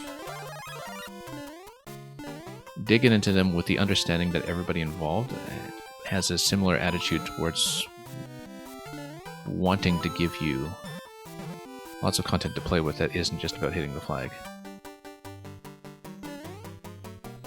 There's a kind of shared mentality here across the project that is just, I think, a function of what kind of makers it attracted.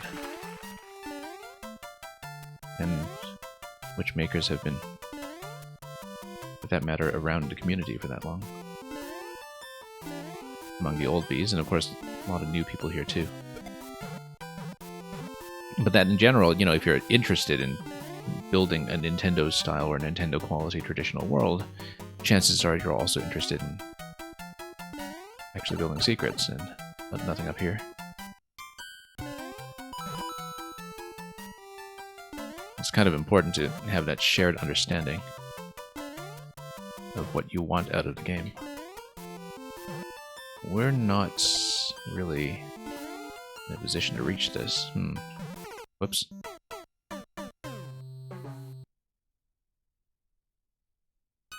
I feel like we needed to jump on something there, like a cheap. It's just slightly off the angle I need. Slightly off.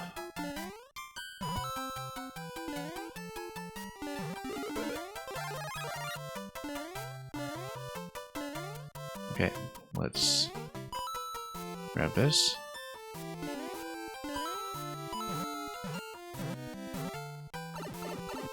And totally miss. And we better get rid of him.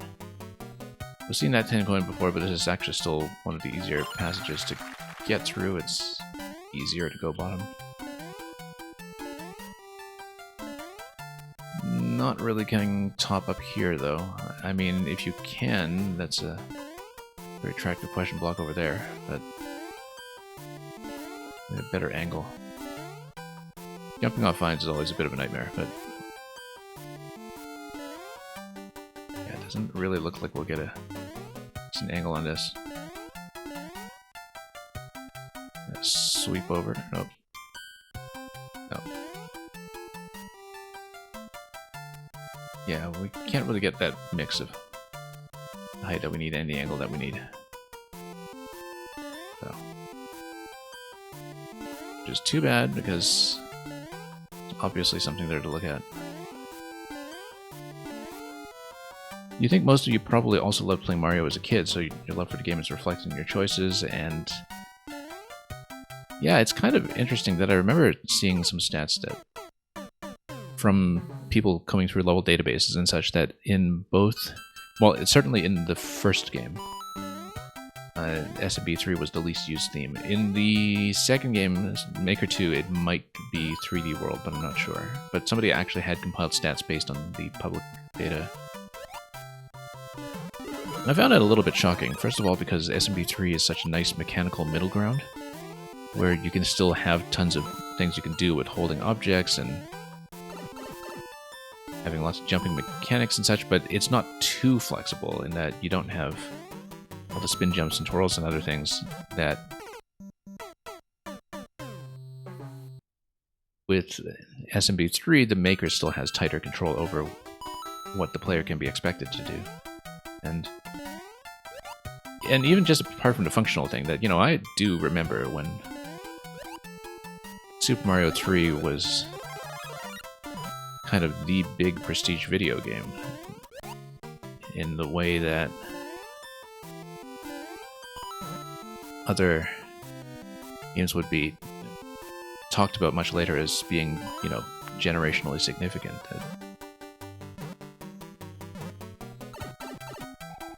There was a fairly lengthy period, even maybe going as far as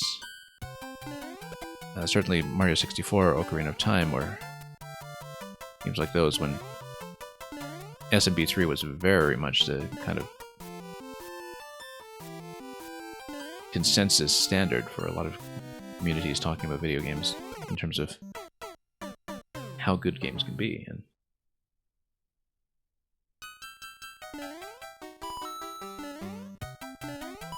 And of course, a lot of that sense of prestige changes quite a bit between generations of players.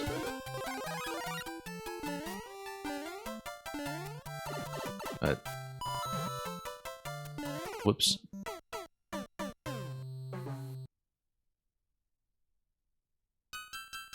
But for those who were kind of around to see what a huge jump SMB3 was from what Nintendo themselves and the rest of the industry were doing at the time. And even as children remember what that impact was like, then yeah, of course there's going to be quite a lot of nostalgia attached to it, and attached to its design principles as well, except of course everything else is built much bigger. And whoops, let's try to make it through the level at least. I've been so busy trying to poke around for secrets that of course we've been taking a lot of dives that we typically wouldn't, or that other players typically wouldn't. I mean, I normally play like this. Not in terms of the quality of the jumping, but in terms of the mistakes I made from just trying to explore everywhere. We'll also say that for the less used themes, newest areas, you surprised yourself in having fun with them as well, yeah. Yeah, so you were part of the Super Discord Brothers 4 as well then, right? Like the one that was all new soup. I was telling Gratofi earlier that I didn't manage to play through that one completely before Mario Maker 1 went down. I played some of the levels selectively from profiles that I tracked or followed. But I never got a chance to play that top to bottom. So, you know, maybe someday when the archives are finally merged into Nintendo servers. Because there is an archival dump of Maker 1 that has that going.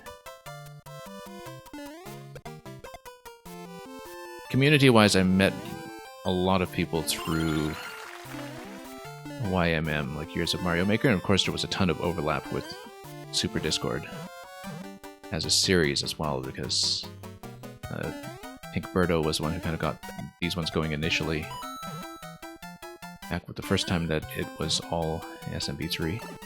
Oh, there was something in the bottom right there, with the vines there, that was worth checking. Yeah, Gratofi was telling me that that was, you know, probably the lengthiest project in terms of just the size of the levels.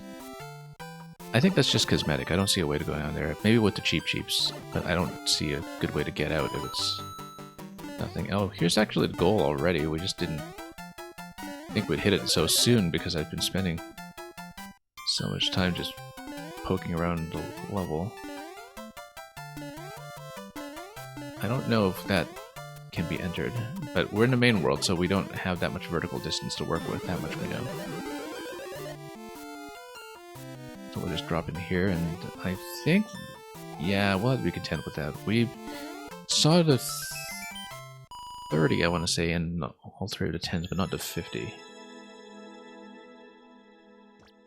You're saying you should do a remake of the NSMBU 8-8 that you made for that project? Yeah, I mean, if it's near the end of the sequence, then obviously the difficulty would be tuned accordingly.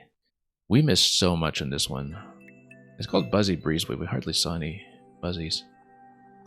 But I guess thematically the lore was explained.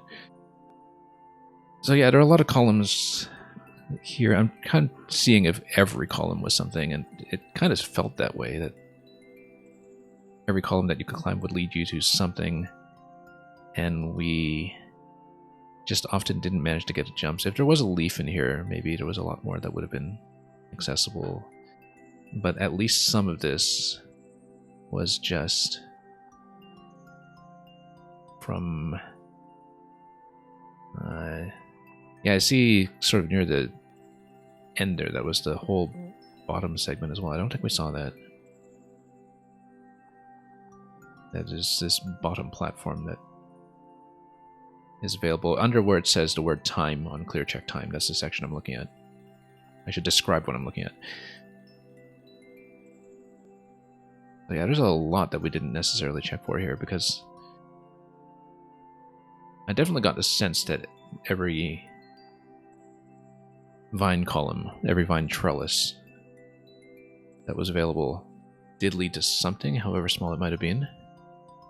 And some of those, it seems like we would have needed a good bounce off Cheep Cheep. It was pretty satisfying to get that one idea down with the mecha bouncing on the note blocks, at least. But yeah, we only saw a little bit of that one, but we do kind of need to get close to wrapping up today, so I'm going to do the last one here, Hailstorm Headway. And I don't know how many of the levels I'll realistically return to in the long run to try to dig for more secrets, but we definitely had a few conspicuous misses that are still in my mind. Yeah, Aurora Dawn actually led the Nusu project as well. That's where I remember the name from then. A lot of the names on this project ring a bell, some of them more than others because I played so much Maker 1 last year before the shutdown.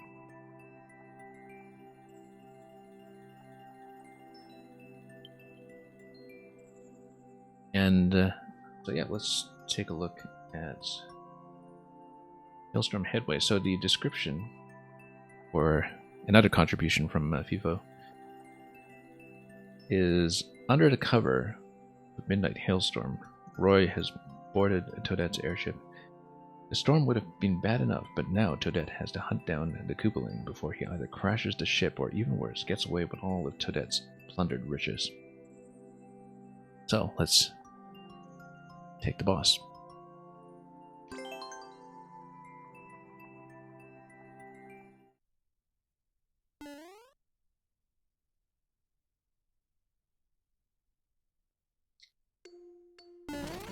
But yeah, it's been interesting to see how many makers going back to Maker 1 are still pretty networked with each other, even if some of them don't play the game as actively or were never as much into 2 as they were into 1. That,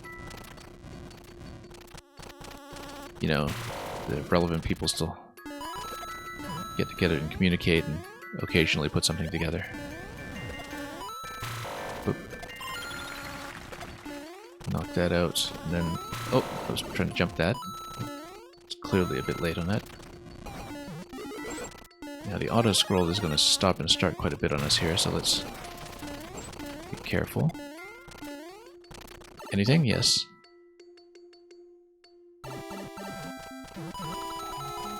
Oh, gotta ship the coin heaven here. Not gonna catch everything, but we will get the 10 coin. And up the icy steps we go. I wonder if there's anything else to look at. Love this effect, by the way. We haven't even commented on this, that there's this scattering effect from blocks breaking. That is all over this level to make the hailstorm.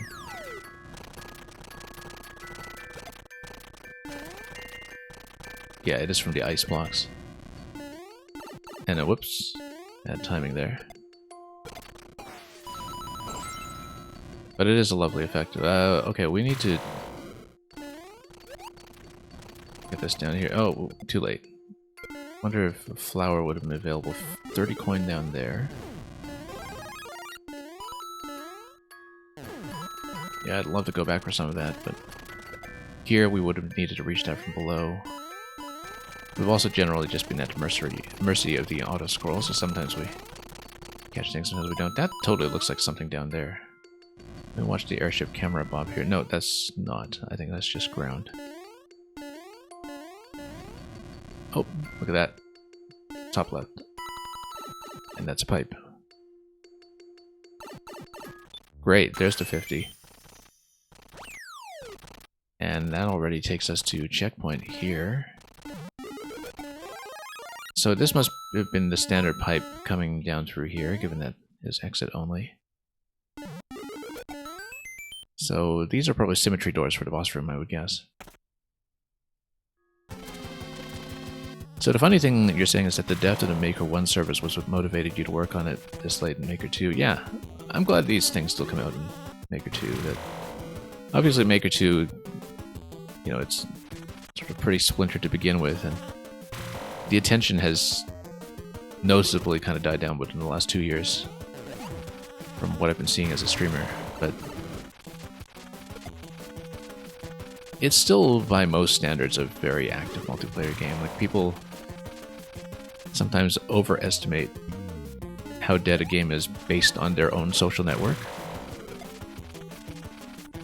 Because people come and go, and, you know, friend groups and follow lists and such will sometimes disappear all in a cluster. That's a tricky fight already, I can see.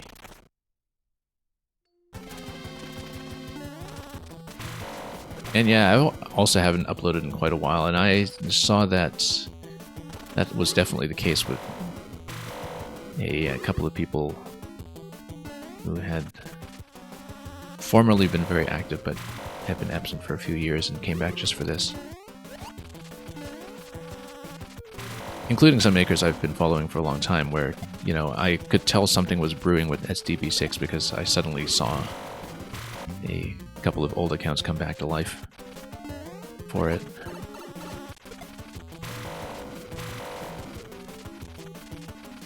Yeah, the gravity effect in conjunction with being zoned out here has been tricky. We just need to wait for a good opportunity, and there's the opportunity. Now let's not die to projectiles off screen while we look for an opportunity. I nearly died to projectiles off screen from the bottom right that time. So, up or down? Where do we go? Up. Nope, I think that just is there to match something aesthetically. Yeah, we definitely missed a lot here, I think. We saw the 50 coin when we missed a bit with the 30. I don't see anything else in this room, though.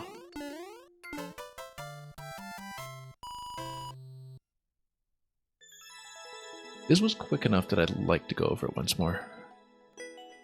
As we saw the pipe to the 50, we just missed a couple of things that were just a matter of being outpaced by the auto-scroll, so I'll check a few things. Yeah, Maker 3 is going to happen. Like, the thing is that I think Nintendo is not going to launch Maker 3 until they have figured out how to do some kind of representation of wonder. I mean, for the casual player, that would clearly be selling point number one, and it would be really glaring if they didn't do it.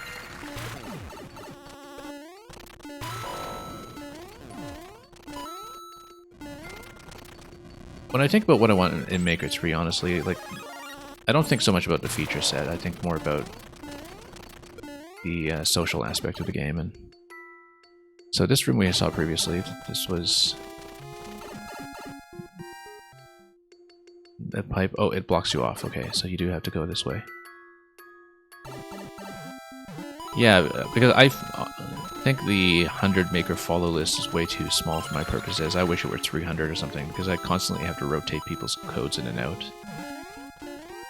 Just to, you know, balance active people with dormant accounts that might come back to life at any moment. Question block on the left there, I guess. Yeah, well, this was just a standard path because we took the secret path. And let's see if we can catch anything else. So, if this is a flower, it is a flower. We're too late, though. So we need to jump past this guy quickly and do so while staying alive.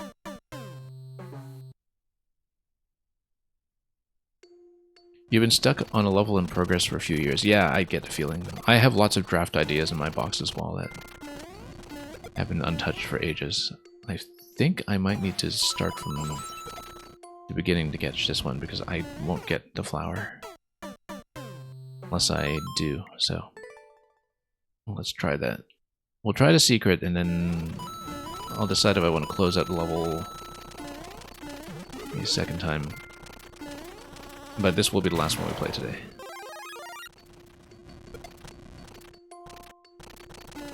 But yeah, I kind of wish that you could make super worlds from other people's levels.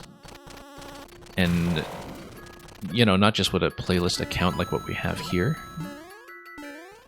but with actually being able to curate recommendation lists, because I find that the main thing I do in this game really is recommending levels to people and seeing lists of levels and playing batches that come in contests and projects and other things like that, and that the support for that officially isn't nearly good enough. So yeah, normally when you don't take that path on the left, then it just comes out this way towards the flag from here. And here we already have the Fire Flower, which helps tremendously. Because it means that we don't have to run ahead to grab the next one when we come down here. And then, oh, nothing. Really? Nothing? Oh, Spike Ball, okay. And we grab the 30 coin, that's the 30. There we go. Okay, let's get as far as we can. I don't know if I'll beat the level a second time necessarily, but we'll try to, oh, maybe get that and see what that block is. Yeah, the Super World system, as I was actually talking to Gritoffy about earlier, it was clearly kind of this post-launch afterthought almost, in terms of how it was bolted onto the systems in Maker 2, that I'm interested to see how they'll improve it when a game is designed from scratch around the expectation that Super Worlds will exist, that it might be something much more robust.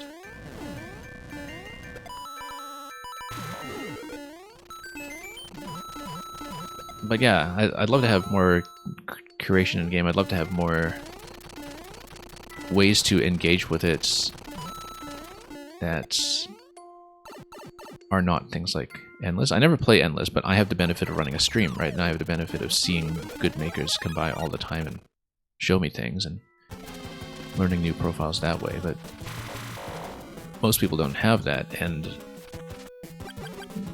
I think it's not really good for the game that so many things are built around random discovery, because I don't think those systems are really up to the task of what people want to do with Mario Maker. And it does change a lot of behaviors, right, in terms of how people play and how people make. Like the way they handle exploration or secrets, for one thing, and this is going to be a problem. Hang on. Fire Flower really kind of improves this fight by a lot, though, when it comes to our ability to get through it. Yeah, I've definitely heard that from people who do a lot of collaborations, both within a level and within a project, that co-op making online needs a lot of work.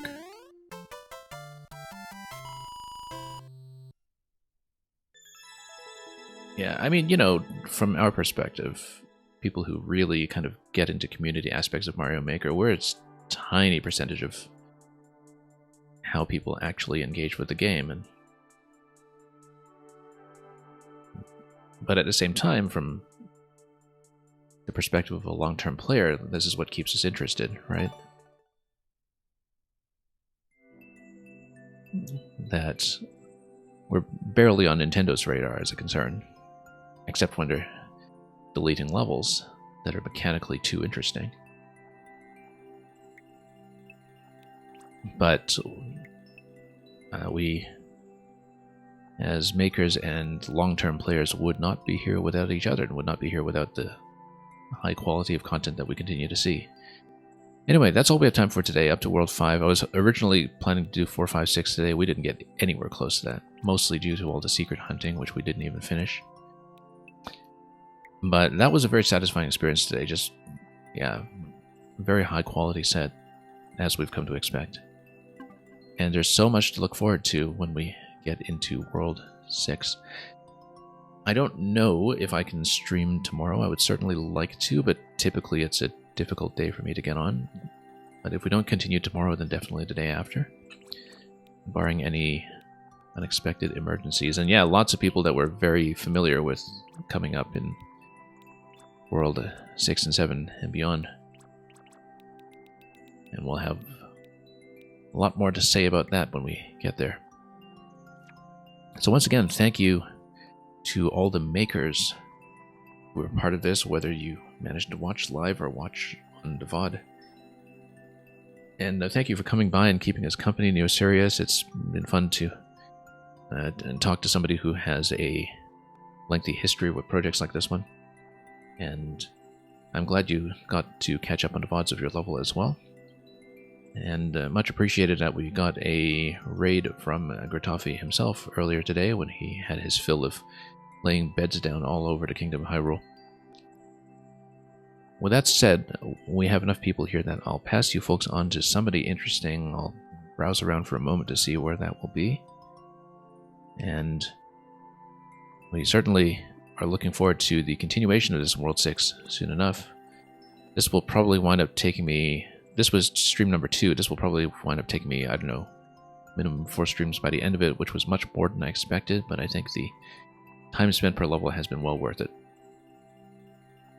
Thank you so much for watching, and anyone who is playing through this project, as I highly recommend, enjoy the levels and secret hunting and the rest of it. And until we meet again next time, above all, as always, fare thee well.